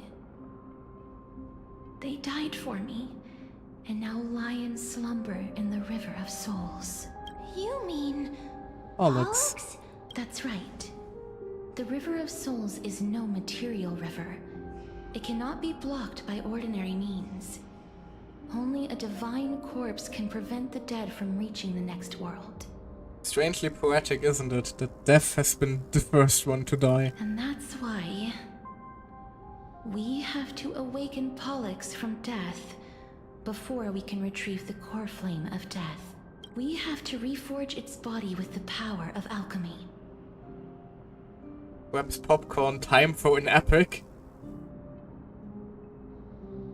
Alright, my brothers, listen closely. Tonight we make Adonia pay. Okay, no. If that alchemist speaks the truth, does that mean you're also part of the dragon body? Thousands of years of death. They killed us slowly. But now I'll be the one to slay. According to those departed spirits, I was indeed born as the dragon's twin. But before we talk about that, have you heard the sighs? 10,000 years alone, but now we'll be the ones to die. Oh god, no. I hope not. I did when I was collecting the souls. I heard them too. So what are those? What are those? I think it's probably the sign of Pollux's wish being fulfilled. They must have realized how heavy a price they'd need to pay when they used their divine authority to resurrect a dead woman. That's why they exerted every ounce of their strength to send me to Styxia, a city that called for death, a land where none is hostile to death. They never saw their wish fulfilled and fell so prematurely, all because they wanted to give me a new life. Pollux must really want to know how their sister has been after giving their all to save her. That wish is the reason Pollux's soul still lingers in the mortal realm even after their fall, quietly watching and documenting every detail of their sister's life. Which is also why death is always around you. So instead of picking up objects on the way here, we were instead showing things to a strand of yearning that lingers here. Now, we must weave these yearnings together and restore them into Pollux's complete soul. But all of this is just a hypothesis, right? What if we go through with the ritual and it turns out totally different? Then we have to improvise. That's fine. As Professor Anaxa often reminds us, such is the nature of alchemy. The true outcome can only be known once the process is complete. This is why alchemy is also known as the miracle of creation. Now, the puzzle of Pollux's yearnings is nearly complete, with only one final piece remaining. I shall reveal what they have been yearning to know in the alchemical matrix. I will show them my whole life since I left Styxia. Lady Trianne has already drawn a picture of my entire life, and it is now in my hands. Items obtained. Trianne's hand-drawn picture.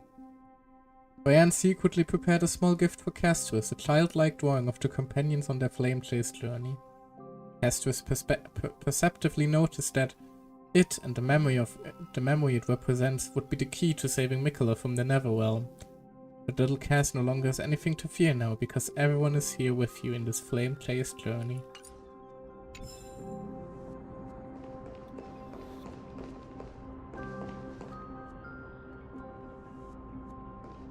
Alrighty then.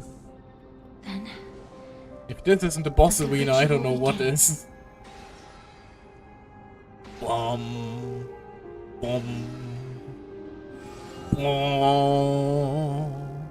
And now, the objective is complete. That is all. Such is what Professor Naxa always says after preparing for an alchemical ritual. And now, Pollux, I shall lift you from the river of souls and reforge your soul. Perhaps you will be disturbed by this, and your body may become horrifying to behold. But if even the slightest trace of your soul remains, the soul that once ferried me to this side of the shore, then please, look at me. I wish to thank you in person. I have obtained everything you sacrificed your divinity for. Lady Holonette. Did she recognize you?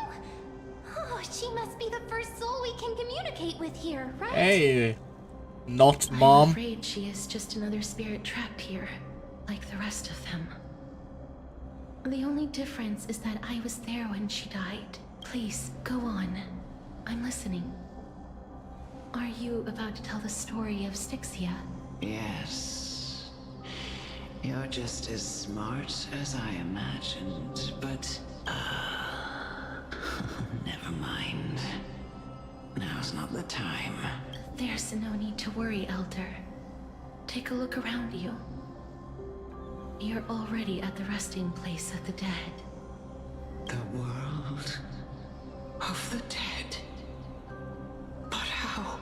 I understand that you chose to remain silent about the story to protect Castorus, the girl who coexists with death, but you no longer need to hide that story. I can assure you that you have protected that girl's life well. Oh, well, in that case, let me begin. Styxia, the pearl of the ocean, plagued by unwarranted calamity and ravaged by death in the fairy tale. It was the first city-state to shift their faith towards death, even before Idonia did. From where you stand now, I suppose that's a bit hard to believe. Well, it is the birthplace of death. Indeed. I cannot imagine that those from the Era Chrysia, blessed with eternal life, could ever yearn for death. I have pondered the same question, child. But I am afraid there is no clear answer to it. Journeys and epics are only glorious and magnificent, because all things eventually fade to dust. That's how someone once explained to me why death is necessary to the world. But I still can't take that as the final answer. Would a world without journeys and epics be worse off? Well, it would also just mean eternal stagnation. No I forward, take no it backward. The one who spoke this line was a general, or perhaps a warrior. I, however, did find some inspiration in these words.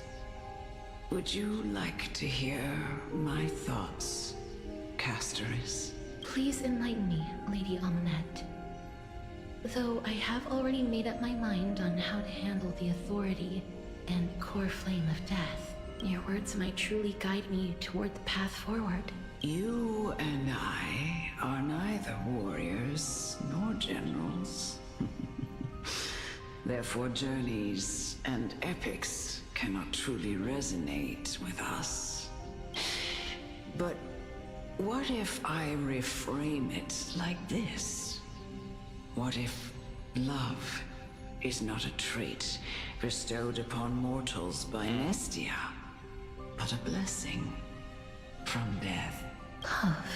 No one ever invented the word cherish in the era when life was eternal. For all the good things in the world could be revisited endlessly, and every bond formed carried no risk of being severed. The so-called Era Chrysia was an age devoid of both virtue and sin. People did not truly live. They simply existed, going through the motions without passion or purpose, then waiting for something to happen. This does remind me of like a quote that I like a lot. How lucky I am to have something that makes saying goodbye so hard. Perhaps the people of Styxia chose I don't even know where embrace that's death, from, not to be out of honest. fascination with its cruel and fearsome side, It's a sentiment that I quite like. but instead became fixated and obsessed with the impulses and desires tied to a finite existence. Therefore, death is not a thing of fear and desperation, but... That's right, Castoris. It is the reason we shed tears when parting ways, and also the original spark that ignited the passion of mortals. As I said, no death means stagnation. Although they did phrase it a lot more romantically. If you truly intend to deprive there it world of death, then be prepared to witness it return to a state of stagnation. I understand, Lady Amunet. Our limited lifespan shapes all that we know and love. Not even the Death Titan has the right to take that away from humankind again. Nestia's love was the chrysalis of gold's first blessing, but it most likely wasn't understood by mankind. We only learned to interpret this wonderful gift after Thanatos' arrival. If the world was bereft of death, then the Queen of Styxia wouldn't have played midwife in delivering me into this world. You wouldn't have welcomed me into Idonia, and Aglaya would never have invited me to join the Flame Chase journey. None of these stories would ever have happened, and I would never have lived, let alone found happiness. Thank you, Mother.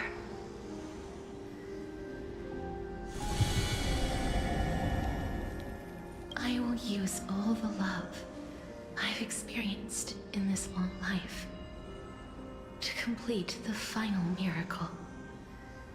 I still don't like her quote-unquote mother, but I shall accept that one hug. My teacher, Anaxagoras, grant me the wisdom of all things. I call upon thee, the stripped dead dragon's corpse.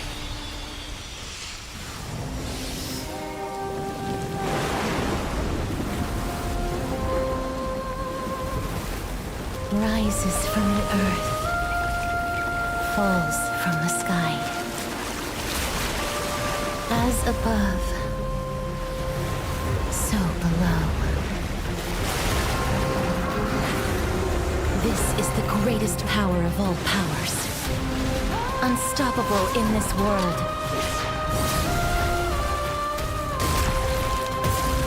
The great work that commands all death. I shall grant you embrace. Talk about a boss intro, good lord. Also, Jesus Christ, look at this thing. Pollux, Neverwing Husk, Fairy of Souls, with the long arms of Jesus. The design for him is so good. 90%. Oh Jesus, you're right, I just saw that. Oh goodness gracious. But right, it was a we need to consume our HP situation, wasn't it? Which means it's very convenient that we have casters now. When ally target's HP is reduced, accumulate Desperate Bubble. Upon reaching the limit, remove damage mitigation and enter the enhanced state. So yes, we want to take some damage. Truly gone? Or will you show yourself again? Once we eradicate this hatred and regret. And bada booey!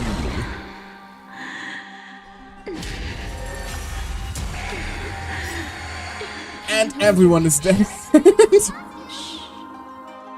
be afraid. Oh, it's blooming. Wait, I think probably heal. Indulge yourselves!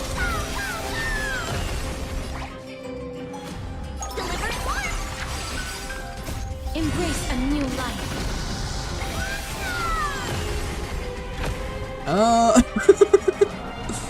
It is rather ironic that we're currently defeating Pollux with the power of Pollux. May death protect us!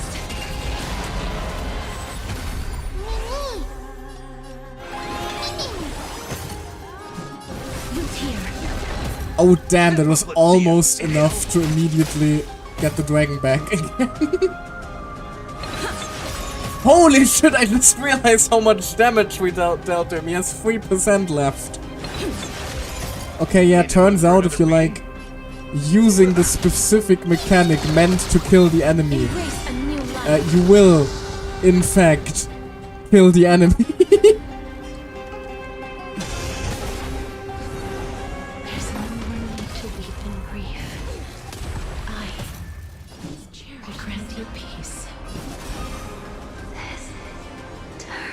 Oh no, it's calling out for us. Yes, it's me. I'm back. Return to dust. Be careful. They may be moving like this. They must be not back alive.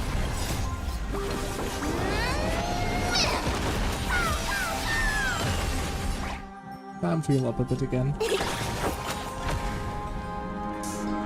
Alright, this should honestly already wrap it up, huh? Just one laser, 2 laser, 3 laser, 4 laser!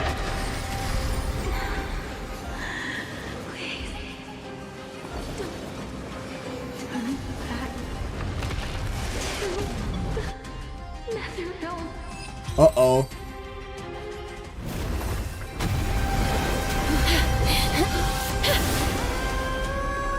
Oh, death. Sleep in peace.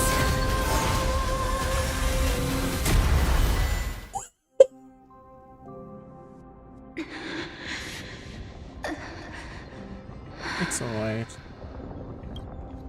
I'm sorry I have to wake you up from ancient death.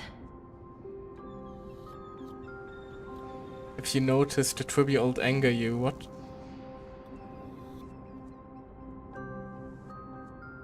Sorry, I'm not sure what you mean by the trivial anger me.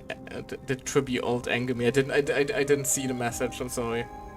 I was too absorbed in whooping the absolute floor with that boss right there.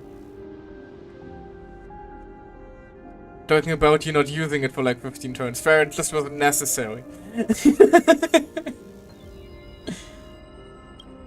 I know you're anxious. Anyway, time for pain. Don't be afraid. Do you remember me? I'm the girl you once carried across the Sea of Souls. I'm sorry I wasn't able to remember you, but with the help of many people, I was finally able to pick up these broken fragments of my past. I'm back, Pollux.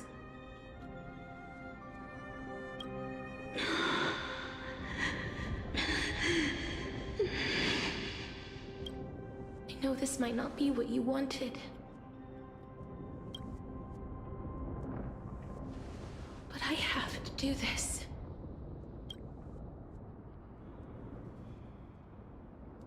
So please, carry me across the Sea of Souls again and return me to the Netherrealm, just like you did in the past.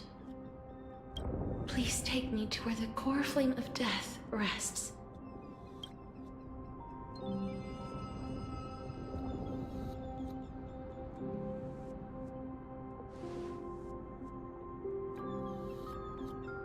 I'll be going now. We won't have to go into an egg, right? What in the shadows of the Earth Tree? They may look scary, but as long... Oh god.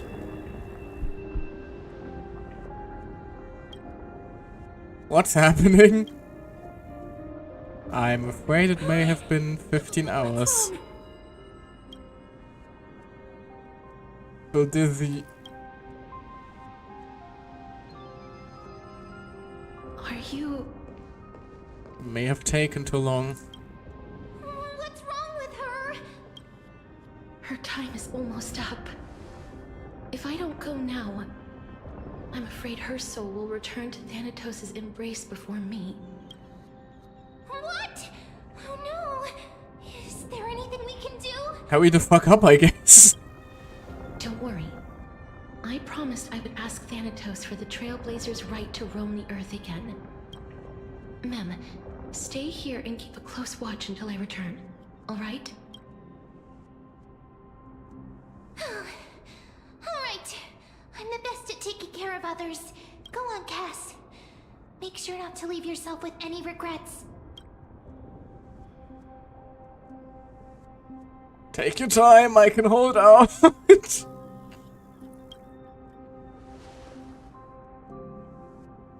I'm managing, promise.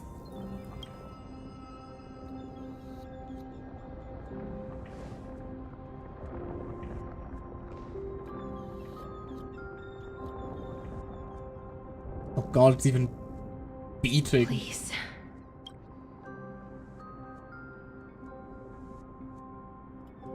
Wait for me.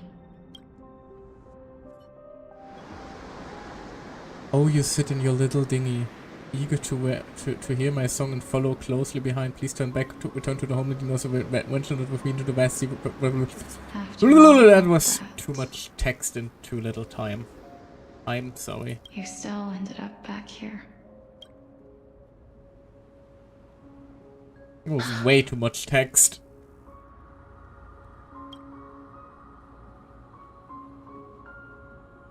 So the legends were true. The Netherrealm really is a sea of flowers.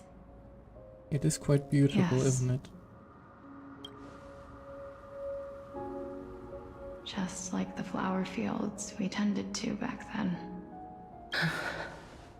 Hello. Is that you, Plixia? Do you remember me? I don't have the memories from that time, but I've seen you before during an experiment. I see. Call me Thanatos, then. It'll be easier. Also, I just realized her wheelchair's made out of ghost bones, in case her being deaf wasn't obvious enough yet. However, since you recognize the name, you must already know everything about Thanatos, right? Yes. I'm here to reforge the order of life and death in Amphorius.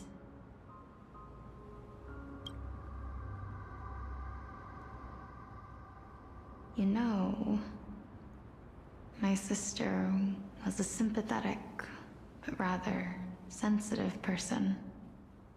Whenever she didn't want to say what was on her mind, she would avoid eye contact and look off into the distance. You just got called out, Cass. Just like what you are doing now. Can you tell me about the last Era Nova? What did you do, Polixia?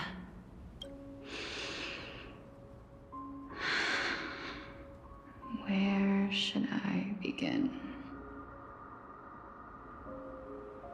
I suppose we can start from the beginning. Major lore incoming?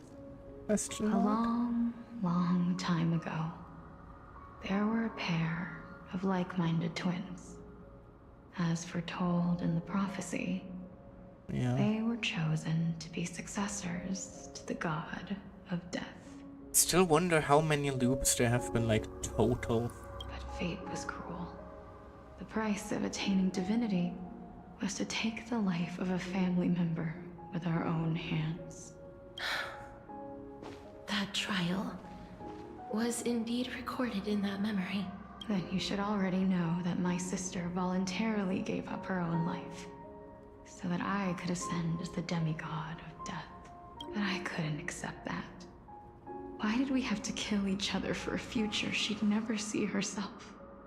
That's not fair.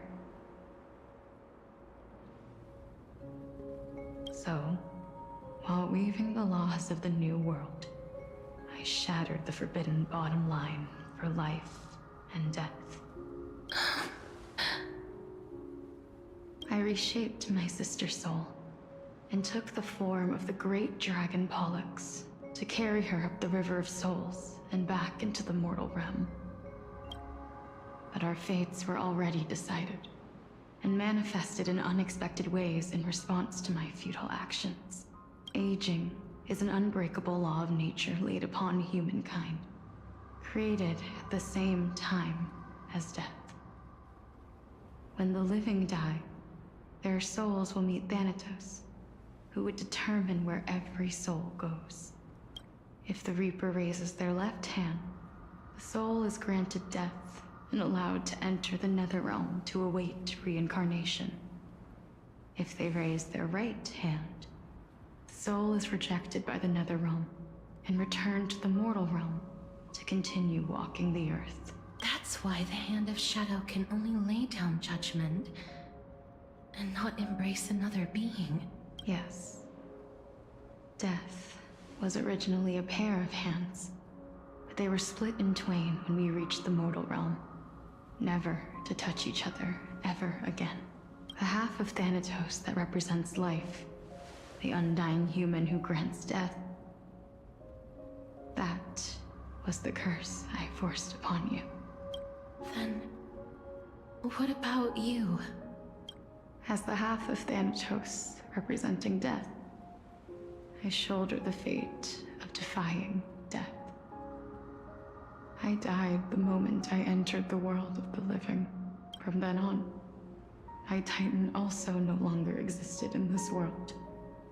The cycle of life and death stopped. Souls were denied their audience with death, and were left stranded within an ever-rising river of the dead. What irony. My selfish desire to save your life gave you and the world a fate far worse than death instead. Then, what was left of my reason was left behind in the Netherrealm, playable section.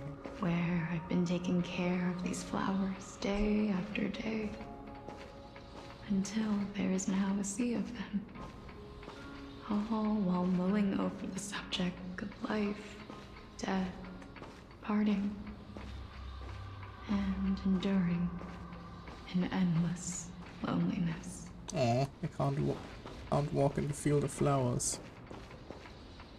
Sad. Fate is absurd indeed. Our lives were a mirrored image of one another, like a pair of hands. Even so, we arrived at the same destination. We walked different paths, yet experienced the same pain. I had hoped that maybe you would at least have a good life in this cycle. I'm sorry. I lived my life well. It didn't go to waste. As far as I'm concerned, you did nothing wrong. Could show her the drawing. Even though I forced the authority of granting death to humanity upon you, a total stranger. Too many responsibilities were forced upon me in the course of this long journey. I was once lost, even upset, but I realized recently that if it weren't for your blessing, I wouldn't have understood the source of these emotions, nor would I have realized my purpose. I wouldn't have made it here to reunite with my missing half. And we wouldn't be discussing our past while sharing the same view of this landscape. I wouldn't have understood the meaning of our existence. The meaning of our existence. This sea of flowers blooms on dead land, because we sowed it with the seeds of our separation and watered it with our tears of loneliness. Yes, the only thing death is allowed to create are flowers that bloom from blood and tears. That's why Thanatos cannot create living beings at will. Nor can the hand of shadow determine a person's remaining days, because the life and death of mortals should never be dictated by another's will. Are you saying there's no point in Thanatos' existence? No. No single being can bear the scales of life and death on their own. Not even a god. Life and death weigh equally heavy. We both know that now, don't we? You, too, must have had a difficult life.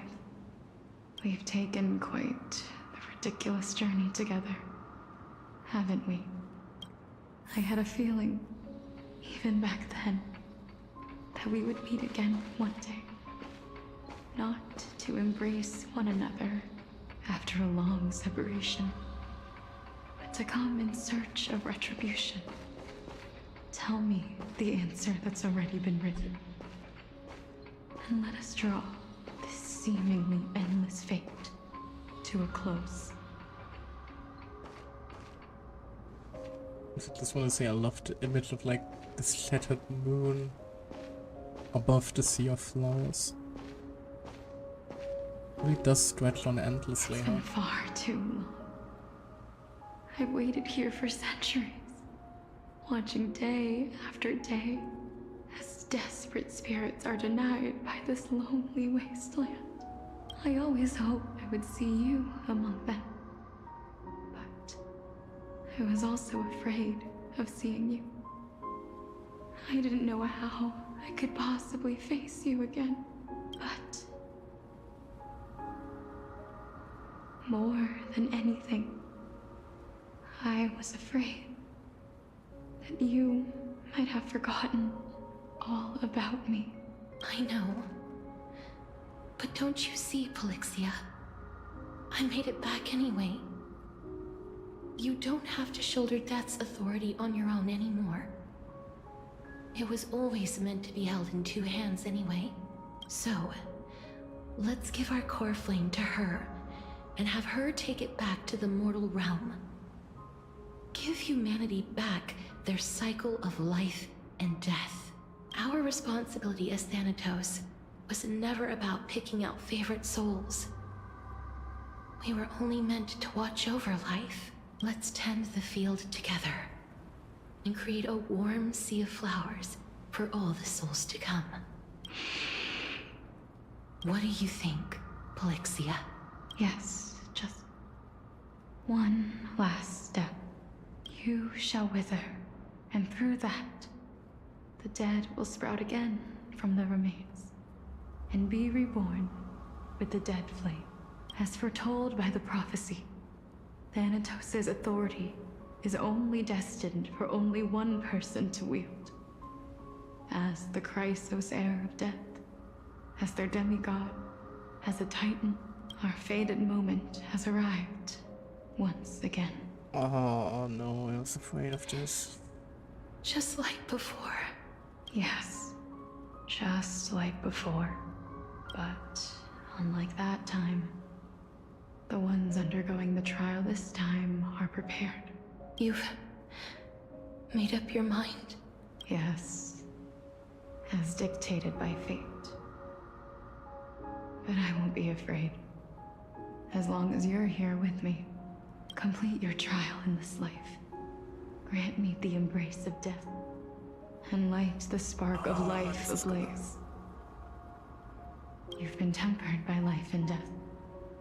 I know you'll be able to give this wasteland its first breath of life, like a raven butterfly, flying swiftly into the netherrealm, perching on the twig of death.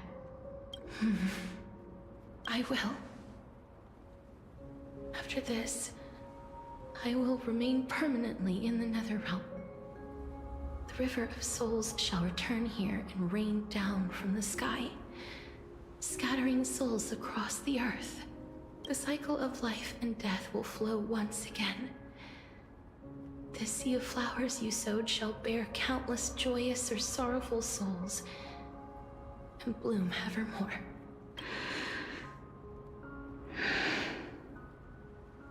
Thank you. Just one last thing. Can you grant me one wish? Of course. What is it? Please, don't forget me. I promise you, when we meet in the next world, even if I have endured another reincarnation, even if we do not know each other's names, I will still hold you tightly in my arms. Just like what I did when we were born. Casterus. Casterus, you're as beautiful as a fleeting butterfly.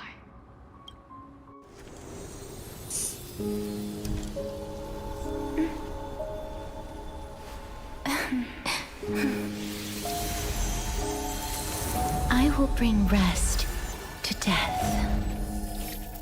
And from now on, stagnant life will once again flow.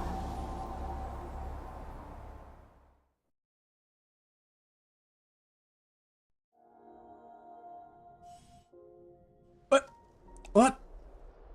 Now? Oh, come on, game. Now's not the time to suddenly throw an axe at me. What the fuck? I was about ready to cry.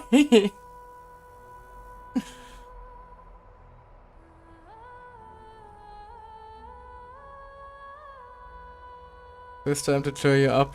Please don't actually do these, because if one of these options is true, it does, technically speaking, count as a spoiler. So I'll stop reading the message there. Like, even if you present me with 4 absurd scenarios, if one of those is true, it does count as a spoiler. So, I like the idea, but please keep random quiz time to, like, I don't know, law trivia questions. Time flies. In the blink of an eye, the 15th entry hour is already at hand. When this farce is over, your soul will be placed on the scales of life and death.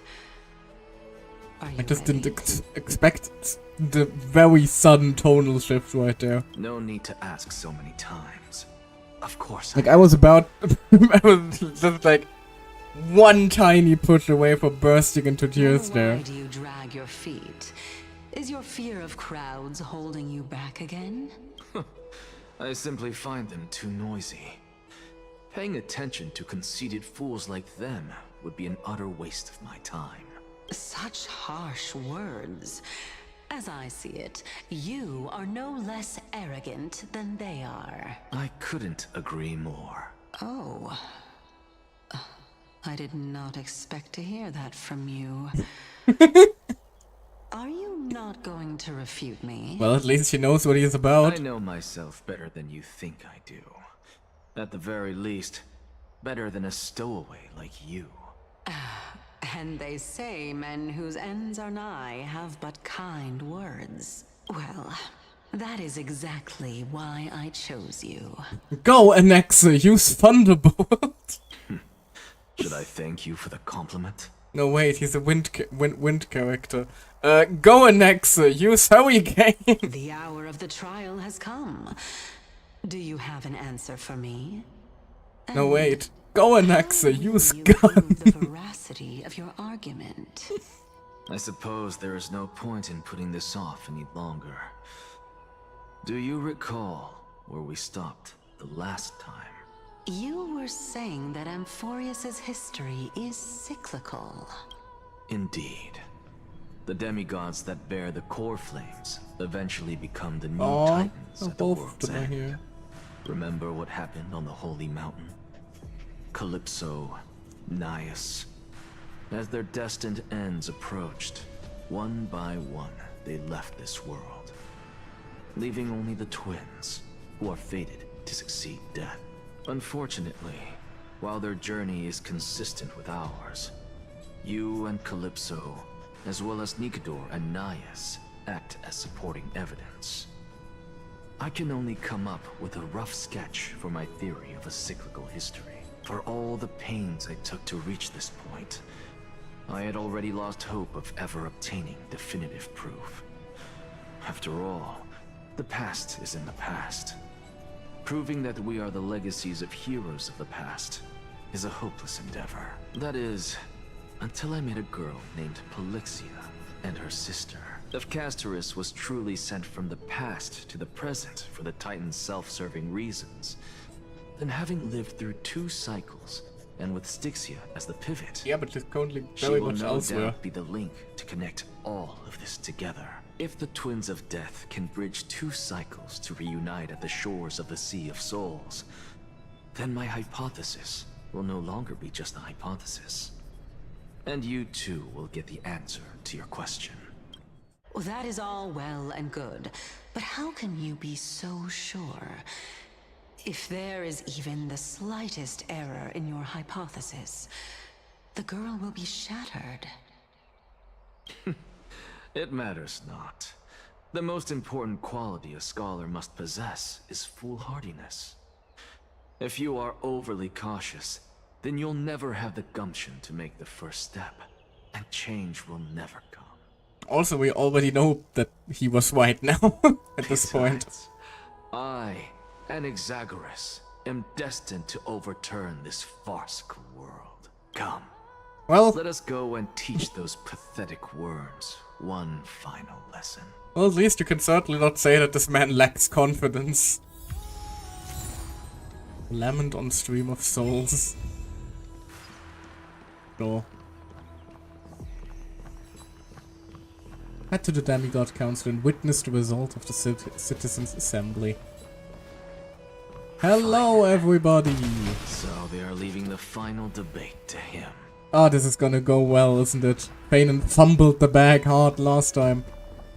Hello, Feynon. Let those Chrysos heirs who started this terrible war hear you. Let them hear the voices of the people! Seems unnecessarily biased to start a supposedly equal debate with that. As always, that woman knows how to stir up a crowd. Professor Anaxa, I thought you'd pass on this. Everyone must cast their vote. or this assembly would serve no purpose. Prof, do you truly think it's wise to entrust the fate of the world to an assembly like this? Akuma has stood strong under this system for 1,000 years. It stands to reason that there is purpose in its existence, but that is not what you're There is purpose in democracy, yes. What you really want to know is Aglaya making the right decision in entrusting the fate of the world to you? Nothing ever escapes you. I didn't spend all those years teaching you for nothing. Most people only take 4 years to graduate, if I recall. How many did he take? 8? To tell the truth, I feel like I'm on my way to an execution chamber instead of a podium. So... Do we actually know that? How many years did he take to graduate? No, I don't. I thought so. Because that question is not yours to ask in the first place. Is Aglaya entrusting the world to you the right decision? Don't make me laugh. That is a question that woman must answer herself. Why are you fretting about this on her behalf? Or have you been seeing yourself as her pawn all this time? Not sure, maybe it's in some text somewhere in the grove. Fair enough. Listen up. I'll say this only once. Flip your perspective around and ask yourself this instead. What should I do to ensure that the world doesn't stray from the correct path? That is what you should be thinking about. You still have time, so give it some thought. Oh, and don't bother telling me the answer. Tell it to those begging for salvation from the gods. Got it. Thank you, Professor Anaxa. That's Anaxagoras to you. He says, well, his name very clearly still is labeled as an Axa. That is the funniest part of this whole bit to me. Even the game calls him an Axa instead. Who will you be voting for? That'll depend on how well you perform. May Cersei safeguard your thoughts. Interesting. He says he's not beyond being, like, convinced to change his mind. Military wonder. Hello? Lord Nexa, you're finally here. Tried to cross the border to the realm of the dead, did you? Last speaker for the assembly will be taking the stage soon. The resolution will be passed after that. Lady Canis has reserved a special seat for you. Shall I show you to it? Lead the way. Alright, this way, please. I actually don't necessarily find things remaining the way they are. Really safe. I'm a little nervous. Thank you. I wonder how long this chatter goes. Okay. Elders and citizens, Right. silence, if you please. I forgot this guy As the exists. Theoros I present to you. I like us. I still don't know what the fuck this guy's deal is. He just pulled up, refused to elaborate, is apparently super important, and now he is here. I'm sorry, he still confuses me. Frickin of Ides Elysiae, virtuous citizen of Akuma, and the last speaker of the assembly. Much obliged, Lord Lycus. No pressure. I remember him. He's the penniless lad working for Aglaya. Hey, that's just hurtful now. Where's Lady Goldweaver? Why is she sending this guy to give the last speech? Is this really the end of the Flame Chase journey? Can this dude really face down kindness? I actually don't necessarily find Oh. things remaining the way they are. That's the same chatter as earlier. The same woman repeating the same line. Carefully above. Dear citizens of Akuma, as you look upon me, so too do I see you.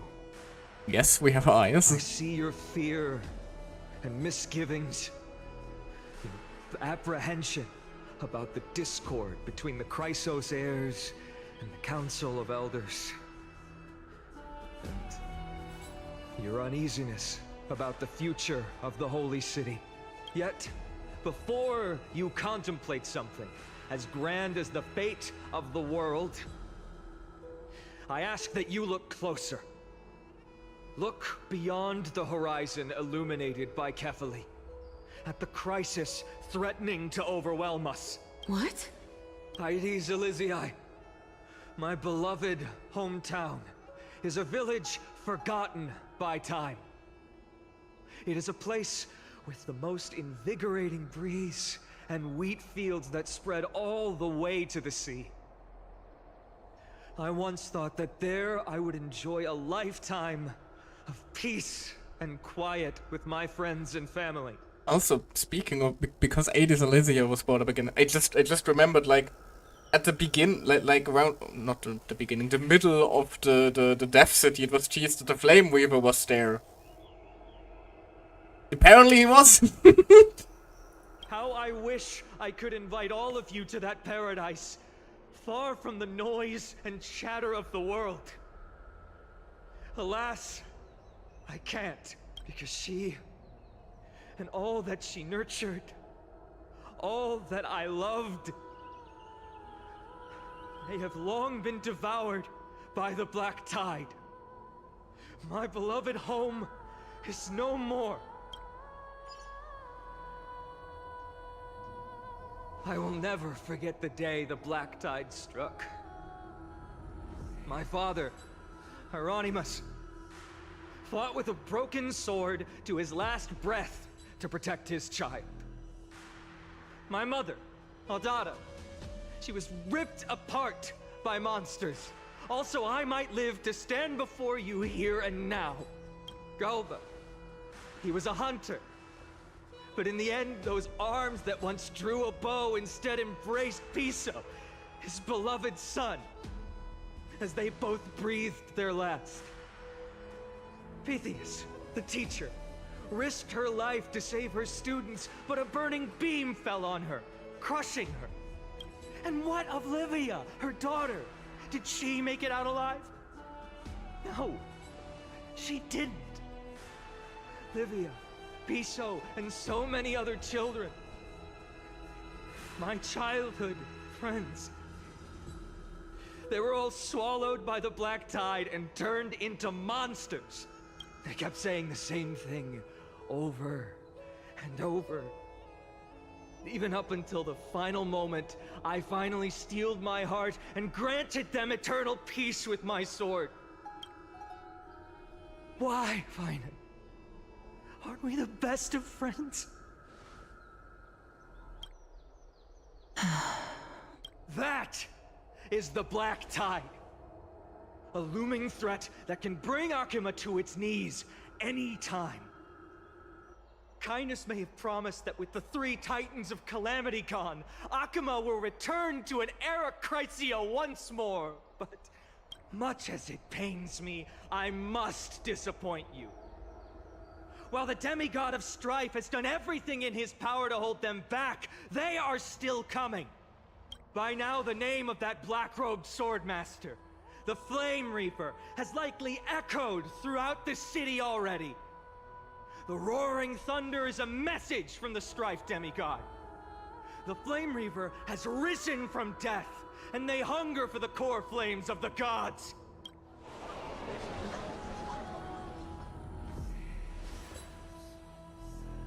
Lies! If such a powerful enemy is indeed approaching, why is Akuma still a picture of peace? Because he's approaching and not here. Are you deaf? Exactly! The city of Akuma shows no signs of pandemonium or chaos. And why is that? I beg you, spare a moment to think about this. Are we able to stand here and hold this assembly in peace today because the danger has passed? No! This peace we enjoy is no gift of fate.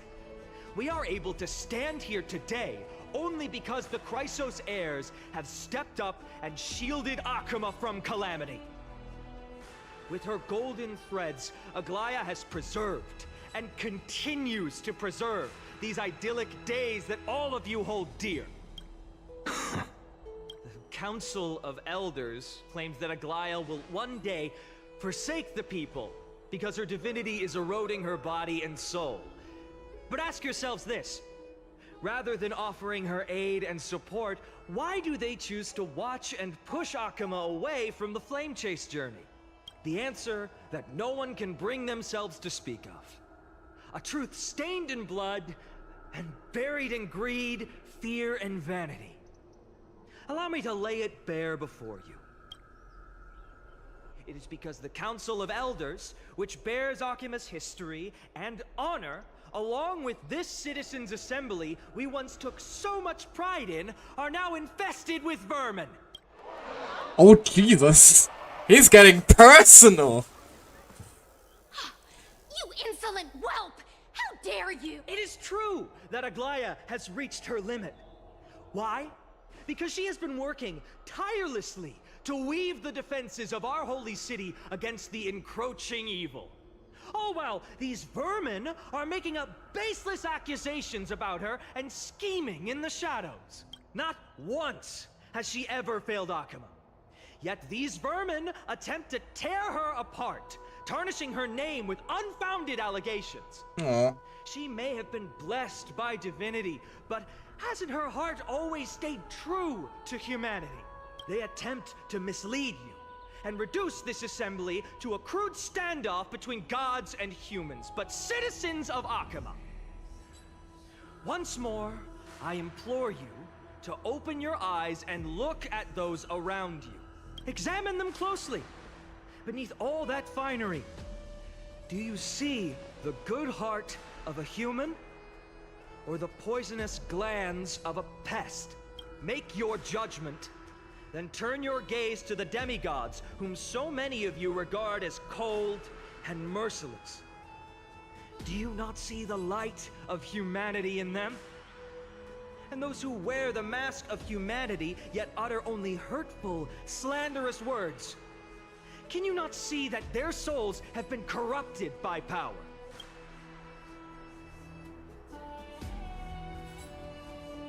Yet, no matter what your answer is, and no matter who your vote goes to, rest assured that you have nothing to fear, for Aglaya, Tribios, and I will remain your faithful guardians and pledge our lives to upholding your decision.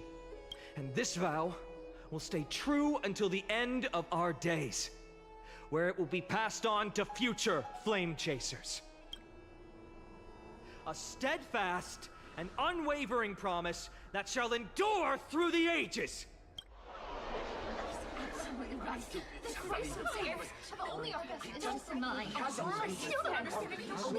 That is one loud crowd, but that was one hell of a speech. Good job, Fane.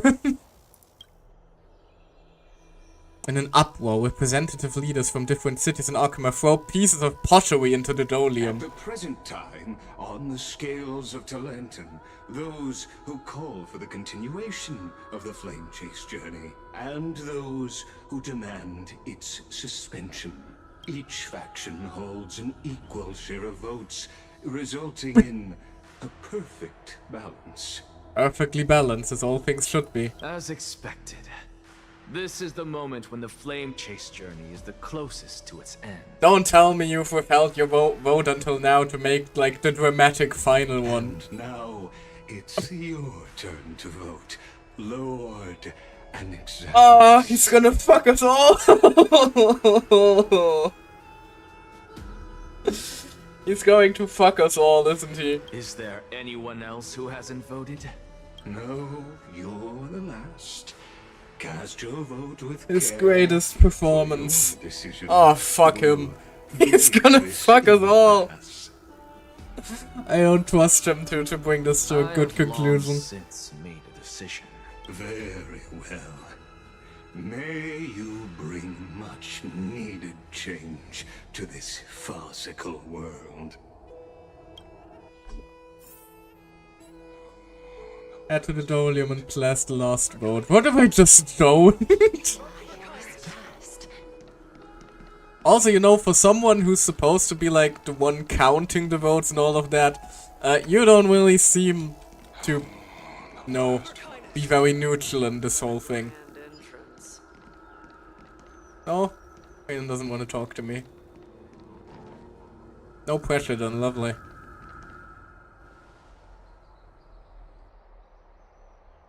Strutting his stuff.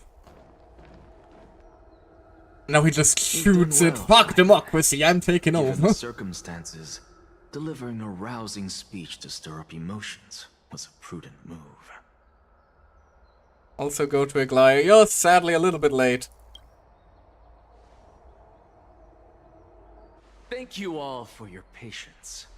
On behalf of the 7 sages of the Grove of Epiphany and the scholars of Amphorius, I, Anaxagoras, am ready to cast my vote. And he just... I abstain. But before that, in the interest of fairness, Lady Goldweaver, I pose a question to you before all who are gathered here. Will you, as Finan has promised, stand by the decision made in the Assembly, regardless of outcome? In the interest of fairness, I make no promises, lest it should influence your decision. That sounds like a thinly veiled threat, Aglaya, all things considered. Very well. I thank you for your honesty.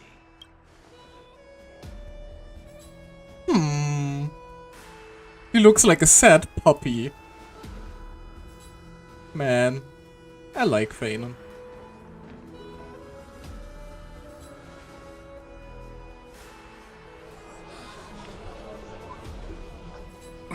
What's he doing? The stakes are high. Let's be patient. He's just like... Get the act! Who do you think you are wasting our time like this? He really is the great performer.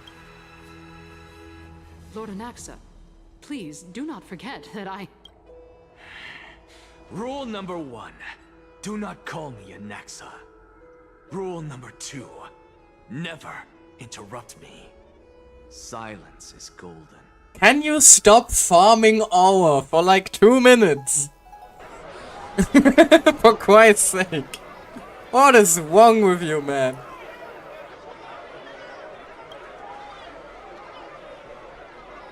Just vote already. What are you waiting for?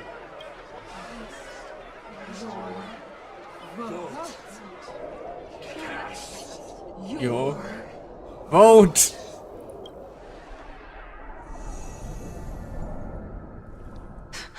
I cannot help but wonder, is every hardship in the world something you will exploit and use to your advantage? No, don't tell me he's waiting to die, so it ends on a perfect 50-50.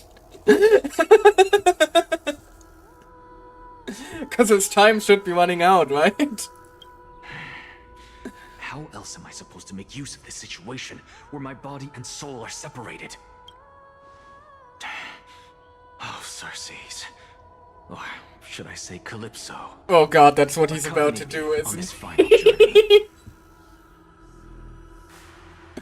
Oh, for fuck's sake, Anaxa. Let us journey to the Netherrealm and see how she will substantiate the answer to your question and validate my decision. That's actually what he's planning, isn't it? We need only to follow the sound of the tides. He's just planning to plop over and die. Okay, never mind. You are... Well done, child. Just as I foresaw, you have achieved great things. Teacher. What a twist of fate. A blasphemer raised in the doctrines of the Venerationists. It's like a foal kicking its mother in the belly after taking all her milk. I respect you immensely, sir, but you cherish the truth even more. So, child, do not be troubled by the criticisms I have borne. Do not let those voices hinder you as you forge ahead. As the sage of the Venerationists, I am duty-bound to oppose you. But, as your friend and mentor, Anaxagoras, I say, go forth, for the truth is already in your hands. I will keep that in mind. Go now, child. Your lonely pursuit is about to welcome a new chapter. And when you reach the end of this journey, may we meet again with the truth before us. You have my word, sir. May Circes safeguard your thoughts. May Cersei safeguard your thoughts. You are right, Empedocles. My lonely pursuit is about to welcome a new chapter. I must be on my way now.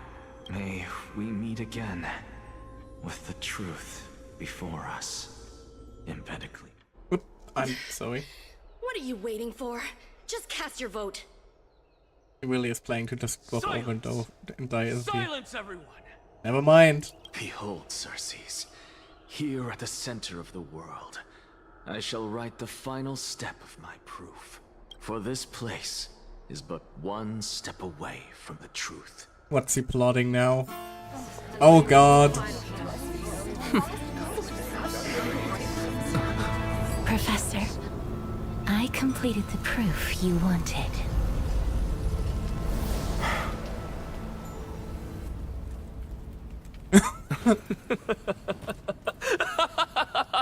Oh god, he's going full Scaramouche. Castoris. The answer is plain as day. My vote goes to the Flame Chase Journey and nothing else! Woo! Elder Kindness, I have deciphered the truth of this world.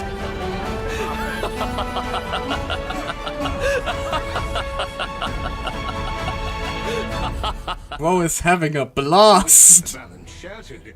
The result is clear. By carefully and Talenton above, as the Theoros. She's just back now. Observed. She just walked away angrily and now he's back. She's back here. Ligus, you can't. Onyxa, what have you done? Have you lost your mind? Well, he did just walk around with open arms laughing maniacally, so... I hope you are prepared for the harsh punishment awaiting you. Mark my words, I will make sure that clever head of yours never forgets the price of betrayal. Have you forgotten?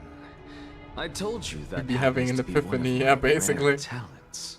You put on such a grand performance just to aid their preposterous flame chase journey.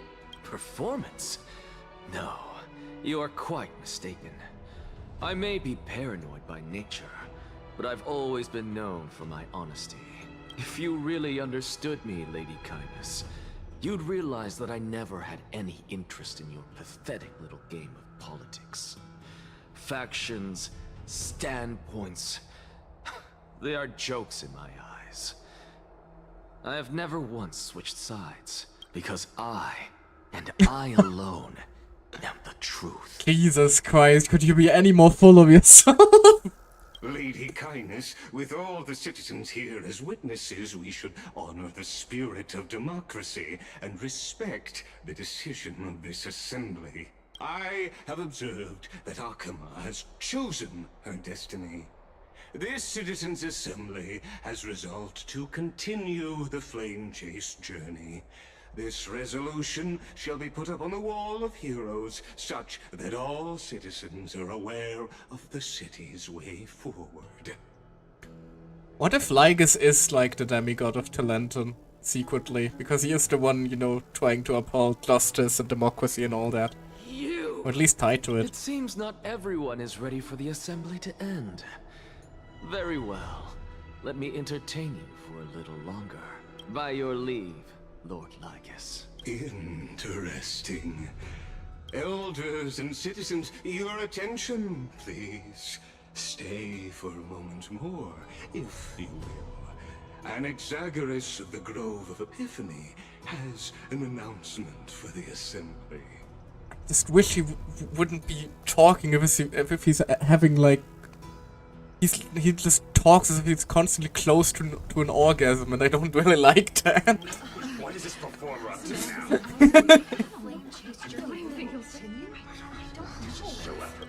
Just interesting. Oh, like, Jesus, dude, calm down. It's not that exciting.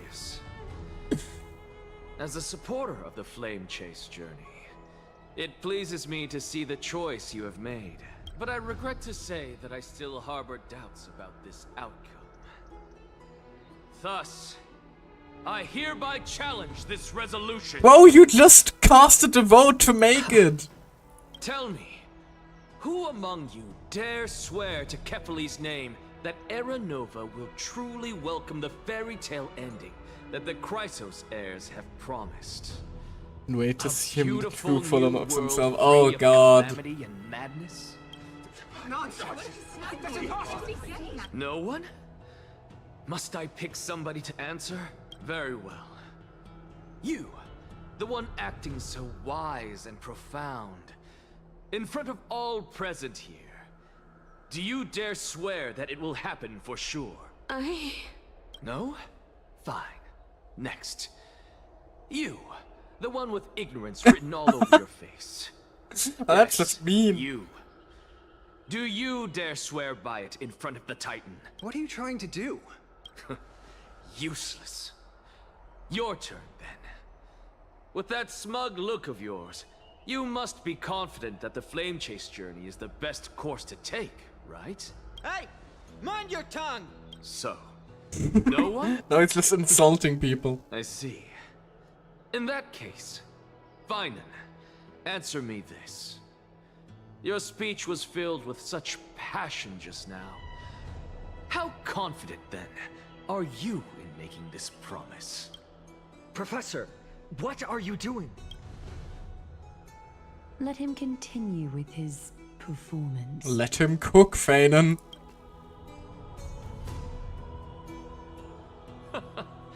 Will you look at that? Even Finan and Aglaya lack the courage to make such a promise. And what's even more absurd is that no one but I can promise you this new world.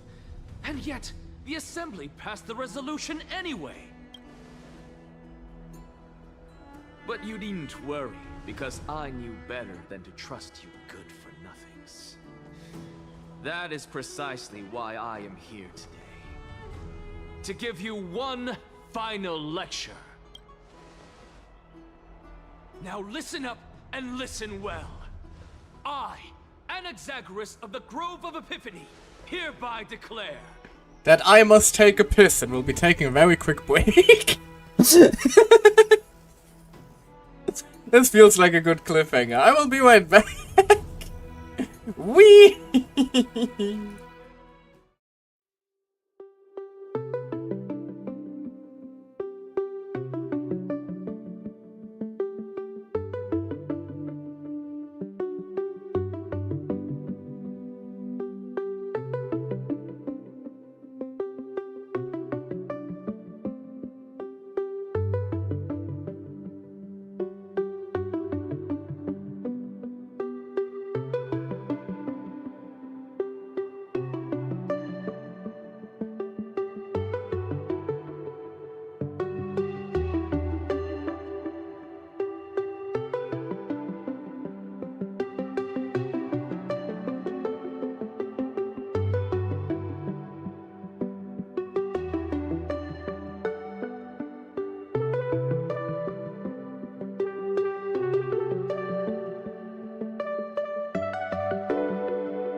There we go. Worst timing ever, your bladder's a bit... Exactly, but hey. Now, let's see what he has to declare. everything that the Flame Chase journey promises is true. Finan of Ides Elysiae, the prophesied demigod who shall succeed Kefali, will reforge each and every one of us in the new world with his complete, intact memories. What? The core flame-bearing titans were the Chrysos heirs of yesterday. And the Chrysos heirs who carry the core flames today will become the titans of tomorrow. All of our souls shall endure for eternity in the miracle of the World-Bearer. And all under Kefali's protection shall step into that new world.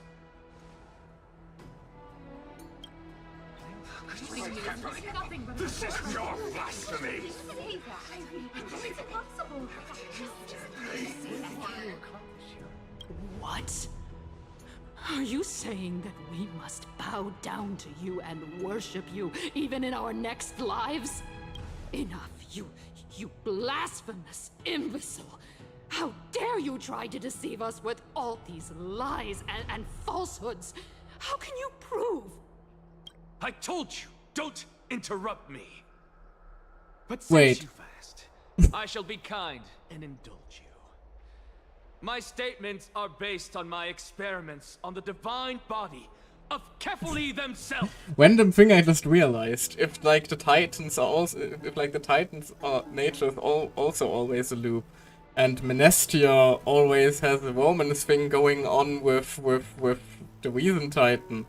And the Naxa now has the Reason Core Flame, and Iglea now has the Romance Core Flame. Oh!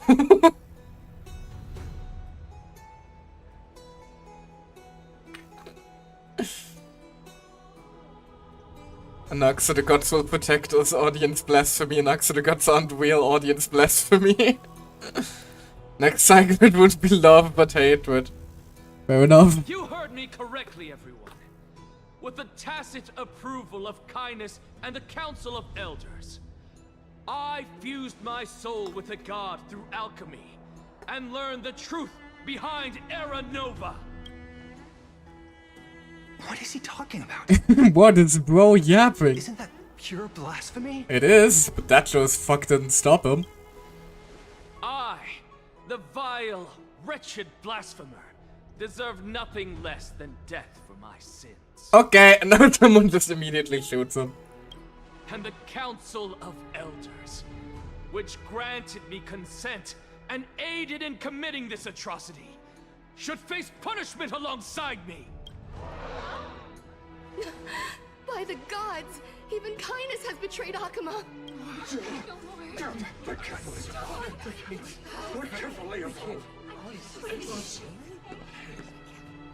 Oh, they're gonna jump her after this. I had no knowledge of his transgressions. He did that on his own. The Council of Elders bears no responsibility for his actions. Lord Lygus, as the esteemed Theoros, are you going to simply stand by and allow the Council of Elders to be dragged through the mud? You dragged Iglea through the mud like 20 million times in this in this, yes. If the accusation is true, I will acknowledge it. If not, my conscience stands unburdened. Lady Kindness, the reputation of the Council of Elders was not built in a day, nor will it be shattered overnight. Repercussions await those who fool the people, and punishment must be meted out on those who abandon their vows. We should respect this beautiful city and her people. You... Lady Aglaya, the Gold Weaver, I humbly ask that you take on the responsibility of overseeing this judgment in the name of the fairness of Talantin and the justice of Kefali. Considering the circumstances, and in accordance with Akuma's codex as the only demigod among us, you shall rightfully wield this authority. The honor is mine to bear. How is this permitted? Elders and citizens, silence, if you please. Anaxagoras of the Grove of Epiphany has made his statement clear. As per Akuma's codex, I request all present citizens to stand with me in exercising the right of judgment. First, Elder Kindness of Akuma and Lygus the Theoros stand accused of neglecting their duties and abusing the law. leading to the egregious blasphemy against a god.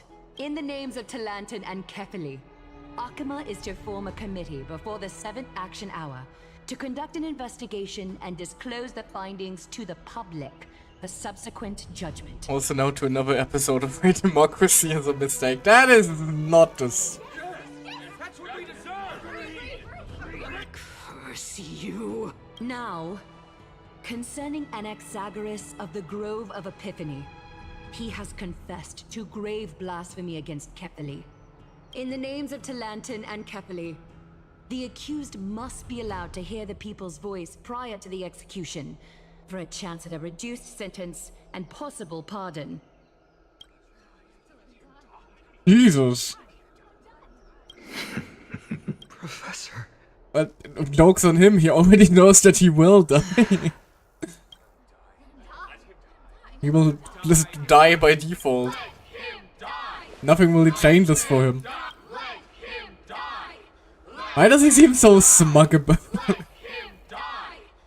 Then again, I guess this is all according to his plan. What decision will you make, Lady Goldweaver? Enough with the hesitation, Aglaya. This is not like you. Let him die! His greatest performance there. Then, in light of the people's voice, O Talantin on high, may you bring death upon him. Her voice was shaking a little. She doesn't like this. Does respect him after all. And now we swap. Can we stop swapping at these pivotal moments? For crying out loud. See your flowers? What is this place? Hey, Cass. Allow me to reintroduce myself. I bore the name of Castris while walking among the mortals. And now, I stand as the demigod of death, the living side of Thanatos. Welcome to my realm, where the west wind ends. It's pretty here.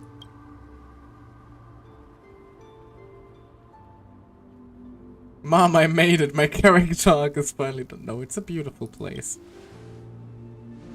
We can be serious for a change. Every departed soul who has arrived here has expressed the same. Did you know? Every flower here was planted by Thanatos themselves. These flowers were originally both lifeless and immortal, but in the first rain brought by the River of Souls, they were given new life, flourishing as the bearers of countless souls. Also noticed that she became a demigod without having to return the core flame. Fair, actually. And it is my duty as the Master of Death to tend to their well-being and foster their growth in this serene haven. I mean, they might have just exchanged the core flame off-screen for all we know, really. Similar to the structured cycle of life and death in the mortal world, these flowers too shall wither and fade, returning to the earth and then ascending to the sky with mist and tides. Eventually, they will descend to the mortal land as gentle rain. Every soul undergoes the perpetual cycle of reincarnation, albeit in varied forms, until the world meets its end. Yet, sadly, there's no time left for Emphorius to wait for when the flowers bloom again. Now, death is the power at my fingertips. It once led the souls of the deceased here, but I shall open the gate of the netherworld and return you to the realm of the living. In exchange, please, take the core flame of death with you. Oh, never mind. We get the core flame. Journey. Do not let our work thus far be in vain. Also, I mean, she became a demigod. In a sense, I would argue she was already a demigod before, because she was half of Thanatos. She was quite literally a demigod. You're not going back?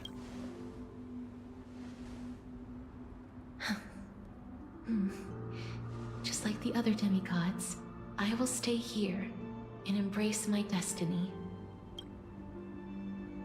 That being said, it is not easy to guide a lost soul back to the mortal realm. The whispers of death are sweet and alluring. If your determination wavers, you will succumb and be forever ensnared by the Netherworld's grasp. Please consider this a one-time exception. I will do everything in my power for the Flame Chase journey, and for your life, the only life I can save. Do my best. I am glad to hear that. Over here!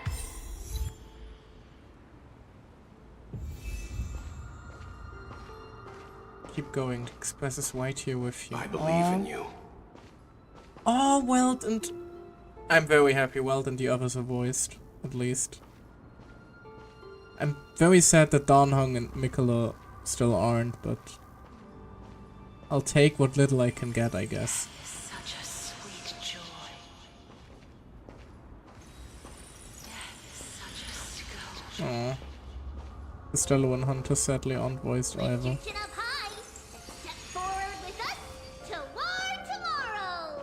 Wait, how do I have a memory of this? I wasn't there for that scene. That's right. Keep your eyes on the dawn. Onward. Show me your courage.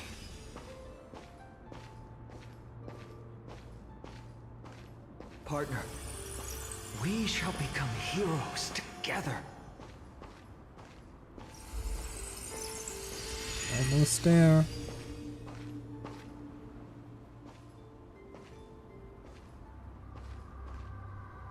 That's a new memory. Finally.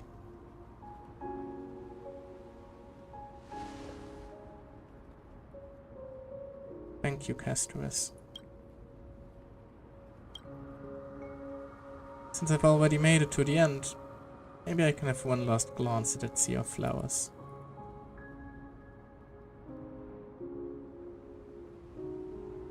Don't turn around, keep moving forward. Oh, Jesus!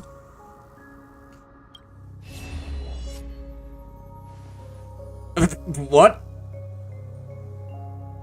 What the fuck are you doing here? Fear not, as a touch of wet will be awaiting you at the end of the path. What the fuck are you doing here, Echoon? Oh no, because... No, it does make sense. I'll guide you and illuminate the way out. By doing so, you'll eventually reunite in the warmth of sunlight. Because Echoon does guide the dead. Just on a different planet, but she is tied to us, so... Does make sense that we would meet her at our end, I suppose. She's so lost she literally found him for, yes. Well, she is an emanator. Oh, Jesus. What's this? What in the world are these shadows and voices? All of this is proof that you once lived. Your soul, your memories, the years you've journeyed through, and the path they revealed, leading you back home. It'll surpass so many layers of protection, what the fuck? Cyrene voice, I think. So mem. So, continue onward. Do not stop moving forward, and do not let her sacrifice and the support of all who have stood by you be in vain. Over here, friend! Hey, mem. Take my hand. Let's go home.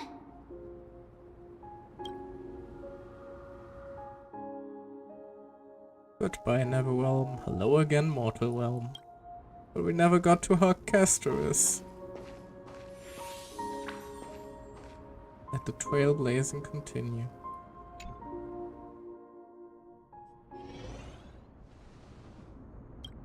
I'm back. At last. I knew you could do it. Sweet night off the wing. Can you stop it with that? Your soul is still perfectly whole. As if some kind of force is trying its best to keep it together. That would probably be the stellar one. Is it Ornyx's final blessing? Or is it a miracle of your own? Could also be a combination of both. It's truly incredible. Such a strange surge of familiarity. So hard to describe. Perhaps it is fate, once again fulfilling its own design. Or perhaps it is the loss from beyond the sky, so familiar to you, that intertwined our fates long ago. It seems that this is a riddle which cannot be solved anytime soon. The sensation of becoming a demigod is truly wondrous. It's as if the river of souls is winding its way through the depths of my spirit, transforming with each breath into a fine rain that nourishes the world. Do you recall that prophecy? At the end of the sea of flowers, the souls of the living shall warm thy fingertips, and after an embrace, there shall be eternal separation. I promised you that I would do everything in my power to give it another meaning. Now, as I stand as a demigod, and destiny draws to a close. And for the embrace, I would argue she already had an embrace that lasted in eternal separation with her sister earlier. Finally, end it in a way that is as beautiful as it deserves. The wish I once sought, but could never grasp is now within reach.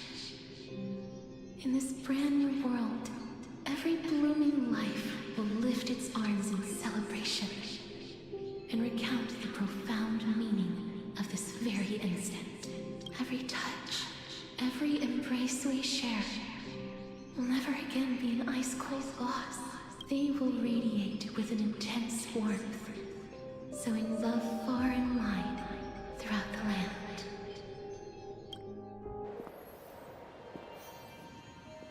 The other shore is very cold. Oh, Jesus. Hey there. May I borrow your warmth? One last time. Be my pleasure. Hug! Thank you for fulfilling this wish of mine. The place I'll be going to is what humans call the Land of Sorrows. But with this heartbeat and the residual heat of this embrace, I shall turn the nether realm into a gentle place of rest.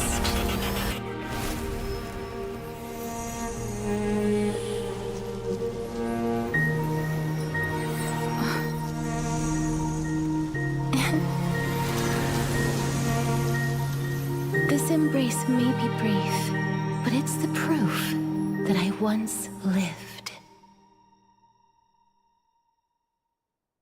Farewell, then. May we reunite in the new world.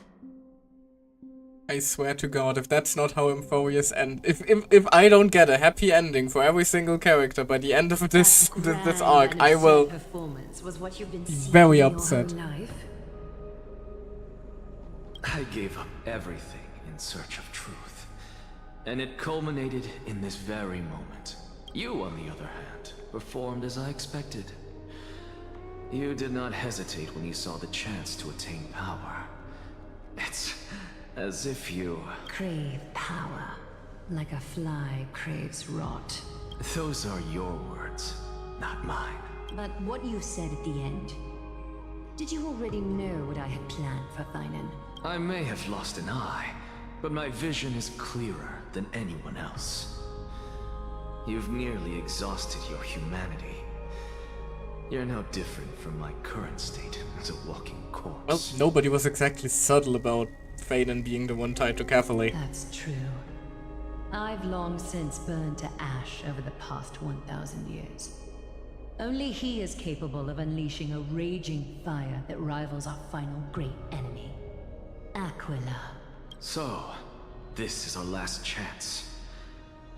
How about we let go of the bad blood between us? May I resonate with your core flame, Aglaya? Please do.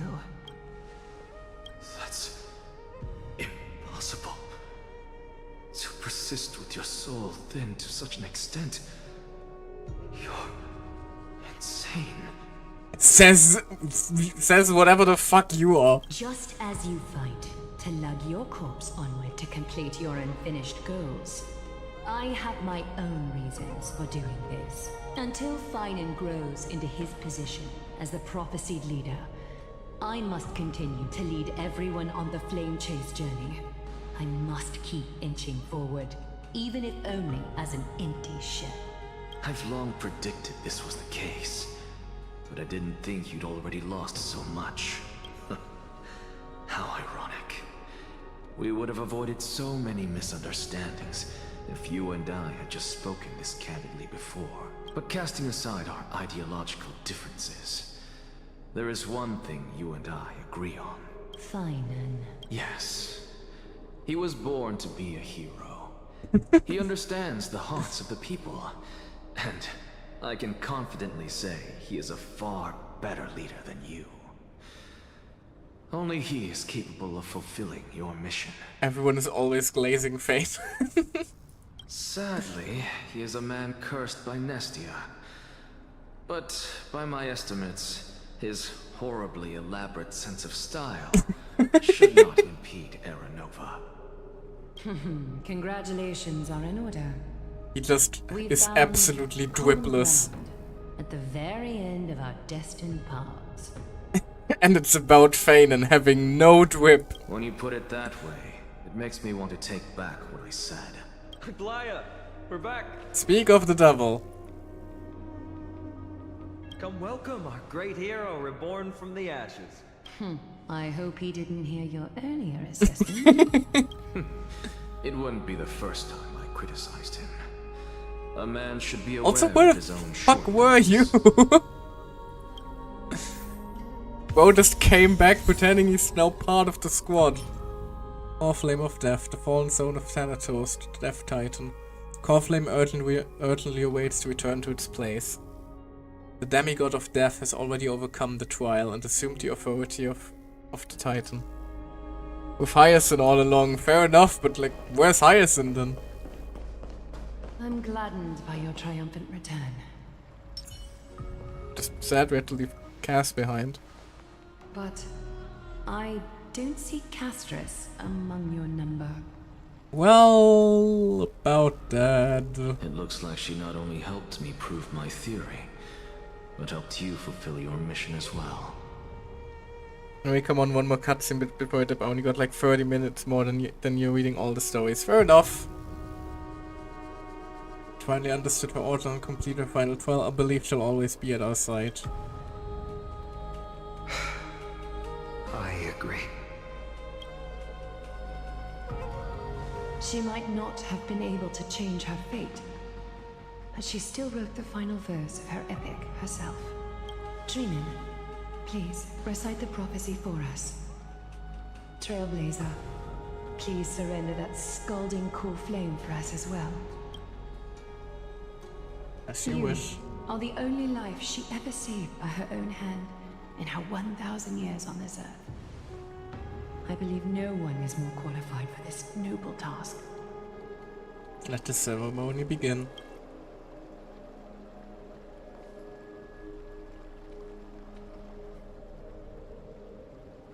O gods who have returned, and gods who are still watching, today we bring you a soul laid bare.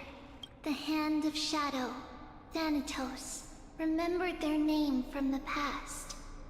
From daylight they came, and to their fragrant dwelling they return, to walk now among your ranks. And there was one who joined hands with the Titan, a traveler risen from the dead, and reborn among mortal kind. She is the everlasting night, and shall now proclaim in her good name, O Majesty of the 12 Titans, pillars of the world, we seek your divinity to mend the rifts of the world. Fill our bodies with blood of gold, till we wither in willing service to the prophecy. Step forward, trailblazer from beyond the sky, and together with us, surrender the core flame and carve their star into the sky. As you wish. Goodbye, Castoress.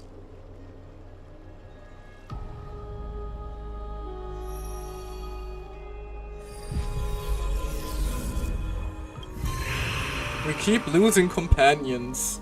First Mighty basically left never to return, no cares.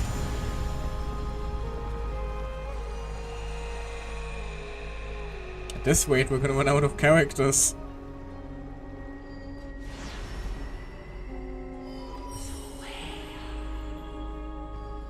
A constellation for death. For life and death, to be more precise.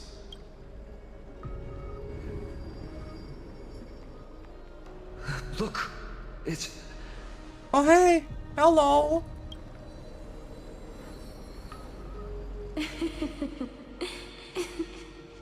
Divine Echo. Is that Castoress? No, it's only a divine echo. I think she's here for the trial.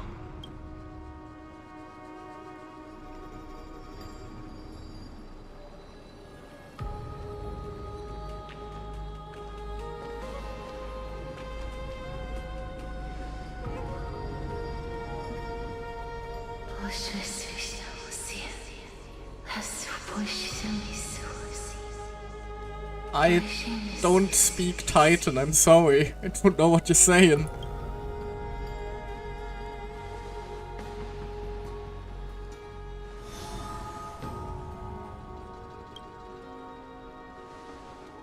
And she's gone.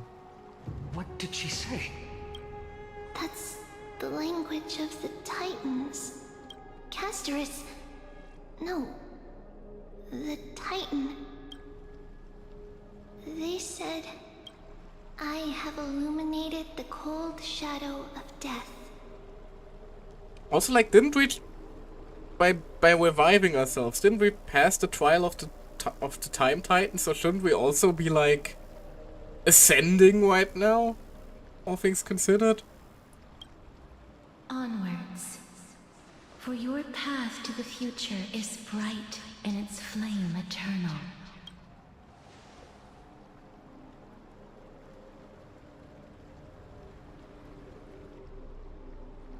Do not forget.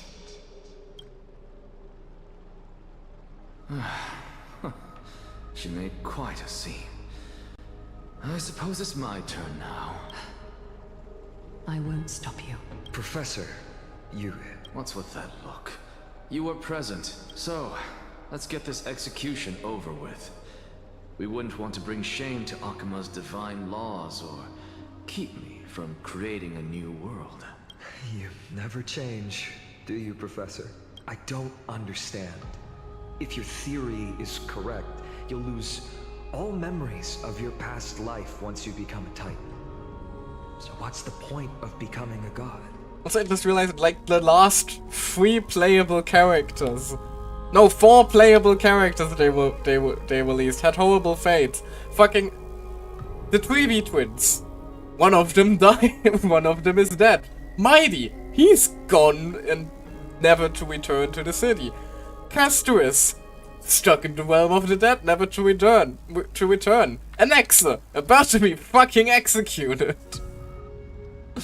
Which basically makes me very, very concerned for Hyacinth and Cypher in the next patch. Of course there's a point.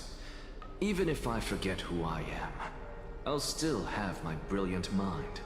It goes without saying. I mean, from the story of Empires, everyone will have a horrible death 100% except Fane, and probably fair enough. I still have you, don't I? I still don't really understand what you said during the assembly. Even if it were true, things reforged from memory could never be the same as the original anyway. Then allow me to tell you right now that you're wrong. What exactly are we? My answer is that the Chrysos heirs are the future Titans and vice versa. Of course, This answer only applies to us. So, what are we when it comes to regular mortals? The very essence of the world, our souls, are tiny invisible seeds that hold records of each person's memories of the world. And we are the buds that sprout from these seeds to grow into great trees. Is that what new sporism means? Correct. Once our physical bodies are born, we become new extensions of the world.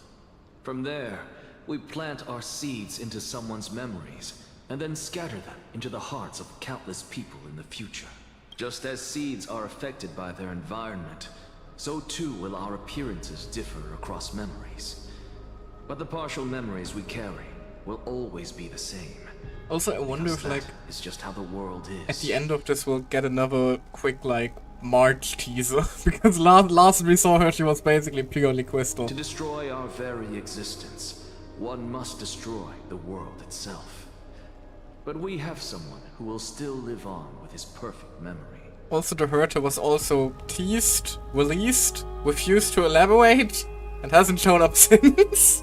That person is you, child of Kefali. This is what it means to be the world-bearing Titan. So, carry everything of this world and live on.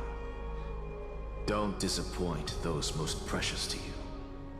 Don't disappoint Lady Goldweaver, and especially, don't bring dishonor to my theory. So, you know, no pressure for you, Thane. Alexa, I swear to you, I'll lead everyone to our reunion in the new world. You better. I'll be very upset if you don't. Good. That is all I have to say. Farewell, everyone. May we meet again in the next life. Farewell, great performer. May Circes safeguard your thoughts. May Circes safeguard your thoughts. Are you satisfied, Honorable Titan? Very. I hereby swear I have borne witness. Anaxagoras of the New Sporists and the Grove of Epiphany has successfully overcome the trial of reason. Thus, I shall confer upon you these words. You shall transcend the peaks of purity and return to corruption and hardship. Oh, so that's a god's prophecy. It sounds like you just rephrased my past, present, and future. Well, all things considered, Anaxa, with all due respect, you don't have much future left. Ah, Circes. Is that all you've got? Well, you've already transcended the peaks of purity, and you were never the type to give me any. 10 seconds exactly, yeah. That is true. But I do still have one question. I knew it. What is it? Maybe we're thinking of the same thing. As you've so boldly stated, we and the world itself live on through the memories of others. If that is the case, whose memories did the very first new spore sprout from? How should I know?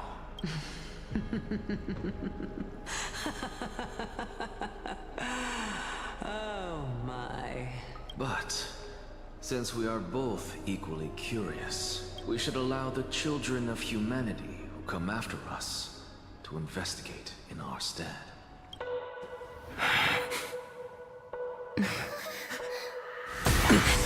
Oh, it looks painful. Rejoice, Circes. I sow the seeds of suspicion in the new world with your soul! And now, the objective is complete. That is all. Wow! They really just fucking dissolved a character that's about to become playable. She's still alive. They just fucking dissolved the man. He turned into light, and hey, yippee, Mort's barely alive. At this point, he isn't our farming, he is our generating. Here's our harvesting. I'm just surprised how like ballsy the story is in terms of, you know, fucking murdering characters they're about to release. Anyway, time to eat. Enjoy the last bit and stories from the book. Thank you, thank you. Have a good rest. I'll see you around, hopefully. No, let's see. Was March 7th also in this condition when she was first rescued by the Express? Oh god, it keeps getting colder. Oh, no voice for Himiko. Her condition was very similar. It's just that at that time, the Express did not have a memo keeper who could diagnose her condition. But she still woke up naturally. Looking on the bright side, that might happen this time as well. When March awakened from the ice, her memories were completely wiped clean. I want to prepare for the worst and prevent something like that from happening again. Can you share with us your hypothesis? I do not have conclusive evidence, but judging by her current condition, perhaps March 7th's memories have been hijacked. Hijacked? Think about it, Miss Himiko. What will happen when someone loses their ability to remember?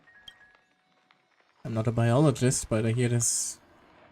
But I hear that there's a species of fish on one rock that has the memory span of less than a second.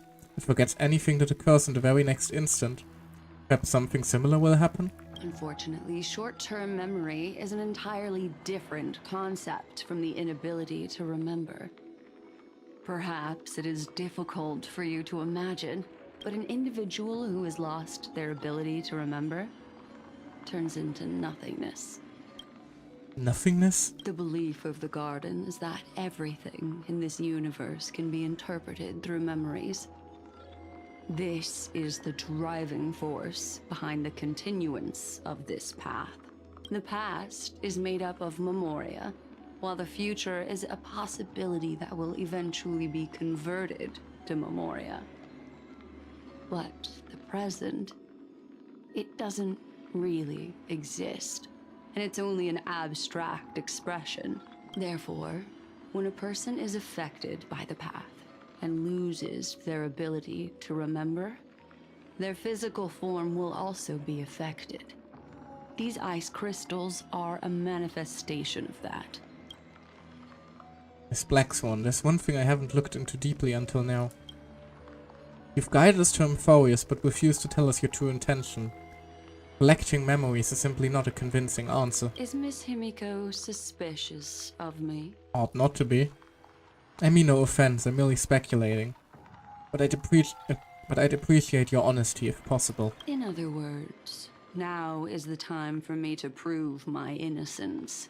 That's not a problem, of course. The true reason behind my intentions is that Amphorius holds special significance. For some memo keepers of the Garden with extremist views, it is a perfect example. Because it has no presence. It has no present, rather. A world that can only be seen through the Garden's mirror means that memo keepers have the right to keep the world in their private collection. If those Pathstriders of Remembrance were to uncover the secrets of Amphorius first, they might unleash their wild ambitions and remodel more worlds into a similar form. The reason you did everything you could to convince the Express to come to this star zone is just to uncover the secrets and follow the plans of these people. I chose to remain quiet before, because I did not want to involve you in the Garden's internal conflicts. Remodeling a world is no easy feat. These extremists likely aren't just simple Pathstriders, but they wield the powers of Emanators. You can be even bolder with your guesses. The people that I'm talking about, they aren't just individuals. They are an organization that has already attached itself to the pinky finger of Fu Li. So, a whole new faction? Could they be the ones who hijacked March 7th's memories? I cannot be certain, but at the very least, they are capable of doing so. I am deeply sorry about what has happened to March 7th. But the deal that I propose still remains a fair one. Amphorius is still an excellent destination, and investigating further might allow us to uncover the truth behind the accident. I wonder how much time has passed, like, on the Express. Miss Himiko, I know. the wisest choice right now is for us to continue cooperating. Uh-oh. What's wrong? Let me take back a part of what I said just now, Miss Himiko. Although we indeed struck a deal, it seems like I have involved you in some unforeseen danger. Oh god, Please what is accept happening? My deepest apologies. Has something changed? It's Fuli. Their gaze has just swept across Amphorius. Switching to Herta's POV. How interesting. And I mean, if Fuli just gazed onto Amphorius, wouldn't that be like the moment that we got Mem? So this is like a while ago then, isn't it? I never expected a mere memo snatcher to be actually hiding so much inside her head. What's even more interesting is that the word Amphorius has appeared in her subconscious. This lady seems to be having fun. Is she usually like this? No, usually she's worse. It's hard to explain. What are you two whispering about? Has it not occurred to you that I can hear everything clearly? Please pardon me, Madam Herta. Would you mind sharing with us what you've discovered? The ones who need help are the Astral Express. You will have to put up with my methods, even if they are rather unconventional. Can you maybe just quiet down the screaming hole in the mirror next to you? It's making it kind of hard to hear you. Let's get back to the topic. By using the fourth mirror, I rummaged through the brain of this memo snatcher and learned a good deal. Not only does this person know of Amphorius, but there are also many memo keepers who are interested in the place. I searched through her consciousness and found the following terms: the Eternal Land, the Rejected Land, and the private collection of the Garden of Recollection. The private collection of the Garden of Recollection. Say that one three times fast. That must have taken a few takes. Miss Black Swan is indeed hiding some things from us. Since I'm not able to find any useful clues from the outside, why don't I personally visit this mysterious Amphorius? Excuse me? Planning to head to Amphorius yourself? How are you planning to do that? Yes, but not in the flesh like you all foolishly did. See these Herta mirrors? With them, I can project my data spirit entity to any corner of the cosmos through spatial warps, without even needing to leave my room. But of course, these corners of the cosmos must be within the coverage zone of inter-astral peace communications. After all, this is collaborative technology. I see. You do seem like the more indoor type. I was about to ask, is it going to turn out that Mem is Herta? Although that star zone is not within the network of the IPC, the Express itself can serve as a signal station. Come, give me the astral chart coordinates, then sit back and enjoy the What show. the fuck is Herta about to do? Well, there's the Astral Express coordinates with the Herta. All right, now that everything is ready, mirrors, get to work. Oh god, what is this woman about to do? Also, hold on.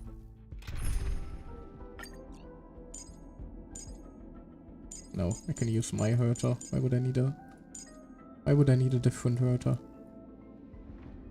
Hey, Trevi, and where is my Jade? There she is. Anything to say? Watching you work has been an enlightening experience for me.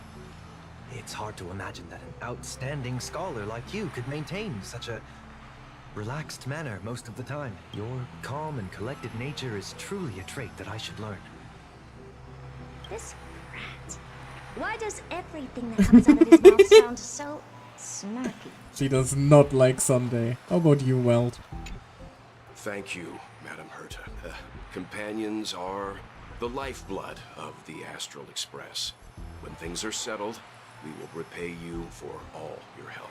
Well, this young man sure is courteous. She likes Welt. Alright. Input the coordinates. You'll be in charge of the spatial warp.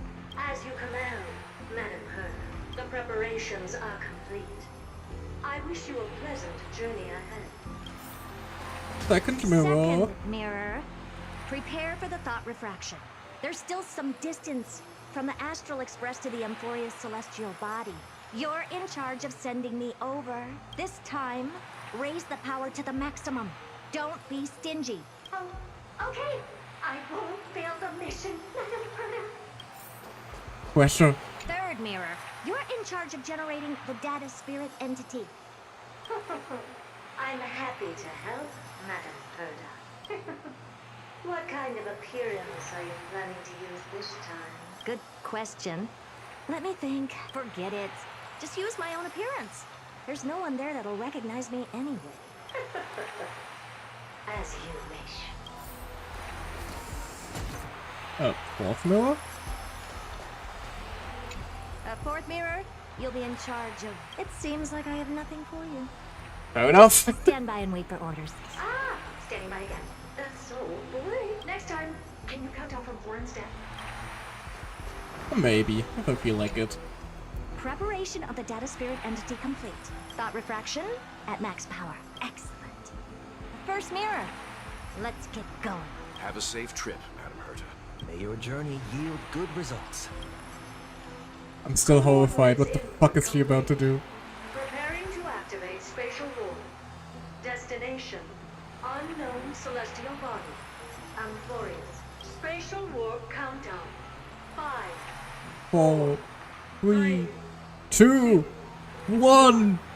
warp activated. Ooh, flashbang. Oh. So that's Amphorius? Its appearance is... well, sure is unique. Second mirror. Prepare for thought refraction. It's time to send me in. Alright, please read the safety protocols carefully. Can't you hurry up? Yes, ma'am. Ignoring the safety protocols. I didn't expect it to be so turbulent. I should have asked the second mirror to use slightly less power. What a magnificent sight! Is this the entrance to Amphorius? Let's see. Perhaps I'll be able to find a way in. Now, who are these guys? There's some Titankin? Danhang and Mikkel and the fucking Flame Weaver. Glorious. What's this? A statue? It's ugly. I don't like it. Yeah, it deals way too much damage. Oh, I finally found your traces. How esteemed must you be for the great Herda to come out personally? I look nice, sparkly. sparkly. Ready to become free labor for the simulated universe for the rest of you. I don't want to be free labor. What's this? How creepy. Oh, it moves? Who are you trying to scare? It's either a projection or a fake. There doesn't seem to be much to take note of.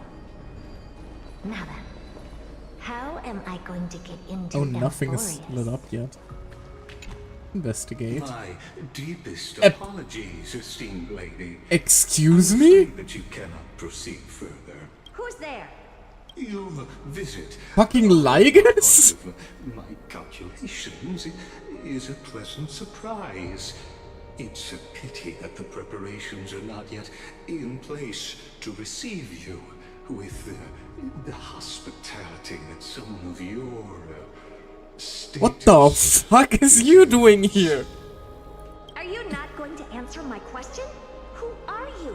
I have many identities, and I'm going to have even more in the future. But if you just need a form of address, you can use my common alias. If you're about to drop the name of an Eon. Lycurgus. Lygus. Did the name Lycurgus ever get dropped? Don't think it did. Alright, Lygus. But you can't possibly think that I'm just asking for a name, can you? Regrettably, I do not have the authority to share. What are you? However, standards are always flexible. While not violating the ultimate agreement, I'm able to disclose this piece of information. Now, please, kindly turn back. Amphorius is not a world that you should be involved with, regardless of what kind of magnificent achievements you have accomplished. This place will not open its doors so easily. Are you threatening the fucking You seem Herta? to understand me very well. Then you should know that I have no reason to listen to you. Your reaction is completely within my calculations. Despite my long years as a watcher, it seems like my assessment of human nature still remains accurate. From you, I'm able to sense a beautiful desire for knowledge. But my answer remains unchanged. Madam, it is with the utmost goodwill that I suggest you return to where you came from. Let's assume for a second that I'm not so well-mannered, and that I insist on uncovering the secrets hidden behind you, Mr. Lygus. How do you plan to dispel this notion of mine? Within the scope of the ultimate agreement, there are 178,244 logic chains at my disposal to convince you. And I doubt any of them will work. After filtering through them, I have determined that I only require 3 to attain the results that I desire. Oh? I'm all ears. First, for reasons that cannot be disclosed, Amphorius is a completely isolated celestial body. Apart from me, no one else will be able to help you enter. That does also imply that he is actually the one who let us in initially. That's not a good argument. Second, if your plan is, as you've alluded to previously, to force me into cooperating by showing hostility, do know that, just like you, I have basked in the gaze of the erudition. I stake my honor and assure you that in the worst case scenario, our mutual destruction will be inevitable.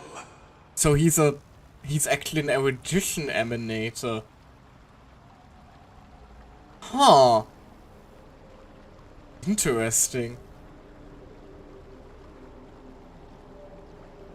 Although it's very interesting. I think he's the first erudition emanator that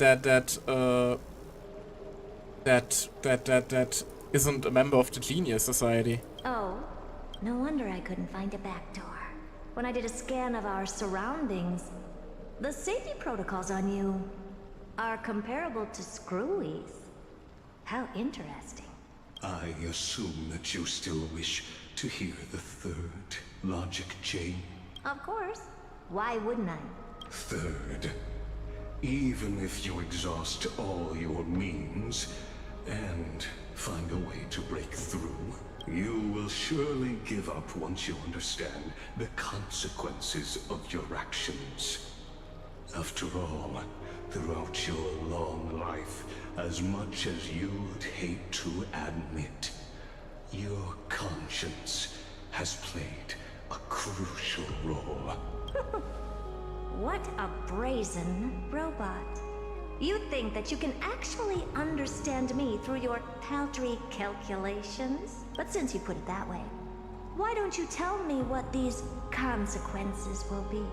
I assume everyone fucking dies. It concerns the third path that is entangled with Amphorius. Oh? A path that you and your friends still very much lack understanding of.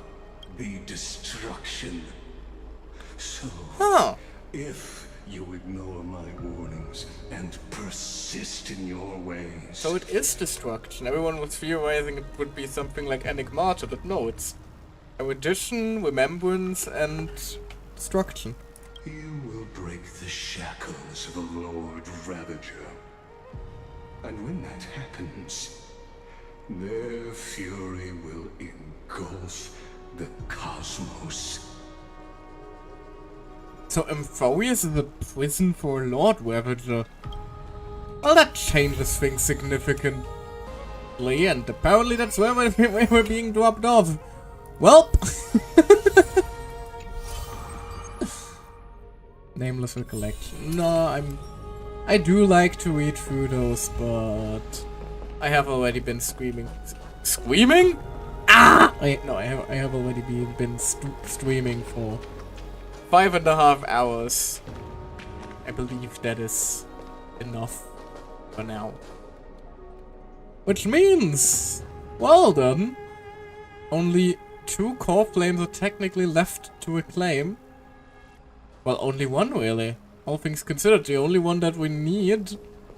Like, everything that's left is finding the missing demigods, aka Pagosa, Talenton, and whatever the frick the Earth guy's name was again.